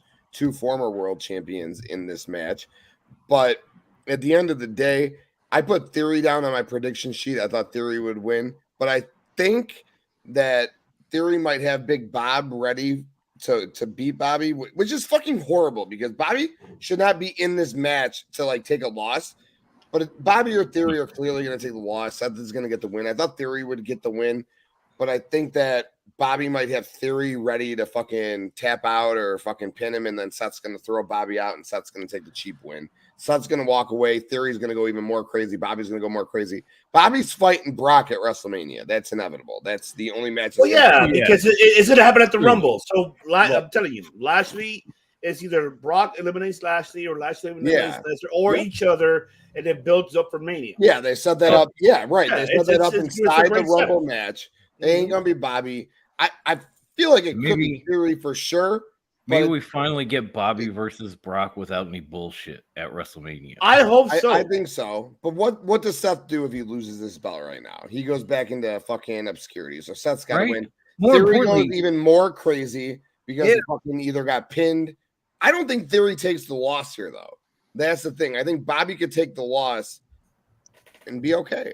So I think Theory's out of the equation. I feel like if Theory were to win this match now after kind of losing the case a few weeks ago, you're putting him right back in the position he was in when Vince was in the company. Like, here's another title as quickly as possible. Go ahead and do your thing. Yeah, you got to let him be angry that he keeps getting fucked. Right. Like fucking himself, basically. And then eventually it turns into something golden. I'm with you. You can't say I'm off this. What you get when you mix original Drew McIntyre and Prince Pretty in a petri dish gimmick bullshit in 2 weeks after you pushed it for a fucking year. He's a lot bigger than both of them combined, but yeah. True. Still mixed. Ritter, how you feel about that? So as the biggest Riddle hater, self-proclaimed in the world, I'm gonna go with my personal Messiah, who's been stomping his face into the match all year round, Seth Rollins. The only thing I'm looking at it, and I can't. We talked about it on my show. Does Austin Theory not look like John Cena fucked Randy Orton? Oh, you don't want to see it. I really do. I'm taking a closer look, and yeah, I'll allow it. Tell me he didn't just say that. Oh, but he did, and he's right. Oh, he did. I can't believe I haven't seen it before this. I haven't either until he just put it out. I'll never be able to unsee it now, but I can't believe I haven't seen it. First time I actually noticed that until he spun it up, like, fuck, man. Oh my god, I've seen him, Randy. Yep. And he's wearing Seth's vest. Well, cute little touch.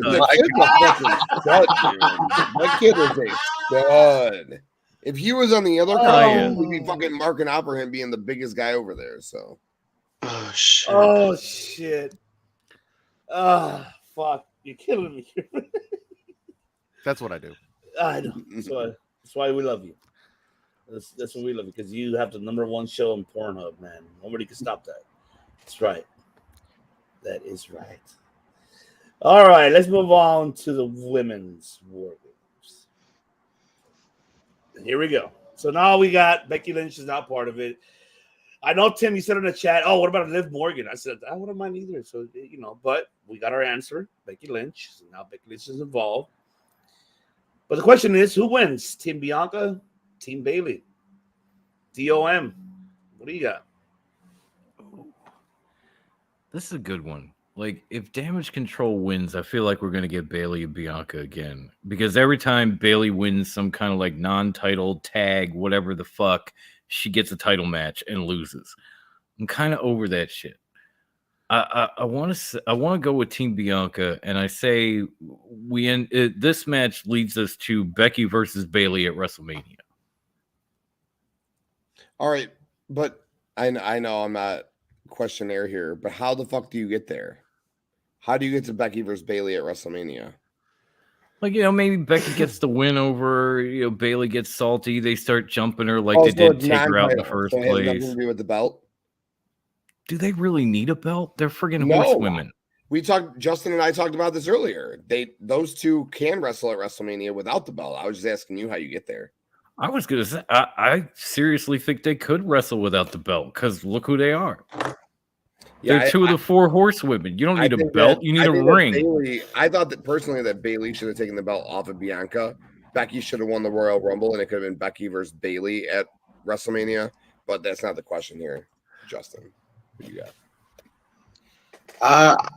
I mean, before they even announced Becky, I was going Team Damage Control, basically because all I kept saying was this is going to be Bayley getting the win, getting a justified rematch because she pinned Bianca or something like that. But, I think we're moving on from it. I think it's Bianca winning. I think that we're moving on from Bayley. It's just I don't know what we're going to do next for Bianca. It's really tough. Maybe I'll change my pick because I just saw what Bakley said. Rhea pins Bianca.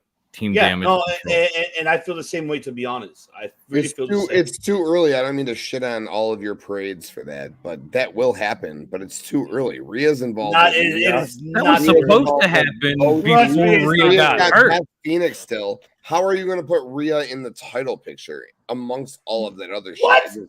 What is WWE meant? She had a title is- match before being injured. That's how you put Rhea back in it, and Very she true. pins I'm not sitting here Bianca disagreeing. in War I just Games. think Rhea's got a whole bunch of other shit going on. That the Well, you title asked is how. I gave you 2 reasons. Literally, you seem like you want to say something. Go ahead. I do believe that Rhea is going to be the one to take it off Bianca. I really do. Maybe at SummerSlam Yeah, me too. 23, but not Royal Rumble 23. No, Mania. I think it's gonna happen at Mania. I think Rhea and No, okay.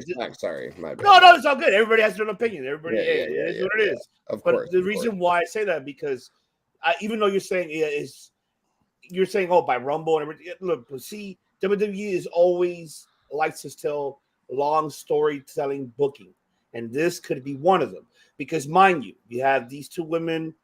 Bianca had her 2 years in a row that she main evented. One really main evented a Mania versus Sasha. The other one was she faced Becky Lynch, right? Rhea Ripley defeated Asuka, right, on night 2. I think it was 35. It was and Rhea, before. Yeah. So and Charlotte, there you go.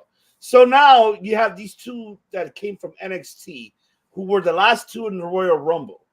And then you can build the story from there because how Dom mentioned, Rhea would have been the one who was supposed to get her title shot, but she got injured, and so she was put in the back of the pedestal. So I think maybe Mania 40 you get that. Maybe SummerSlam. You're gonna get you could get it in LA. You could get it right now. There's just not that because it's of what there. you're doing with the judge. I feel you. There between Rhea and Bianca, there will always be that. It'll be like Trish and Lita. Just not yet. But why would you want to hold? Go ahead, Ritter. Go ahead. Tim, why the fuck can't Rhea be champion? And like Bakley said it in the chat, you let Rhea win the title, and then Beth wins the Rumble and faces Rhea at Mania, and that is your Mania match, Rhea versus Beth, with all of that backstory and all of that build that they have. It'd be huge because you don't need Bianca main eventing a third WrestleMania in a row. Because why can't she win the title my whole life? And I can tell you 110% that's not going to happen. And Bianca will have that belt, or it'll either be Bayley versus Becky for the title, Bianca versus Charlotte for the title, or Ronda versus Becky, or Charlotte versus Ronda in some sort of capacity. That'll be that. You've watched Vince McMahon's wrestling your entire life. Triple H is in charge now, and we're going to get Thank you. You think Rhea's going to win the belt and Beth is going to win the Royal Rumble? Yes. I think they moved on from Rhea and Beth. I would be all for that. They even brought the thing about that until recently. Then all of a sudden they were like, "Hey, remember Rhea did this to Beth?" Like, well, I think that's the WrestleMania match. Yes, I think Bakley's right. I think it's Rhea. I think Rhea WrestleMania. I think Rhea's going to take it from Bianca at Rumble. I think she's going to take it at Rumble and go into Mania as champion. I think if Bayley doesn't take the belt off of Bianca at Royal Rumble, then Bianca holds the belt until Royal Rumble, and Charlotte wins whatever she's got to win, and it's Charlotte versus Bianca. I'm not saying. Well, actually, I am saying I want it. I love Charlotte versus Bianca. They're the two most athletic women ever in WWE, so I'm all for that shit. But if you're gonna book that, if you book that, then Bianca has to go over.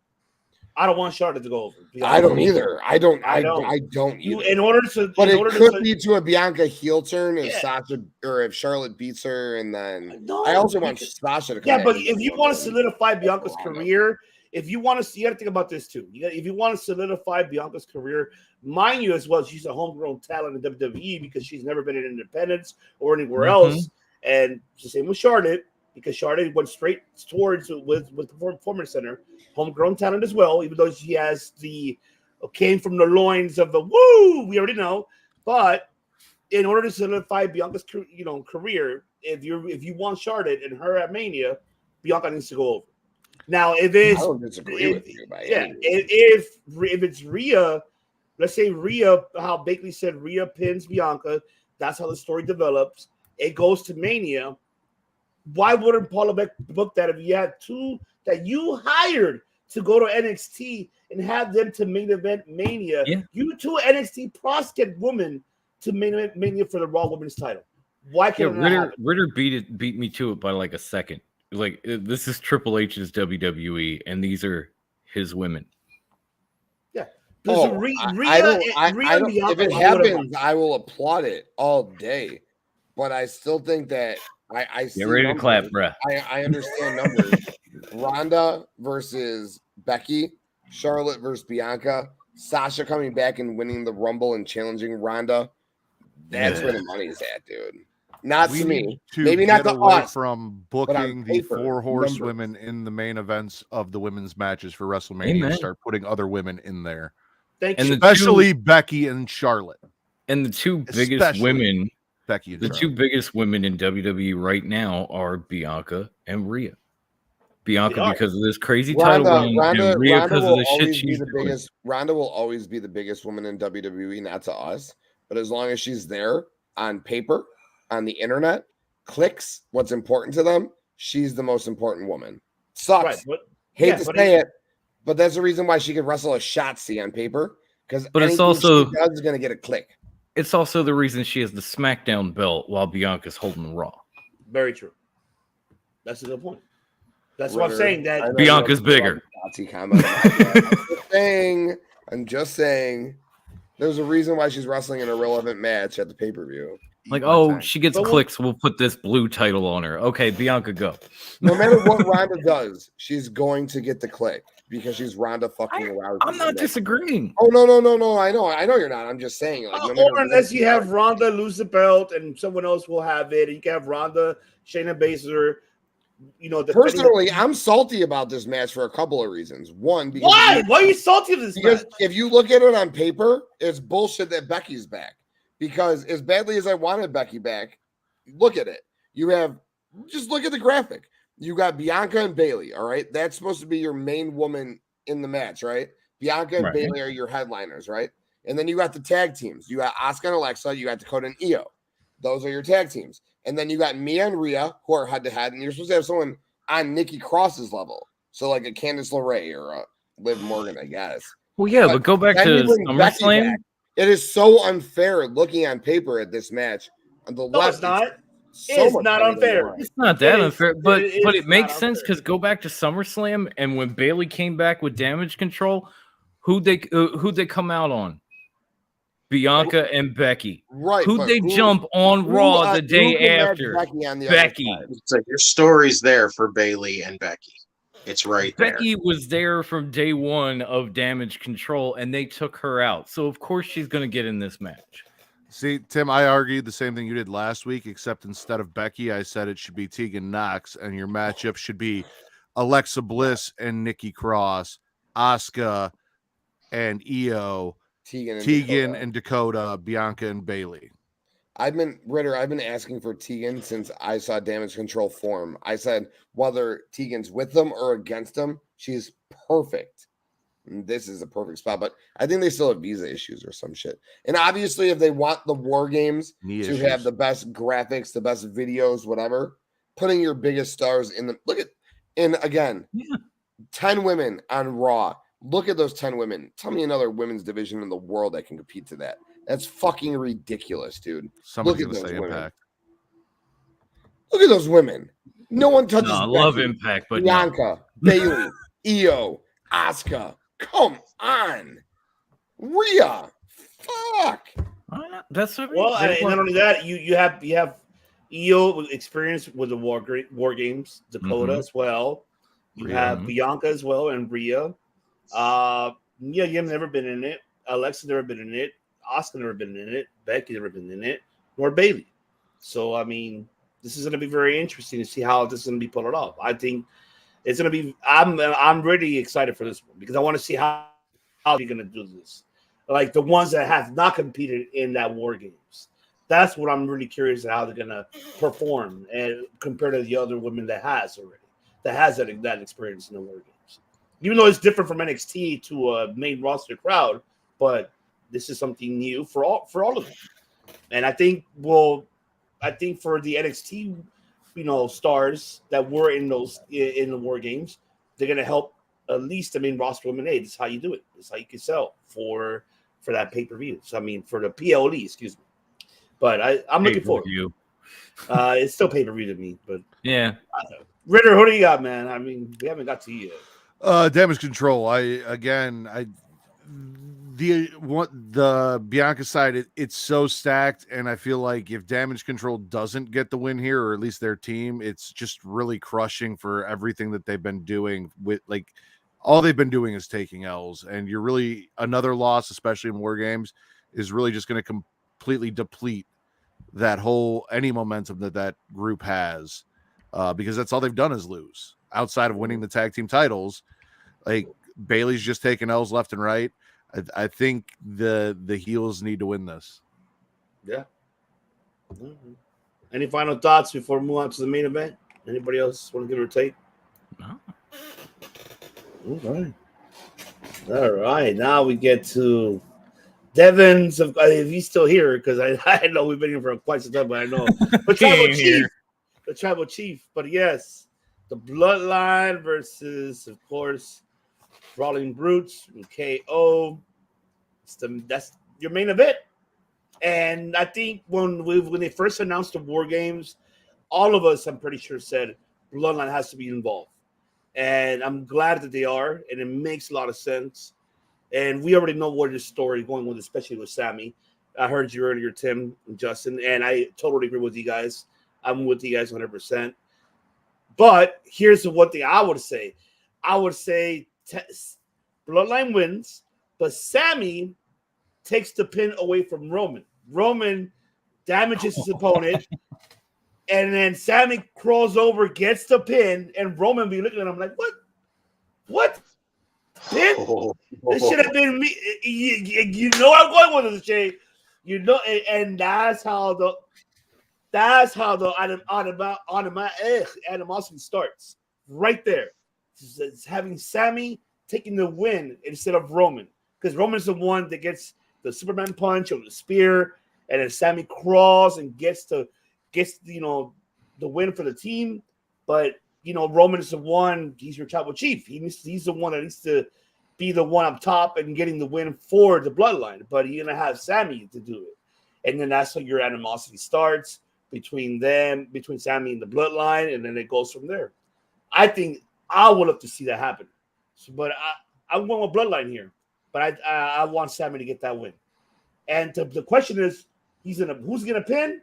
I say he pins Kevin Owens, because Roman is the one that will be the one damaging Owens, and then Sammy goes for the pin before Roman does any more damage to Kevin Owens. And then that's how it starts.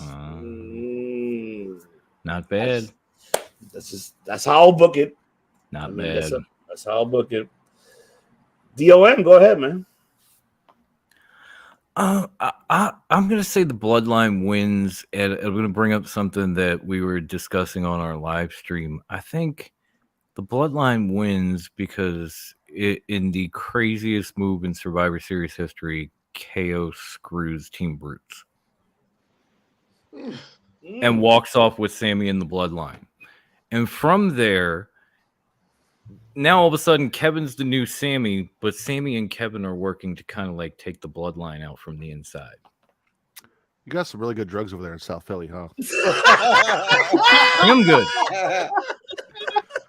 They call me Psycho for a reason. There you go.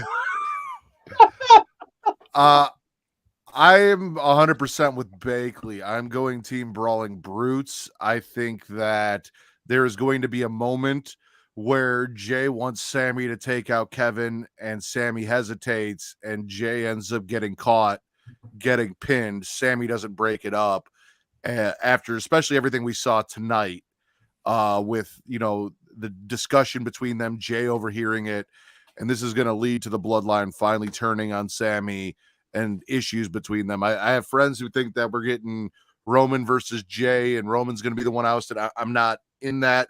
I 100% think that you're going to see Sammy and KO together beating the Usos and finally taking the titles off them and ending that reign. And I think this is how we get there is Sammy hesitates in the cage, doesn't take the shot.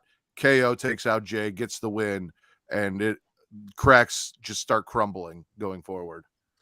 Yeah, everything Ritter said times two. It's intriguing to me why Sheamus is the one next to Roman on the cover of the poster.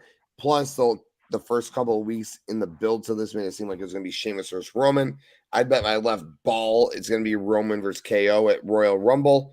And again, everything Ritter said is going to be factual. KO and Sammy are going to start working together. That middle graphic between the two of them in the middle of the cage is so dope, dude.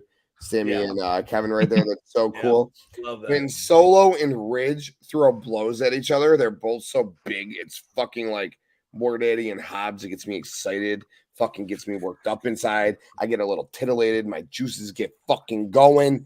But I can't wait for this match, dude. I don't think the Bloodline wins. I think it's we go on to Pornhub while I blinked. What happened? Angela White was good. It's going to be KO and the Brutes, and it'll be KO and Roman at Royal Rumble. I'm crazy, but these guys are picking the Bloodline to lose for the first time in the history of fucking history. Okay. No. I'm not picking Roman Reigns to take a pin. Roman Reigns won't eat a pin. It'll be Jay or Sammy. I don't know who, but yeah. Yo, and the Brutes and KO got the advantage tonight. So the team with the advantage rarely wins. So it'll be interesting when the faces with the advantage get the win. Oh. It's because you're not feeling Uzi? Not Uzi at all.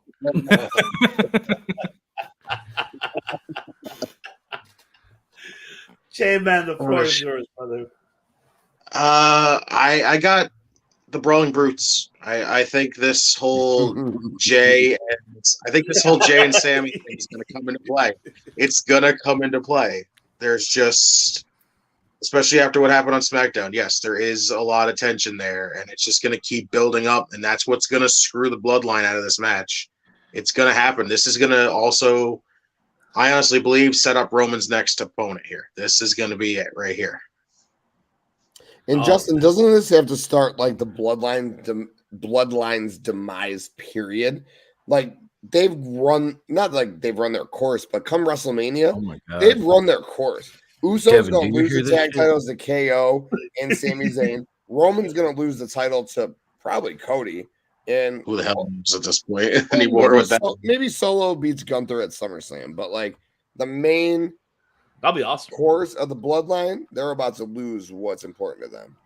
Devin, when you watch this back, just remember it was these three. See, Roman and KO. What's going on, young Anthony? Independent, that's right. Roman is KO. Sammy, yeah. I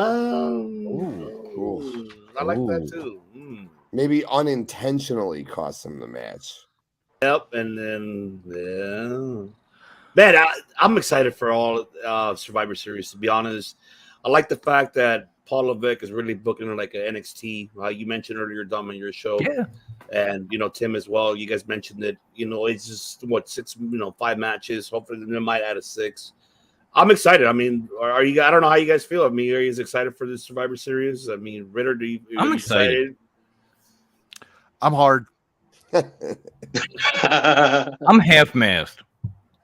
Oh, he's hard. Though. He's hard. To quote Ritter's show, he's rock hard. Rock hard.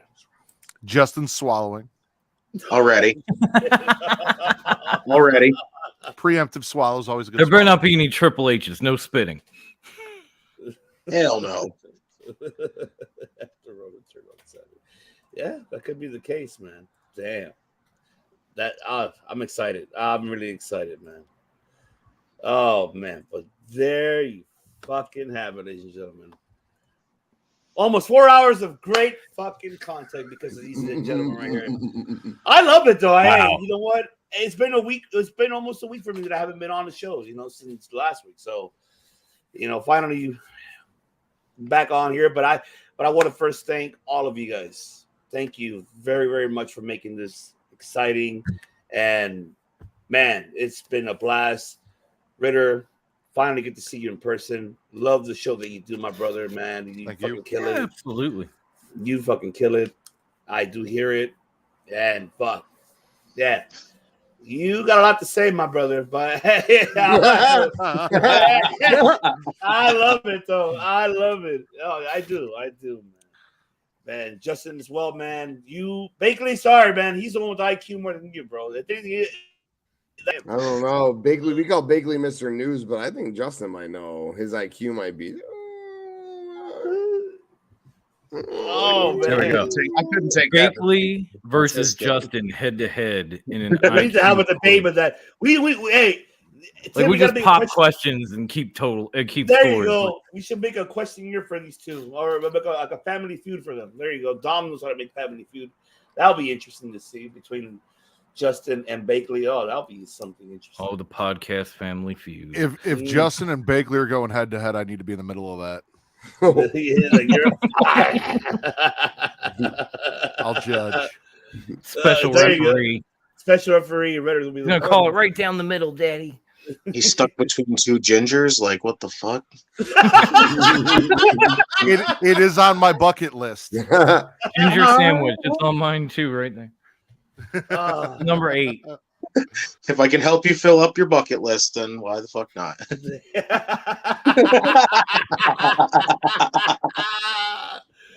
Love it.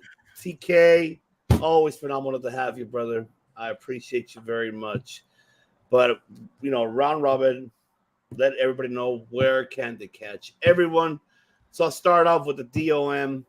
Let the people know where can they find TRWT, Top Rope Wrestle Talk, with the greatest Instagram name, PWI Award, and the League Award, and the Wolfpack Award. Let them know. It's 3 now? Holy shit. Well, find us on Twitter at Top Rope WT. You can search for us on Facebook, Top Rope Wrestling Talk. Of course, you can come to the worst Instagram handle ever at Top_rope_wrestling_talk.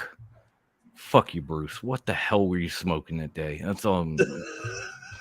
I love you, but what the fuck? And of course, if you want to find our audio podcast platforms, our YouTube channel, just we are now part of the Rewind Wrestling Network. So search That's for 4. Rewind. The UW Pod Award. I forgot. There you go. Oh, make it 4. but you can search for the Rewind Wrestling Network. That's WREWINDPODCAST. Fuck Jeff Jarrett. Ain't I great? Slap nuts. Slap nuts. There you go. Subscribe, slap nuts. That's right. It's my world. It's your world. That is right. Oh, Justin, good. let the people know where can they find Justin Time Podcast. You can find me only on Twitter at JustinTime211. You can follow my brother, my co-host, at JeremyInTime721. In Time Wrestling Podcast. We are currently on a hiatus because I've said it before. Kind of got a lot of stuff going on here, and it's just kind of killed the momentum of me wanting to make content right now. But we will be back, so keep your eyes peeled. And if you want to know where you can find them, just keep your eyes on Twitter. We'll be around. That is right. And I thank you for finally letting me come on here. This was of course, bro. You're welcome. Fucking blast. Absolute fucking blast. I'm happy that I was, man, when Tim told me you're coming on, yes, I'm like, yes, I was happy. I went at Flanders. I went, and then when he brought in Ritter, I went yes. You're not alone, friend. You're not alone. I went fucking yeah. He was talking about feeling oozy and juicy, yeah. Oh shit, this is fit to get good. It's about to get good. That's why you go to Pornhub.com, because you know why? That's Ritter, why you go to Pornhub. No. Let them know where they can find Smack It Raw, baby. Let them know. I'll jump on this Jeff Jarrett train. You can follow me on Twitter at Matt Ridders at MATTRIDDER. Smack It Raw Pod, #1 podcast on Pornhub. There you guys will find the link tree that'll get you Pornhub, YouTube, Twitch, and also audio platforms that you can find us. But I recommend you go check us out on Pornhub because we are the #1 wrestling podcast on Pornhub. That is right. You heard it right here. Very, very much. And of course, I gotta save my brother best for last because this man does banger after banger after banger after banger after banger after banger after banger. Banger, banger, banger, banger, banger. And you can find the banger of podcasting, TK, the Wrestling Index podcast on all major audio platforms, YouTube, Spotify, SoundCloud, and the Visionary Global Media Network. Get on YouTube, Floor Slapper Sports. Floor Slapper Sports Twitter every single time I go live, and FloorSlapperSports.com, your home for sports, wrestling, and entertainment, whether it's NFL, MLB, NBA, fantasy football, wrestling, lists, rankings, power rankings, you name it, we got it. The best content around town. FloorSlipperSports.com. Check out the Wrestling Index, all major audio platforms. Ivan, thank you for fucking having me on the show. I love you so much. Thanks for letting me bring the boys on, having a fucking nice fucking cast this evening. Thank you so much, Devious One. I love you so much, brother. Yeah. Let's fucking go. I feel like the banger of podcasting ought to be on Pornhub too. No, that's not my gimmick. That's British Pornhub. Yeah, it's giving you infringement though. We can't get what I'm saying though, right? No. I do. I'm not. Their tagline is literally fucking butts. On Pornhub, nor will I ever be. FloorSlipperSports.com. That's where you can find me. Go ahead and say what we're going to say. I want to hear what you got to say. Me? And then you were going to say something, but I mean, Tim, if you want to come on over to Pornhub and compete, you can try, but I have cornered the market. Never. You can kick all the butts and bust all the nuts you want over there at Floor Slapper Sports. Somebody's got to be number 2. Never. I will never come over to Pornhub. You have nothing here to worry about. If you want me to come on your show, I'd love to come be a guest, but I will never bring the Wrestling Index onto Pornhub. Never. Maybe Tim King, a video creeps onto Pornhub or something, but the Wrestling Index will never. Okay, that didn't sound right.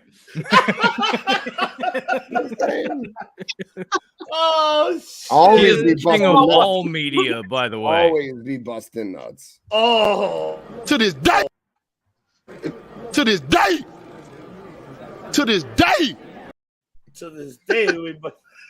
This very one. Just when we get done here, make sure you update the fantasy rankings like you said you were going to. I got you. If I didn't end up on 6 hours of podcasting tonight, I would have done that. It just the night got away from me. And like fuck, I ended at 2 a.m. I got to be at a fucking funeral at 8 a.m. I got 6 hours. I got to go to bed. But, again, Ivan is turning into my Tony Khan. My kid's gonna be up in 3 hours. Yes, that's what happens. But yes, ladies and gentlemen.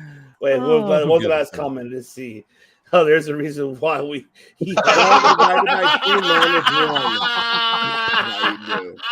Facts. Wow, banger. After banger. There's a reason.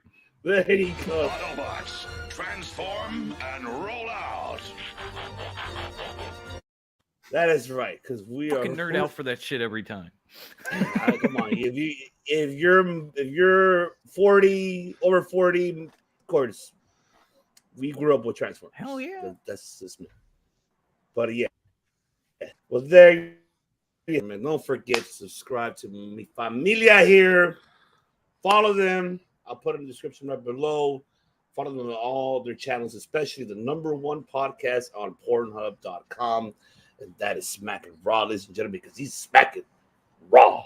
And that's the reason why it's called Smacking Raw. That is right. Our brother Riddle right here.